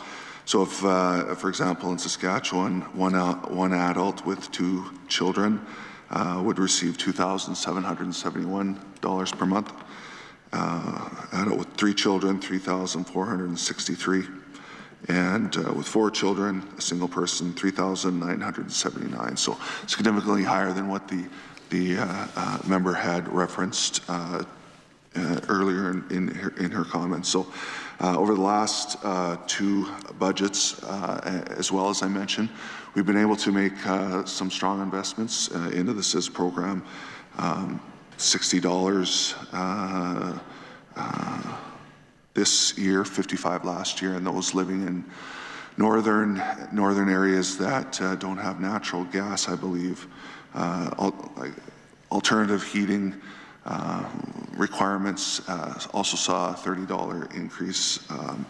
I also know, compared to older programs, I know that's been referenced by the committee, older programs, this program allows for exemptions for income earned. So that is new, and that's available to clients.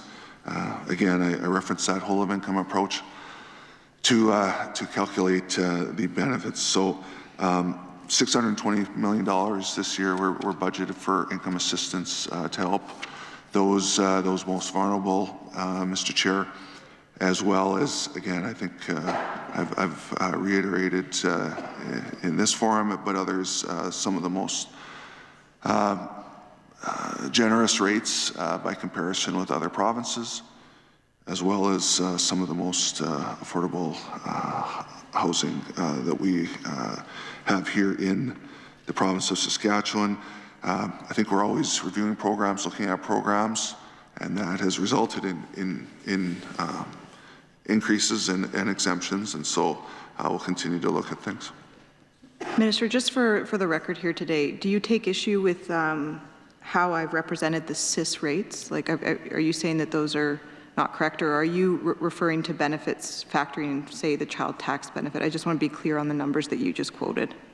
Yeah, that's right. So I just want to give a fulsome look at what a client might receive. There's, of course, provincial, but there's federal, there's exemptions as well.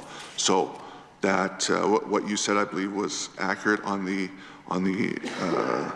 basic benefit and the shelter benefit. But again, the design of income assistance is the whole of income approach, and you know, that is what is the basis of the, I guess it'd be fair to say, of the income assistance programs.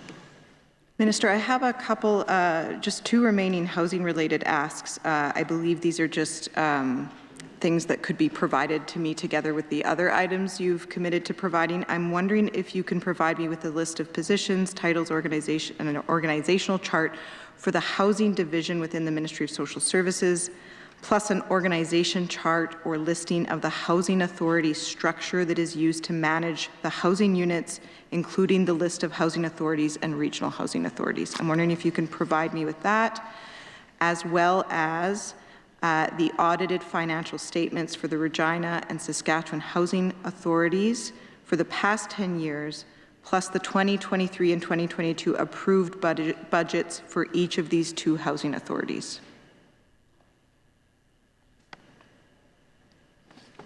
I don't suppose you have that today, but I'm just hoping you'll provide it to me at a later date.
My understanding is we are able to get those. We don't have them with us here tonight, but we can commit to getting those to the committee.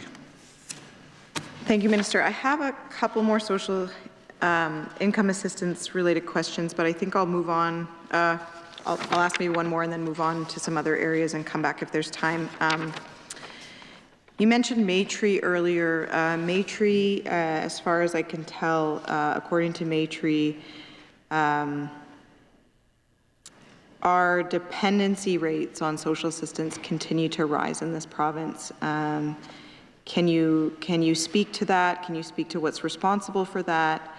And can you, I guess my other question is, has there been a historical relationship between unemployment rates, income security utilization, and EI?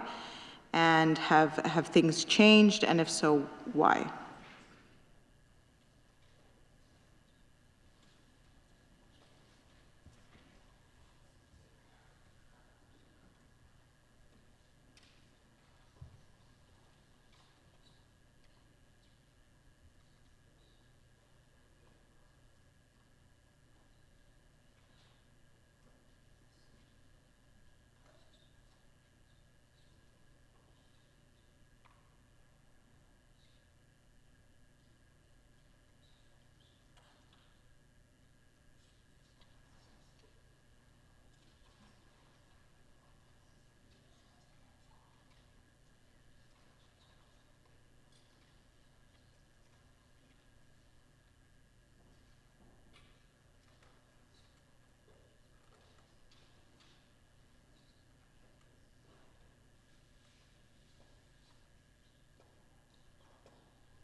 Thank you.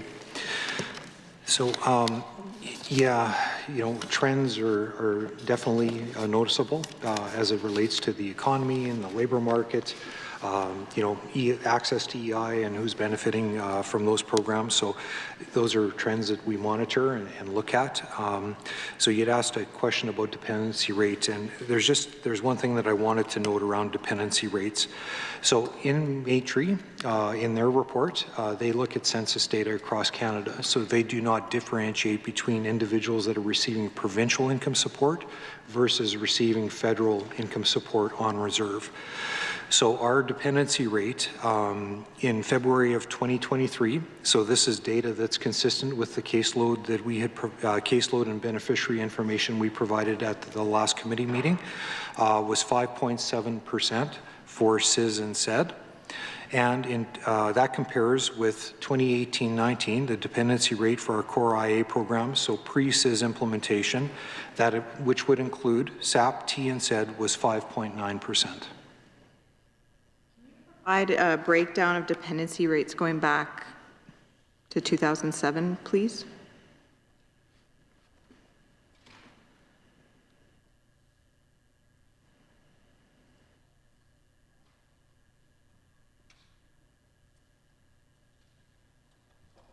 And is anyone still on SAP or T? And if so, because I got the beneficiaries on SED and CIS last time, but I didn't get that if it exists. August.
We don't have dependency rate information going back to 2007, so we can attempt to get that.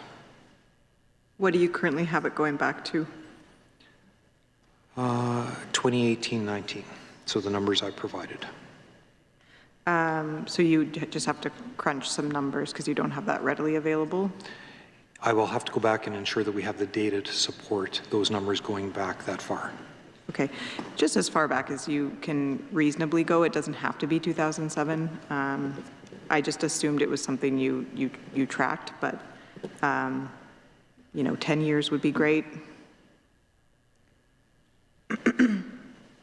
And as in regards to your question around SAP and T, yeah, so we worked effectively with all of our clients upon the implementation of CIS through a lengthy transition period, supporting them to transition to the new program if they needed ongoing benefits and supports from the ministry. Those two programs effectively closed as of August 31st, 2021. So there aren't any individuals currently in receipt of those two programs or on those two programs. So that, oh boy, I thought I just wrote it down. That 57,334 individual beneficiaries is the number for everyone on core assistance programs in Saskatchewan?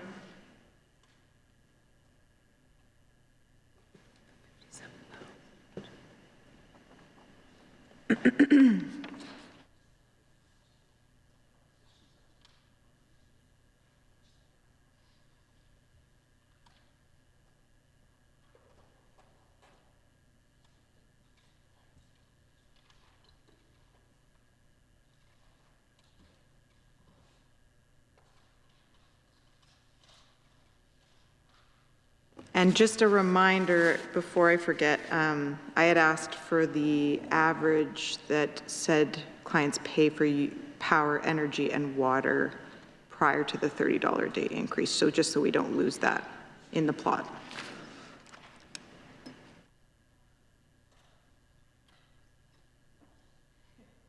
$30 a month, sorry. Get more credit than you're due.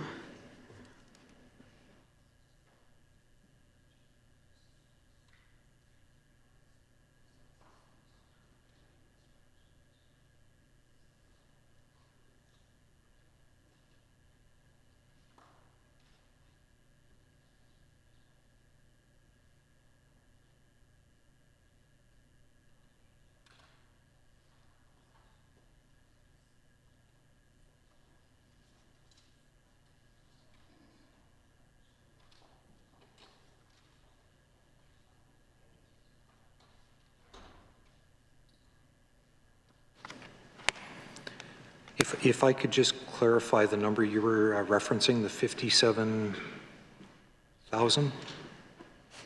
Is that the number? Sorry? Is that the number you were looking for? Yeah, I thought you had said there were, well, I guess in terms of the global number of individuals on core income programs, as you called it, I'm thinking that includes SED and CIS, individual beneficiaries right now, or as recently as you can give me. Yep. So under SED, there's 22,942 beneficiaries, and under CIS, there's 34,932 beneficiaries for a total of 57,874 beneficiaries on both programs. I switched my 3 and my 9 in one of those numbers, so thanks for that. I'm glad I asked. I just want to move over to child protection for a moment here. I'm hoping, I think what I'm going to do is kind of list some of the data points I'm looking for, because I don't think it's a great use of our time to try to dig those up now. And then I'll maybe go into my more substantive questions. I don't think there's going to be any challenge around getting these numbers, but I'm looking for the number of children in care. I'm hoping to break that down as much as possible. So children in the PSI program, 16, 17, in foster homes and group homes under Section 9. I'm sure you have ways of categorizing that, so I'd really love to see a breakdown to the extent that you can provide that. So I'm looking to find, to learn how many children are in foster care, the number of children in foster care, the number of foster homes, the number of foster homes that have been designated overcrowded, and the number of that subset, the number of Indigenous foster care homes, and the percentage of children in care that are Indigenous. I believe those are my, I'm trying to just think of like the black and white numbers. If I think of anything further, I'll let you know, but I don't expect those right now, but I'm wondering if you, I'm guessing that's something you track and can provide.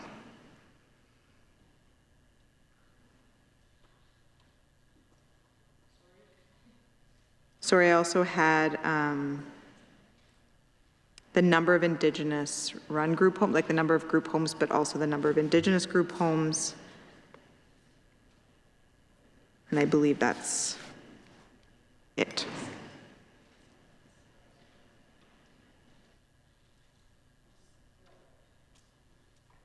For a point of clarity, if we have some of this tonight, would you like it tonight, or do you want it all after as a package of information?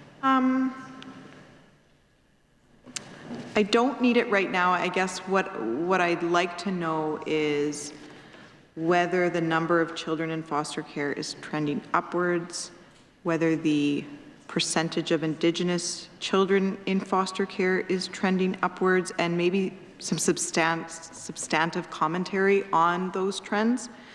Sorry, the other thing I should have said is the number of children who experienced injury and death in care. I understand that the Children's Advocate has not released her annual report yet, but that's going to be any day now.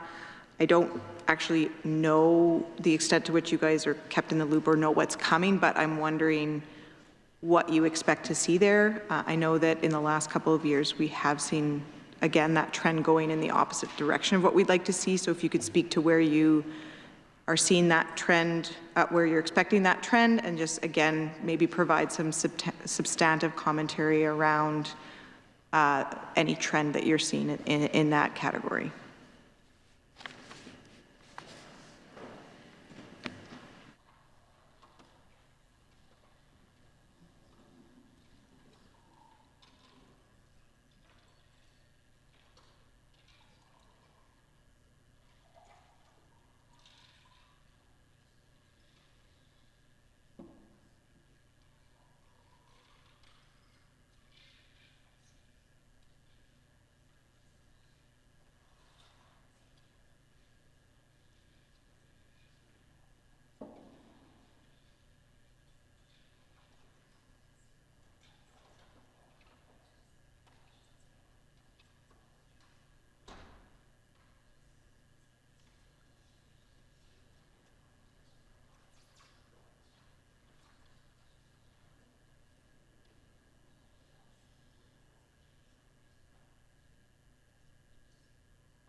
Toby Eberhardt, Assistant Deputy Minister for Child and Family Programs. So we've got a lot of that data that we can get to you later. I guess I'll just sort of talk about the trends and sort of the story. And we are seeing over the last couple of years, the number of reports of alleged abuse or neglect has increased significantly. So for example, as of March 31st, so I guess I was going to tell you numbers, but about 20,000 reports we've got in the last year. And so we're doing a really good job of getting our staff out there and investigating those in a timely way and really putting all our focus in providing support on the front end. So the number of families where we're able to help safely support the children at home has increased over the last couple of years. It's sort of plateauing now, but that's sort of our first big effort. And we've invested a lot over the last couple of years, and we're investing a lot this year in providing those services to families to really try to keep children at home and put all our effort in at the front end. The number of children in care is also increasing. You know, we know the families we're working with have a very complex challenges. We know there's addictions and mental health. And so what we're finding is that while we are still working well at getting children back at home, some children are staying in care longer. And I think that's because the families were finding that the issues are no more significant than maybe were 5 or 10 years ago. You had asked about foster homes, and we have seen a decline over the last few years in our number of foster homes. And this is a trend that's seen across the country. We've partnered with the Saskatchewan Foster Family Association in recruiting and training and supporting foster families. And so we have seen some stabilization in that. That we're quite pleased with, and we are working around sort of making that more specialized foster home. And in the last couple of years, we've implemented sort of it's called applied levels of pay, where we're compensating foster parents for additional training and support as they take more complex needs children.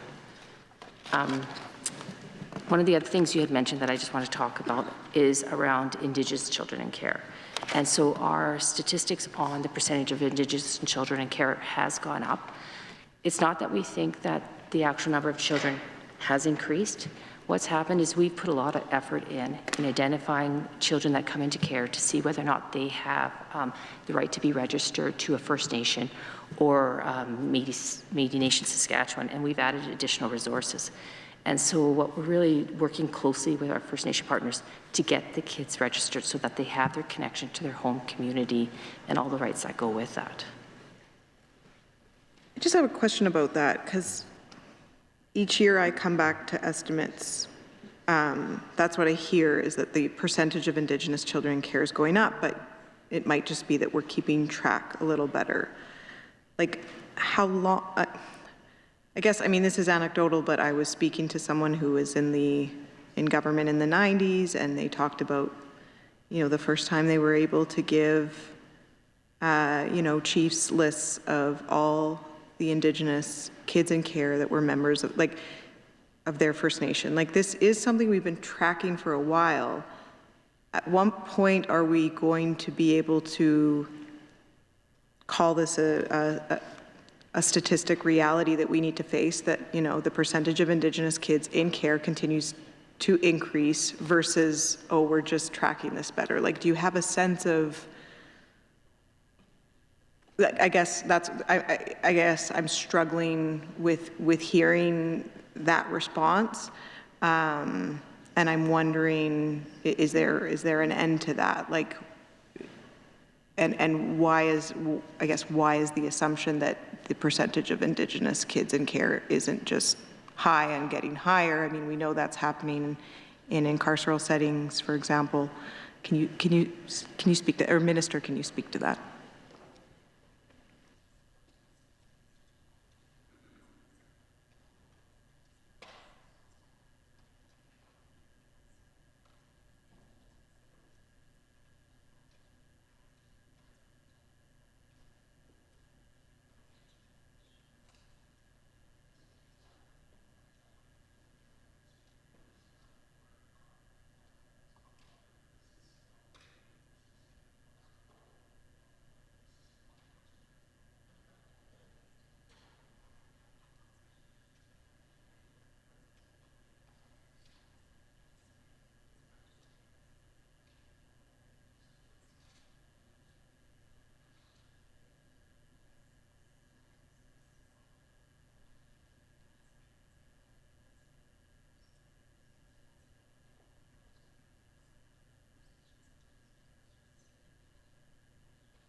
So I think that, you know, we do recognize that there is an overrepresentation of Indigenous children in care, and that the overrepresentation of Indigenous families that we work with. And we know, you know, a lot of the challenges that some of the families have faced that bring them to our door through, you know, intergenerational trauma, and how that's impacted them and the impact of residential schools.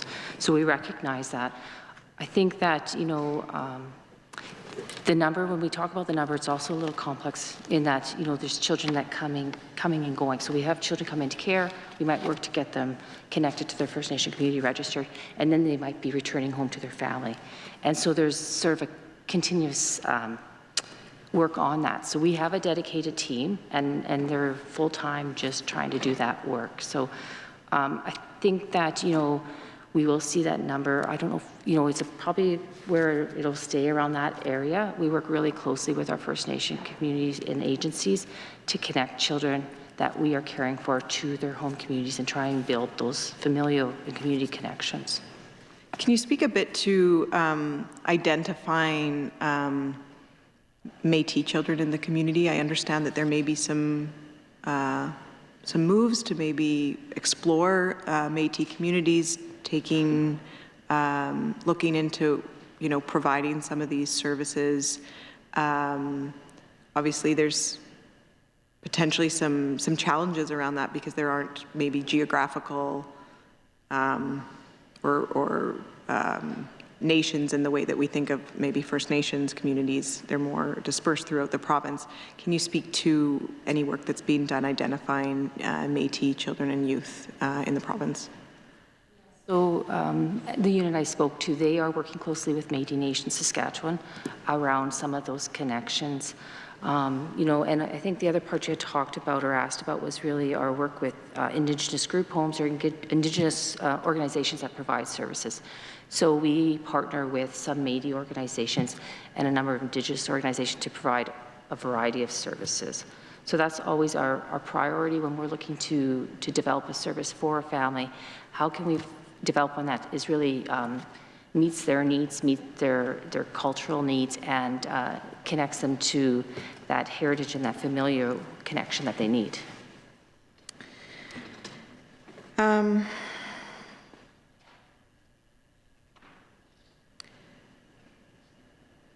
I'm going to go back a bit here to 2016, the twin tragedies report by the Children's Advocate. Suggested that the ministry, or recommended that the Ministry of Social Services complete a workload estimation study that determines standards for caseload sizes in Saskatchewan. Once the study is completed, implement the recommended standards. Do you have caseload standards, and are you respecting them with respect to your workforce?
So I'd start by saying and let the committee know in this year's budget, we've been able to increase the positions in child and family by 18, so 18 new positions.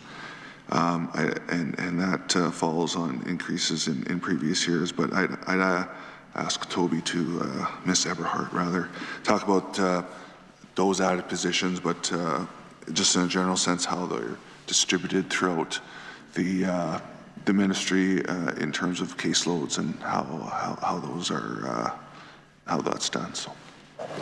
Thank you. And I think I've probably mentioned this in previous committees, but within child family programs, each case is quite unique, and it's not just equal one case is the same as the other case. So cases are sort of measured, like weighted by complexity, level of risk, number of children you might be supporting. Are the children in home? Are they in care? Where does the family live? And so really we rely on the expertise of our supervisors when they're assigning cases by knowing what each of their staff has and how it's dispersed. We do know that some staff, have heavier caseloads. And one of the reasons we wanted to add the child care positions that we've done this year is really to have that extra support for our frontline staff and ensuring that the kids in care are getting additional services and supports that they might need. So we know our child protection workers are dealing with crisis often, and these children's services worker, they'll be able to work more with the children in care, ensuring that their needs are being met and that their caregivers' needs are being met. So the ministry doesn't have like a number in terms of a goal of a ratio or anything like that? No, we would have ranges that each supervisor would be working within. And again, it would be based on those factors, and also things such as the expertise of the worker. Are they a new worker? Are they a rural worker? So those are all things that are being weighted when cases are being assigned. I guess a workload estimation study, one would hope would be able to provide, would be able to, what is the word? It's too late. Adjust for those realities. I'm concerned to hear that this isn't something that the ministry has in place, given the trends and the feedback we hear, not just from that recent SGO report where people were saying they're worried that they can't provide a high quality of care in these crisis situations due to their workloads, but also because of the feedback that I get about these really crushing caseloads.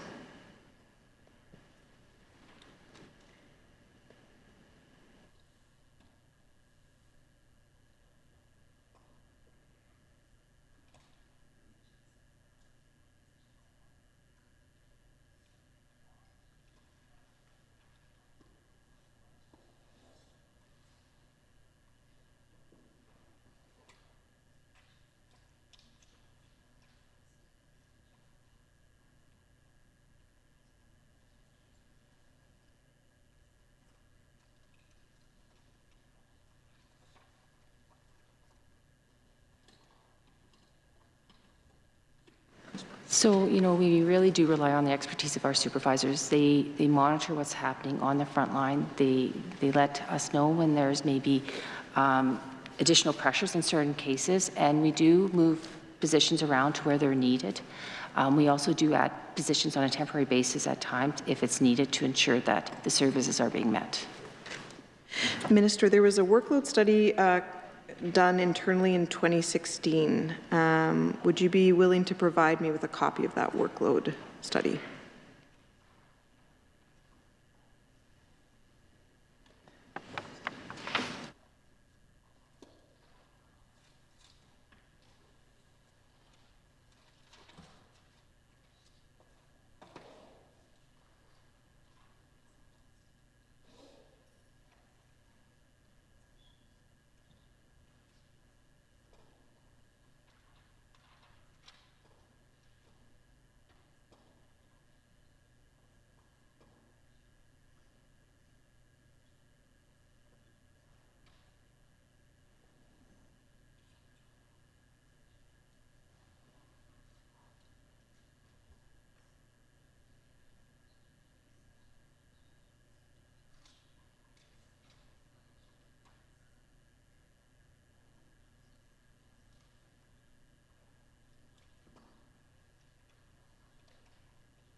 So the workload study was not intended to be a public document. It was an analysis that was completed to provide us information on human resource capacity within our division at the time in 2016.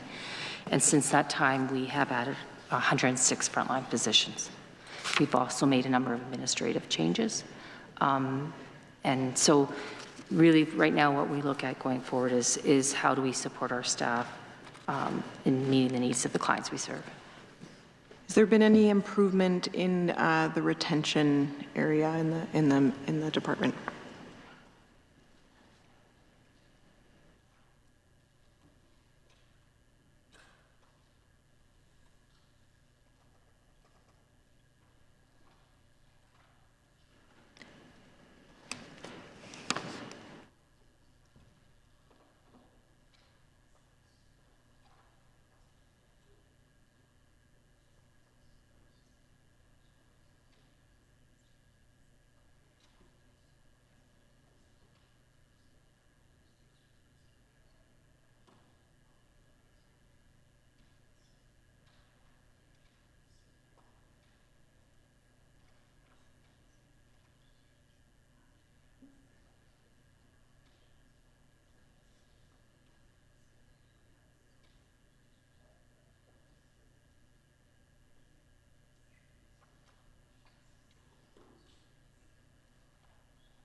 So I think, we've been a lot of focus on recruitment and retention over the last couple of years.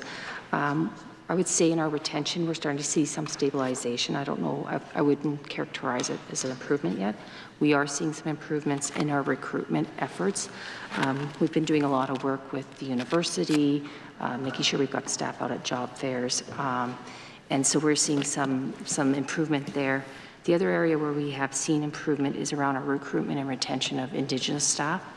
So we've seen an increase in that. And one of the things that we've done to support that is we've developed, it's called a team of Indigenous employees. And it's sort of a grassroots group that get together and they support each other. And we've had really positive feedback on how that's making a difference. That team is also going out to the First Nation University of Canada to promote working at child and family programs and sort of what to expect from that kind of a placement. Thank you. I just have a couple more questions in this area. Maybe I'll just list them and you can, Minister, you can address them in the order you want. The first is respect to monitoring quality of care in group homes. I'll just quote from the annual report by the Children's Advocate. Guiding statutes which regulate services for children in group home care must set clear standards by embedding well-articulated quality of care definitions and monitoring requirements that compel government to properly and regularly evaluate, resource, and monitor group homes to ensure issues are detected and corrected early before they fester and negatively impact children. The Ministry of Social Services declined our 2017 suggestions, and as of the release of this annual report, this was last year, we have not received a response to our 2021 submission. This has left the advocate concerned with the insufficient pace and with lingering questions about whether the ministry will fully achieve the goals of properly resourcing the group home system, providing the necessary supports, comprehensive oversight and accountability, and developing an effective governance model before an even more serious tragedy occurs. So that's my first question. My second question is with respect to the number of children who die and or injured in care. I heard Ms. Eberhardt commit to providing those numbers, but I'm also wondering if you can provide a breakdown of where those what context those deaths and injuries are taking place, be it in families, in group homes, etc. Just before I cede the mic, I want to make sure I didn't miss anything there. Yeah, my other question is this. Are you hearing feedback from your frontline child protection workers that the transition to the CIS program has been challenging for the families that you deal with?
So we can get you the information on the number of deaths and the placement type when they were when it occurred, and that would also include children that were in family care as well. You're interested in that? Yes, we can get you that. Regarding our group home oversight, you know, we, as a result of the advocates' report, we made a number of changes and enhancements to our group home oversight, and this year we added 6 new permanent positions to do some of that work. So some of the things that we've added is we've developed a group home oversight unit, and that's in direct response to one of the advocates' recommendations about having that direct line of sight for group homes. And so that team has been developed. Their role is there to direct contact with the group homes. They are working with them around ensuring that they've got the training and organizational needs that are needed for the children that they're caring for. They're the first point of contact if there's a challenge. And so that's in regards to the one recommendation from the advocate. One of the other positions we're adding is to the resident services team. And so that's a team that goes out to group homes and they do regulatory reviews on a periodic basis. And so they go in and they measure the group home against the standards of our policies and procedures, as well as whatever policies and procedures the group homes have. So that team has now been increased by 1 position. We added 3 of the other positions to a provincial investigation team to do group home investigations. So previously, group home investigations were done by our generalist investigators, and we've developed a provincial team to be the point of contact. And that's just to ensure consistency in how they go about the investigations and ensure that group homes are meeting the needs of the children that they're caring for, and that we're also responding to any challenges that they might be having. Thank you. We don't have a lot of time, so I had a third question, yeah. Sorry, I forgot one other question. Regarding the feedback on SIS, I personally haven't been hearing that, but I do know that when there are challenges within our frontline staff work really closely with the income assistance partners. And so when there's families that they're working with, and if there are challenges, they would work directly with them and also include supervisors if need be to try and resolve any issues. So they do work very closely in the offices together to meet the needs of the families they work with. Thank you.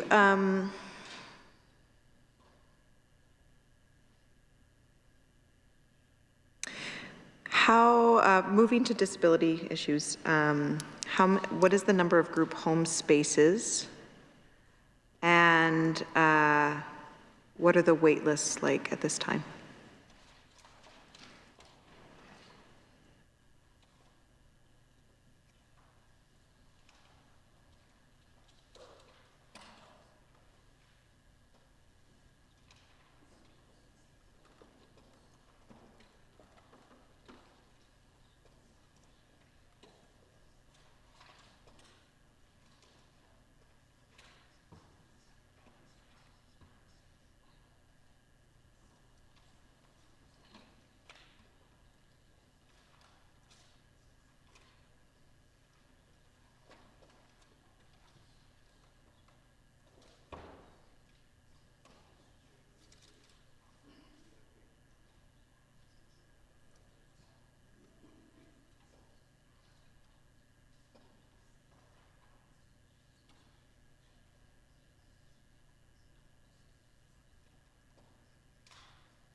Sorry, and just for the interest of time, I'm happy to just get the number of group homes and any information you have on wait lists at a later date, unless it's readily available.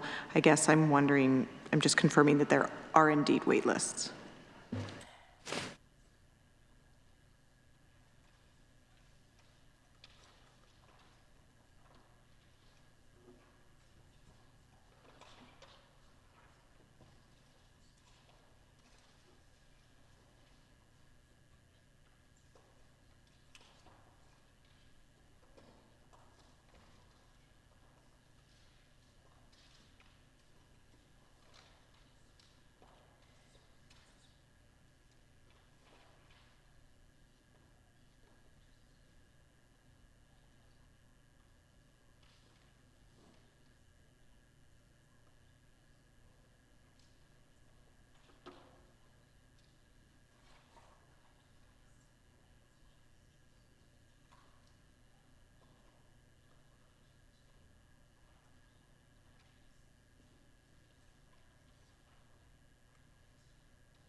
So in the province of Saskatchewan right now, there's 274 group homes with 1,243 spaces. In terms of the other part of your question, how the ministry plans with clients to meet their needs, I'll ask Louise to inform the committee about some more detail on that. Thank you. So rather than sort of we don't track what you refer to as a wait list. What we do is we plan for the needs of individual clients. And so individual clients' needs may change sort of as their situation changes. And we do the prioritization of services accordingly. So some reasons why clients' needs may change is they may be living in a family home, and their family situation changes due to potentially aging parents, or according to the individual's physical needs, or the change in their situation regarding their intellectual disability. Then we may have an identified need for a home, a home placement in the future. And so we would have that person as having an identified need that we would be planning for. If it was, it's not like a simple wait list where we say, we have a home open, a space open, and there you must go. It is actually sort of worked very closely with the client to identify sort of what their situation is today, what their situation is going to be down the road, what community they're looking to live in, what agency is available to have to meet their needs. So it's not really possible to give you sort of a one number of people that are waiting for services, because each individual person may be waiting for a different service. This is people who would already be on the CLSD caseload, but who will have identified needs for service changes in the future. So there's lots of folks, though, that have the need for changes today, not in the future, that can't access those services. So how do you, does the minister not acknowledge that? Like, I talk to families all the time who talk about being on wait lists, who talk about not being able to access the kind of care that they need. So what mechanism do you have in place to track how the system as it exists is not meeting current needs if you don't have a wait list?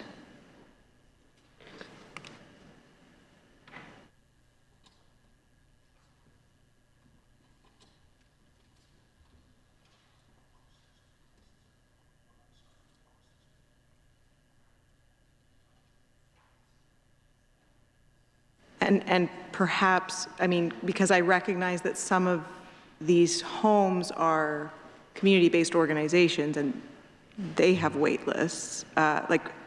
So I'm just looking for how you track this, and you're aware that many community-based organizations do have wait lists.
Executive Director of Community Living Service Delivery.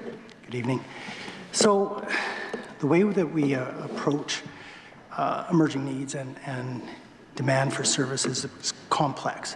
So we'll look at a situation, we look at families and their situations, and we measure that need that they've identified against what resource we may have. So we'll have families who have expressed a desire to go to a particular community or a particular facility, and there isn't a resource in that community, or the resource isn't prepared to expand at that particular time. So that can be a complicating factor in that. So we have a number of tools that we use and resources that we can bring to bear to support families. So things like flexible funding responses. So we have a mechanism or a tool that we'll use to provide money or funding to a family to manage in a situation. We'll offer other services like day program supports or even individualized funding to try to bridge to a service that they want. So we're constantly working with the family, the individual around their specific needs. We also have outreach supports that we can provide to families. So outreach workers, program development consultants, crisis support therapists, as some of the array of services that we can provide. So we are trying to constantly find ways in which we can meet the need of the individuals and meet the needs of as many individuals as we possibly can with the resources that we have. But we're always evaluating our emerging needs lists, identifying who might be a priority, who's at great risk, that kind of thing. And then we also work with our partners in health, so working with mental health and community care branches to try to make sure that needs are met, because we're not the sole resource or response in the community. So we work with justice, education, health, to try to meet needs and find ways to support families and individuals, of course. I've been hearing a lot about the challenges with respect to the gaps in how the community is served when, you know, it's not clear whether it's social services or health that should be stepping up, so to speak. But I'm also hearing that the programming isn't always meeting the need. Ms. And Conway? of course, a few... Ms. Conway? I'll just close this line of thinking. You want to maybe save for your final comments? Sure, I'll save it for my final Thank comments. you. So, having reached our agreed upon time for consideration of these estimates, we will now adjourn our consideration of the estimates for the Ministry of Social Services. Minister Makowski, do you have any final comments that you'd like to make?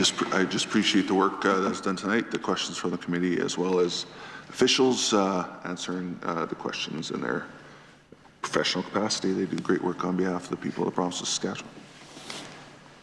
Thank you, Minister. And Ms. Conway, do you have any closing comments you'd like to make? I do, Chair, and I'll keep them brief. There's never enough time. Of course, the Ministry of Social Services covers so much. But just out of respect to the stakeholders I have in the disability community, what I was just going to finish off there is, you know, several years ago, Minister Harpower declared that, you know, waiting lists had been eliminated with respect to these services. So I'm a little concerned to hear that we no longer sort of track that or have even a concept of wait lists. So maybe that's something I'll follow up more with the minister with at a later point. But we're hearing about a crisis, a labor crisis in the disability community. This is something I've talked about in the House. I know, Minister, you've gotten letters on this from multiple CBOs. Low wages, low benefits are leading to a recruitment and retention crisis. I noted that there was a bit of an increase with this budget, but it wouldn't keep up with inflation. I just, out of respect to that community, I did want to raise that. I know that we've kind of surpassed the question and answer portion of our time here tonight, but I will be following up with a letter on that to hear about the feedback you're getting about that change and whether folks feel it's going to really meet the need. But beyond that, I do feel like I've canvassed a lot of the pressing issues I think that are emerging with respect to social services, and I want to thank the many officials that attended here tonight and answered my questions, as well as the Minister Makowski. Thank you, Ms. Conway. So we will now begin consideration of Bill 101, the Child and Family Services Amendment Act 2022. Clause 1, short title. Minister Makowski, if you need to take a couple seconds to change some officials out, feel free.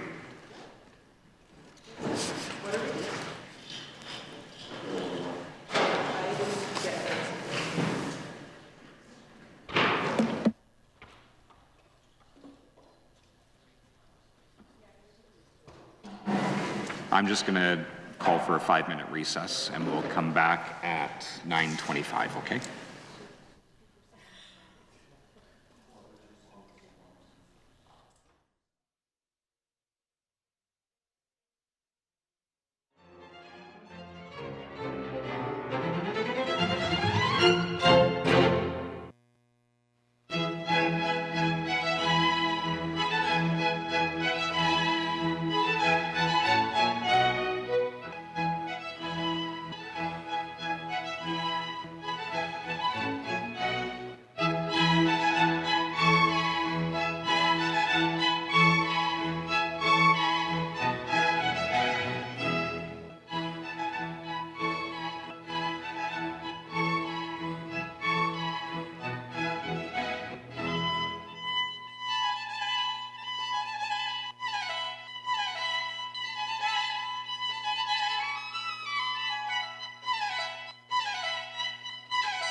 Welcome back to the committee. We will now begin consideration of Bill 101, the Child and Family Services Amendment Act 2022, Clause 1 short title. Minister Murkowski, you can please introduce any new officials as well as make some opening remarks if you wish. Thanks, Mr. Chair. Pleasure to be here, and good evening, members. I'm here today to present Bill 101, the Child and Family Services Amendment Act 2022, as well as a House amendment related to the same bill. So with me today are Deputy Minister Kimberly Krasik, ADM Toby Eberhardt, Executive Director Janice Calhoun, Director Janet Taylor, and Senior Crown Counsel from the Ministry of Justice, Jeffrey Crawford. So my brief opening remarks, and then be pleased to take questions from members of the committee. The amendments in this proposed legislation strengthen improvements to services for the children, youth, and families we serve. There are three main areas the government of Saskatchewan is focusing on with these amendments. The first is raising the legal age of the child up to 16 years of age to up to 18 years of age. This will enhance supports and services and allow youth to be supported through either voluntary or protective pathways based on the youth's needs. The policy framework will be established to emphasize outcomes that address the best interests of the child, and including youth in this work as well as in case planning will be imperative.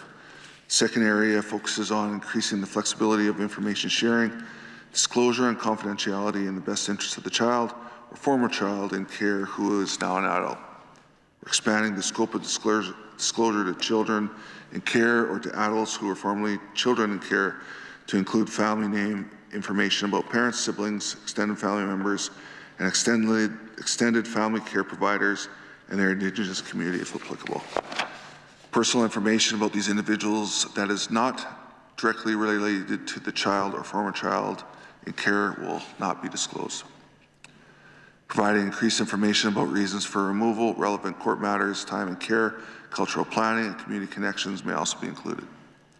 These amendments will ensure the child's right to know their identity and family background, and will allow the child or former child in care to identify and establish family and community connections if they wish.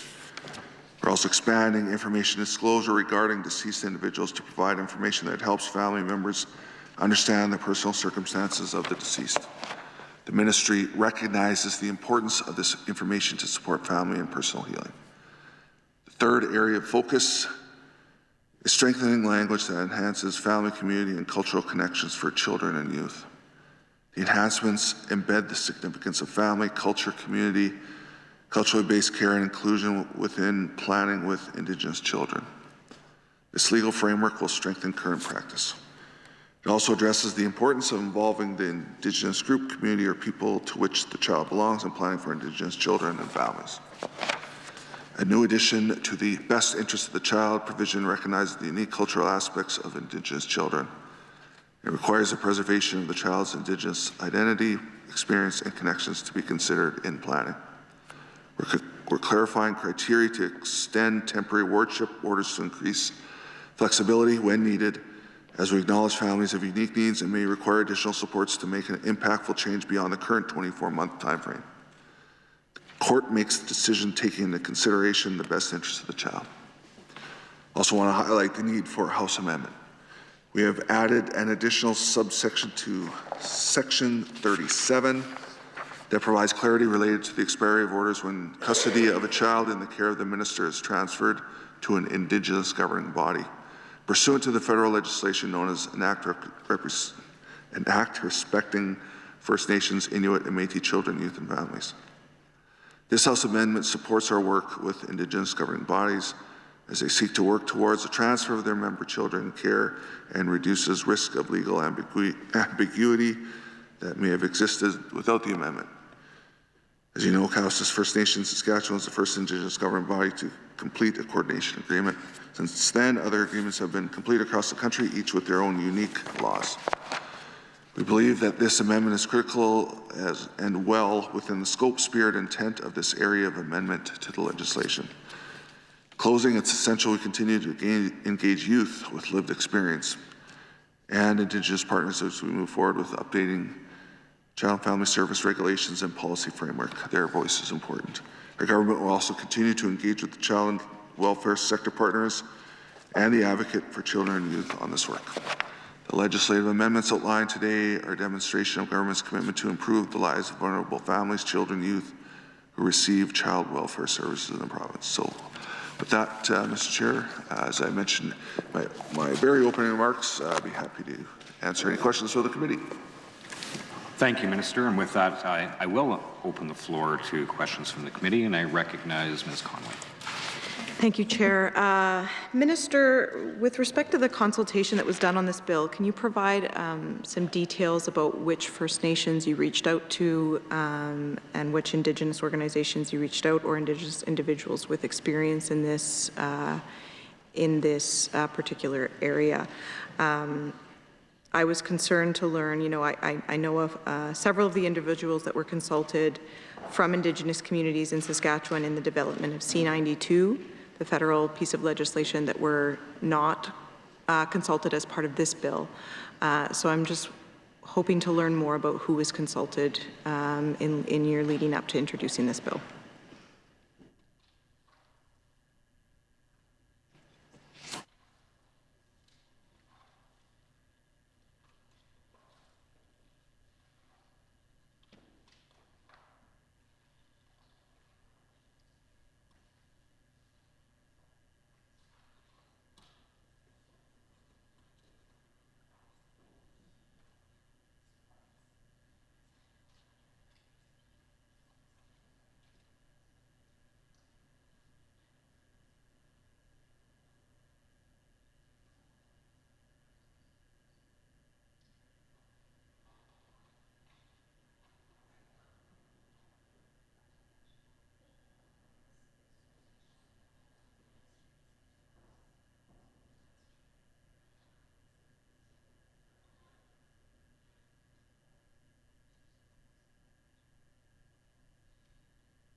I believe the member asked for consultation with Indigenous groups, and so the list I have here is Federation of Sovereign Indigenous Nations, 19 First Nation Child and Family Service agencies which serve 67 bands in our province, Saskatchewan First Nations Family and Community Institute, Cowessess First Nation, 6 ministry-served First Nation bands, Prince Albert Grand Council, Métis Nation, Saskatchewan.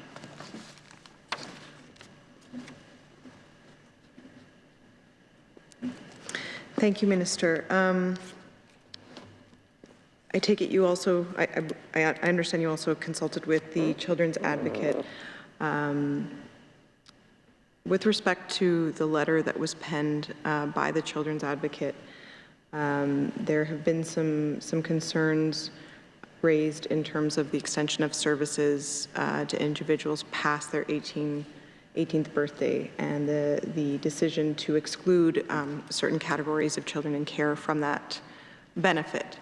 Can you speak to why you're leaving some youth out, namely the PSI, and maybe speak to any advice you got in terms of whether that decision is charter compliant?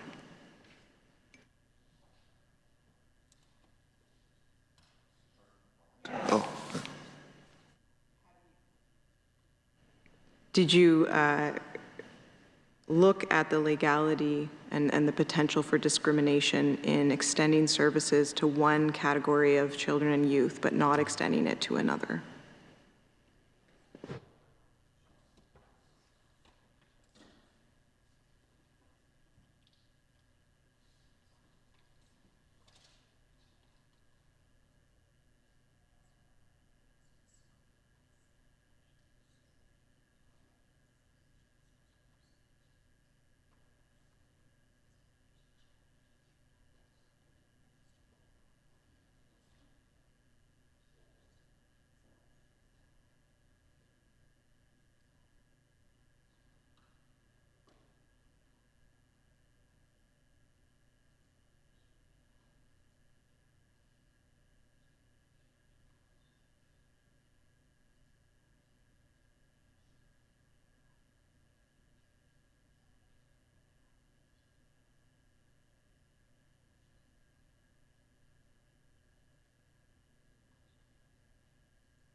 Thank you for the question. So just as Minister stated in his opening remarks, this legislation really looked at 3 key amendments, and that was raising the legal age of children from 16 to 18 years of age, increasing flexibility of information sharing, and strengthening language in the Child and Family Services Act that enhances family, community, and cultural connections. The question around PSIs and extending their age, as you know, as the ministers talked about previously, we are doing a review of the PSI program, and as part of that review, we will be looking at all elements of that program, including age of PSIs, et cetera, and that would be something for a future decision. So it's not something that is part of this legislation. It wasn't considered in the engagement guide or consultation that we did. In terms of charter challenges, that's not something that we anticipate is relevant to this issue right now. I would suggest it could be relevant because under this legislation, you've extended services beyond 18 to the 16-17 program and to temporary wardship orders, is my understanding, which is this is not something that's included under this legislation?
Thank you. Just in terms of your question about the charter, across the country, various provinces have various programs with different mandates and different age ranges, and this is not a concern in terms of a charter challenge. I'll now let Toby, though, Ms. Eberhardt, speak about our Section 10 program and what might be planned for that. So within this, there is enabling legislation that's been added that we can do some further work around regulations and policy for consideration about how we support some of those very unique young people that are under Section 10 to help them finish the school year if they turn 18 before they're done the school year. So there's further work to be done on that around what the policies and regulations would look like. Is the legislation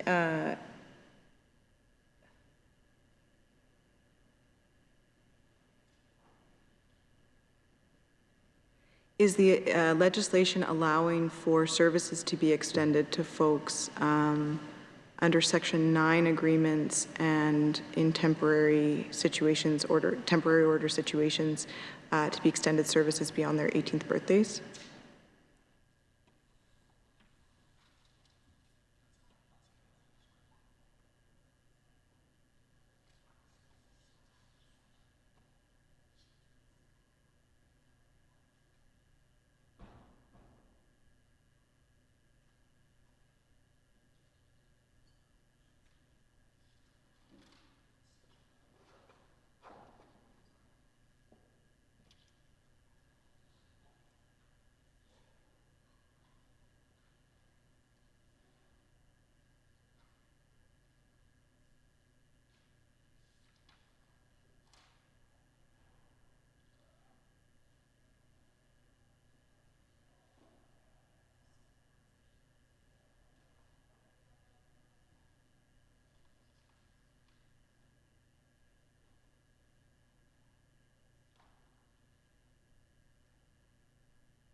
The increased flexibility would be for those that are in under a Section 10 agreement or a temporary ward, but not a Section 9.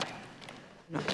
Right. Sorry, I misspoke earlier. I'm trying to say that it should be also extended to children under Section 9 agreements. So with that, support of the ministry won't end now on the 18th birthday, and that's a change that I welcome as critic, that the opposition welcomes, and I think that a lot of stakeholders welcome.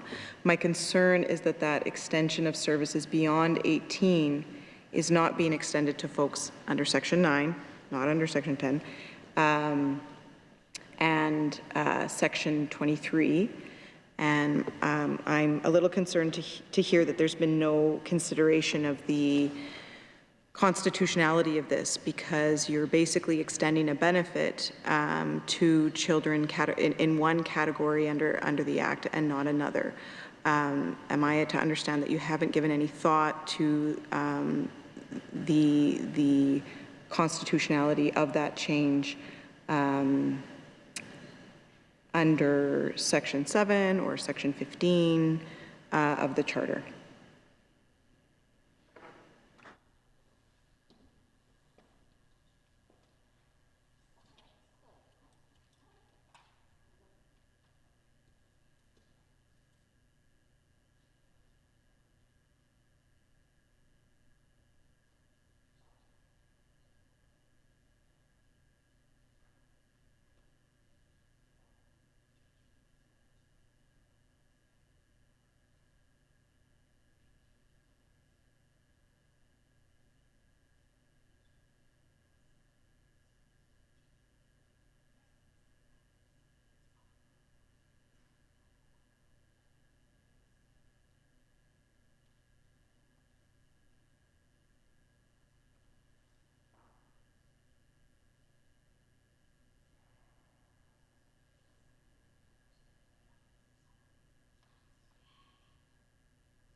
Thank you for the question.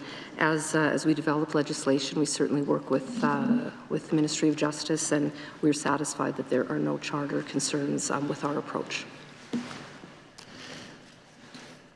Section 9 and Section 23 would be the only remaining sections where supports are not extended beyond a child's 18th birthday. We know there are substantial challenges with that transition from being in care, between being in care and going into adulthood. The state operates under these categories, but there is a good argument that whichever category a child or youth find themselves under, they're entitled to the same support from the state as they transition into adulthood. I'm going to suggest that neglecting to extend these same services to these two remaining sections is a potential constitutional issue.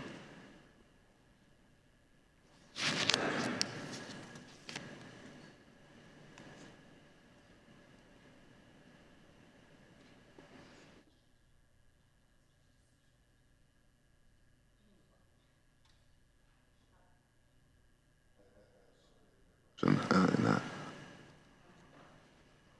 Am I to understand that you haven't turned your mind to potential legal issues with this, or you're just of the view that this isn't a concern? A legal concern.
Thank you. As I stated earlier, we work with the Ministry of Justice when we develop legislation, and no charter concerns have been identified with our approach.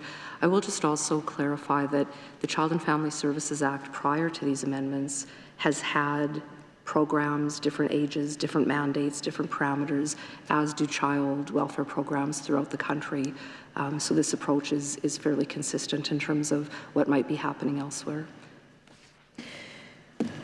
The extension of services beyond the age of 18 is obviously going to come with increased resource expenditure on the part of the Ministry of Social Services. What are you anticipating in terms of the increased resources you're going to have to expend given these changes of extending services beyond the age of 18 for some categories of children and youth?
So as we're looking around increased flexibility to support youth in education programs, really the next step will be for the regulatory and program work to really understand what the scope might be and what that looks like. And so we'll need to do that work before we determine what kind of resource needs there are.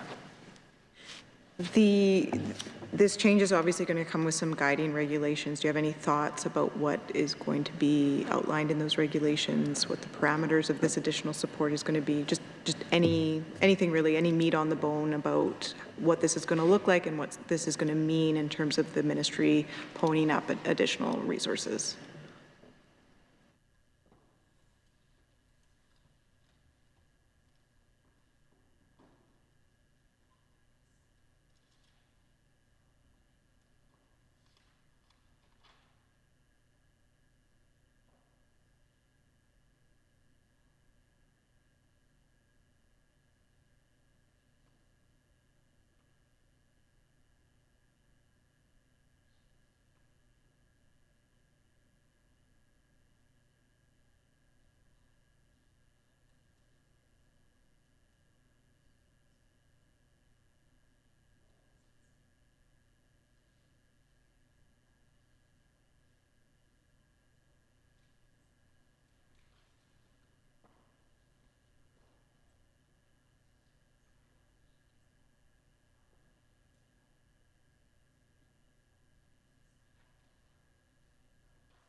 So we had a few incidents where we had a young person who turned 18 before the end of the school year, and that's where this was identified as something that we need to explore further.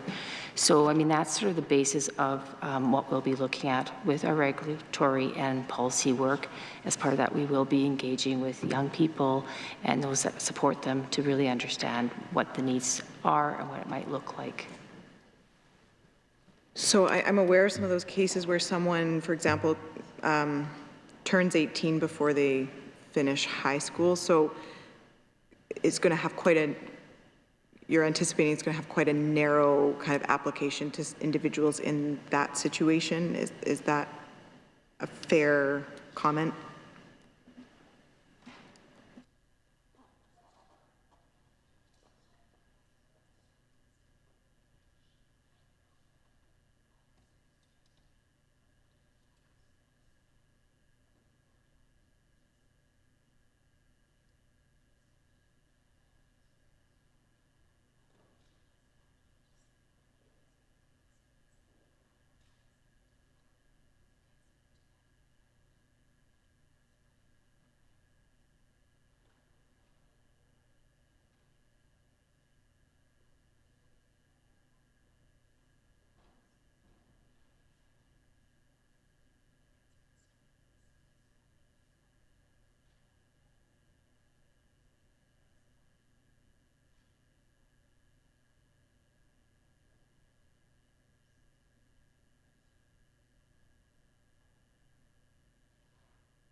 So I would say it's still under development, and that'll be part of our regulatory policy work, consulting and really understanding where we might want to go with this and getting the feedback from our stakeholders on that.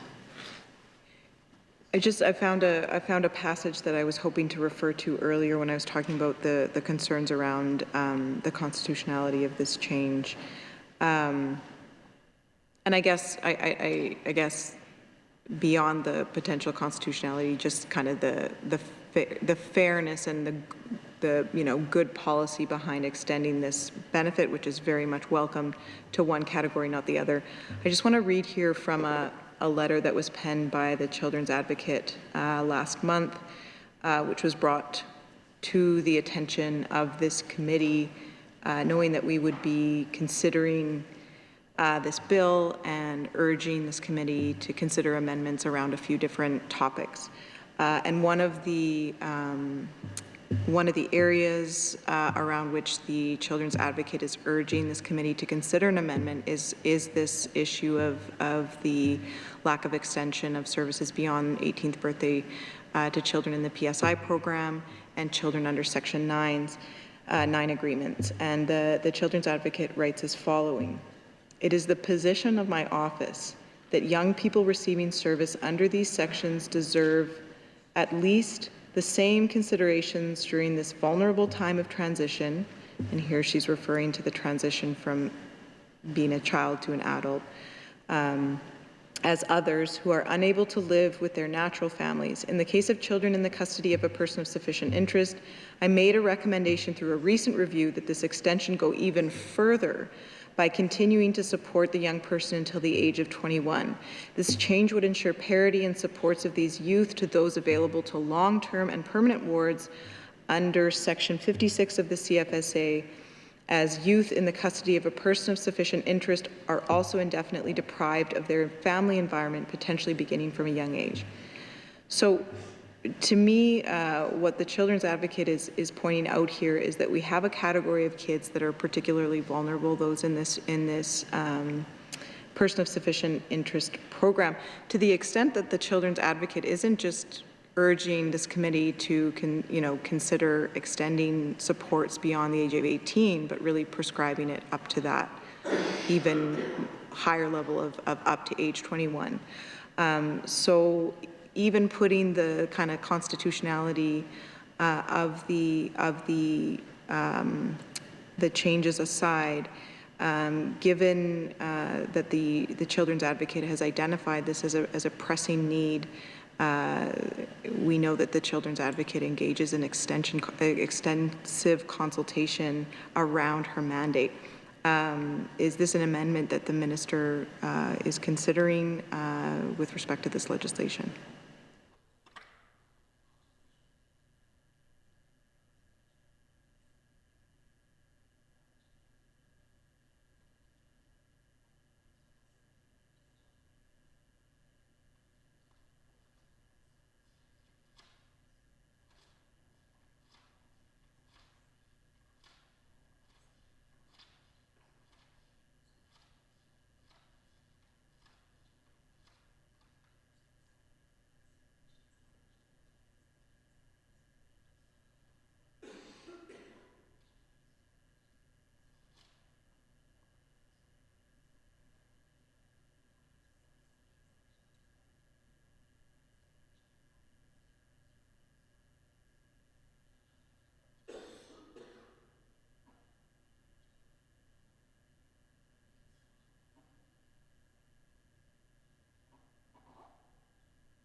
Thank you. As I've said in this House and in the Rotunda, one of the recommendations from the Advocate is a review of this of the PSI program, and the ministry is committed to do that. Work has started on that, so it's not part of this legislation, but we're going to look at what you mentioned. I'll ask Toby to maybe talk about Section 9 as well. Yeah. I thought sorry. add a couple comments on the Section 9. So under Section 9, really, that's a voluntary agreement where we're working with the family to get the child back home. The parents still retain all custody, all decision-making. And so those would not be the situations we would envision where a young person is needing additional support past 18, because the goal would be that they would be returned to their family before 18. Otherwise, we'd be looking at a different type of order for that young person. Sorry, just on that, like I can envision situations where, you know, you have a family in and out of dealings with the ministry, entering into Section 9s where it would be advantageous to that child and that family to be able to access those supports beyond 18, like not to have that hard stop. Maybe I don't understand what you're saying. Are you saying that it's not appropriate to extend services beyond the age of 18 for families in a situation that are relying on these Section 9s? What I'm saying is with the Section 9, it's around you're really working towards getting that child home to the family. And so if we had a young person where it didn't look like they were going to be going home, then maybe a Section 10 agreement would be a more appropriate choice for that young person. Are there families that are there children subject to Section 9 that are actually still with their parents? No, under a Section 9 agreement, it's a voluntary agreement. The parents have placed the children in the care of the ministry on a temporary basis, but they still retain all decision-making authority over that. Thank you.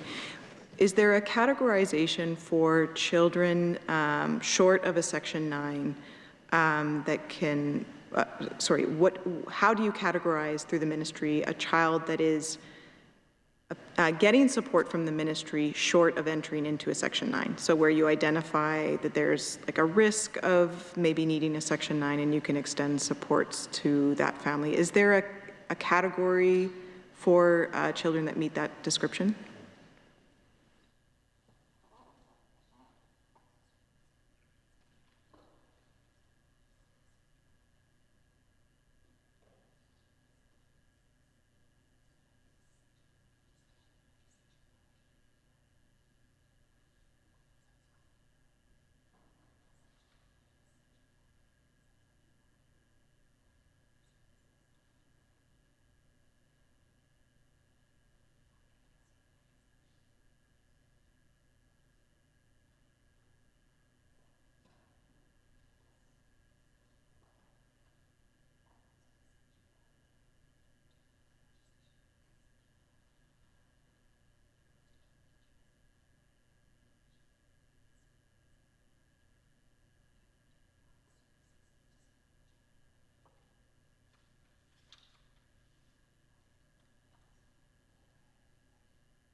So we do, when we work with a family, we determine that there might be risk.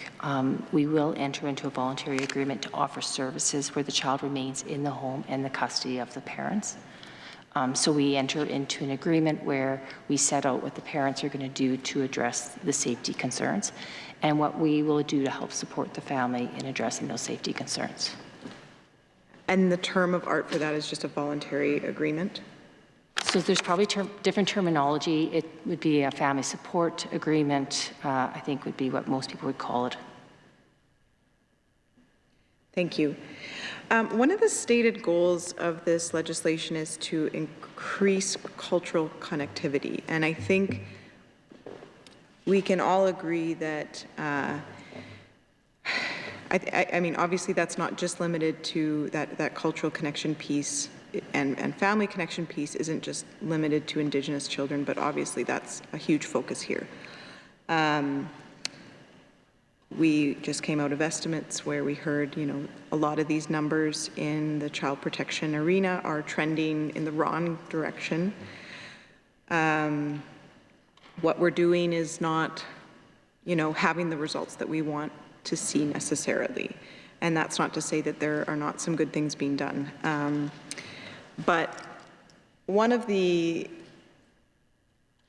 pieces of feedback I hear a lot is the lack of immediate sort of involvement of Indigenous communities right around that real critical point of apprehension, leading up to and then right after. And I don't just mean having an elder around. I mean having Indigenous voices that know the family, that know the culture, that have some credibility and connection to the family in question. In doing my research to scrutinize this bill, I learned that we had family review panels and boards under the legislation when this act first came into being in I think it was 1989 or 1990. We had something called the Family Review Panels and Boards. Now, these are interesting mechanisms that would appear to serve that goal of having, you know, Indigenous voices involved at these critical junctures. My understanding is that these family review panels and boards were repealed in 2018, having never been implemented. Can you speak to something like this? I mean, I guess my concern here is that we're codifying a lot of what we are already doing or trying to do, and that's a good thing. But what we're doing is not working as well as it should. Why did the government never implement these family review panels? Have you turned your mind to whether something like this could further the goals that you have identified in passing this legislation? This would have been sections 40 through 43. Yeah.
So regarding the family review panels, that was legislation that was never enacted. So it was 1989 legislation that had never been enacted, and so it had been removed.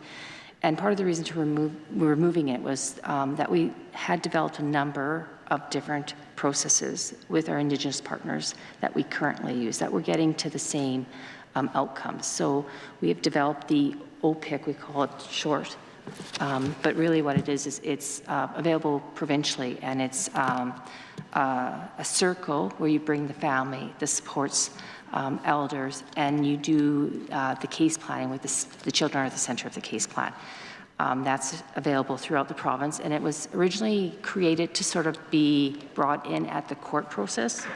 And what we heard from families was it was such a good process that we should be doing it on the front end and getting ahead of this and getting the family supports involved earlier on and First Nation communities. And so we've now moved it so that it's sort of the first time we have contact, or if it's looking like there's challenges, where we will develop an OPIC and ask for an OPIC. Some of the other things that we've implemented is we do fund the First Nation Child Family Service agencies for family finders. So that's when children come into care. They're working within their communities to try and find family for them.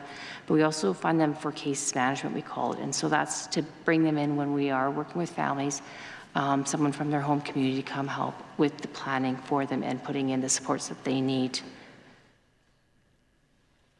The family review panels would provide for the panel could actually review child apprehensions in their region. They are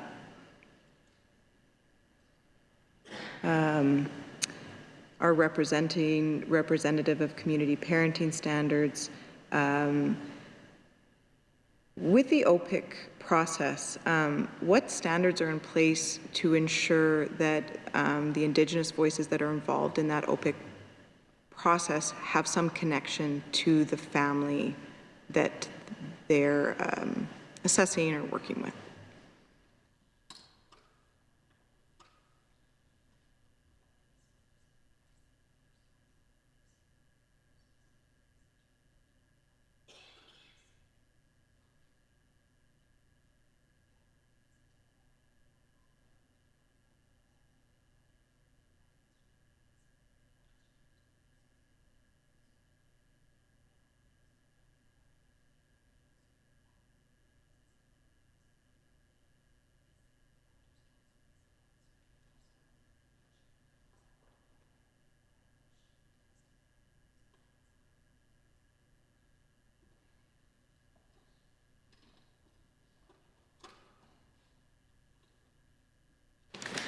So with the OPIC, it is a voluntary process that the family agrees to, and the family identifies and brings their circle of support.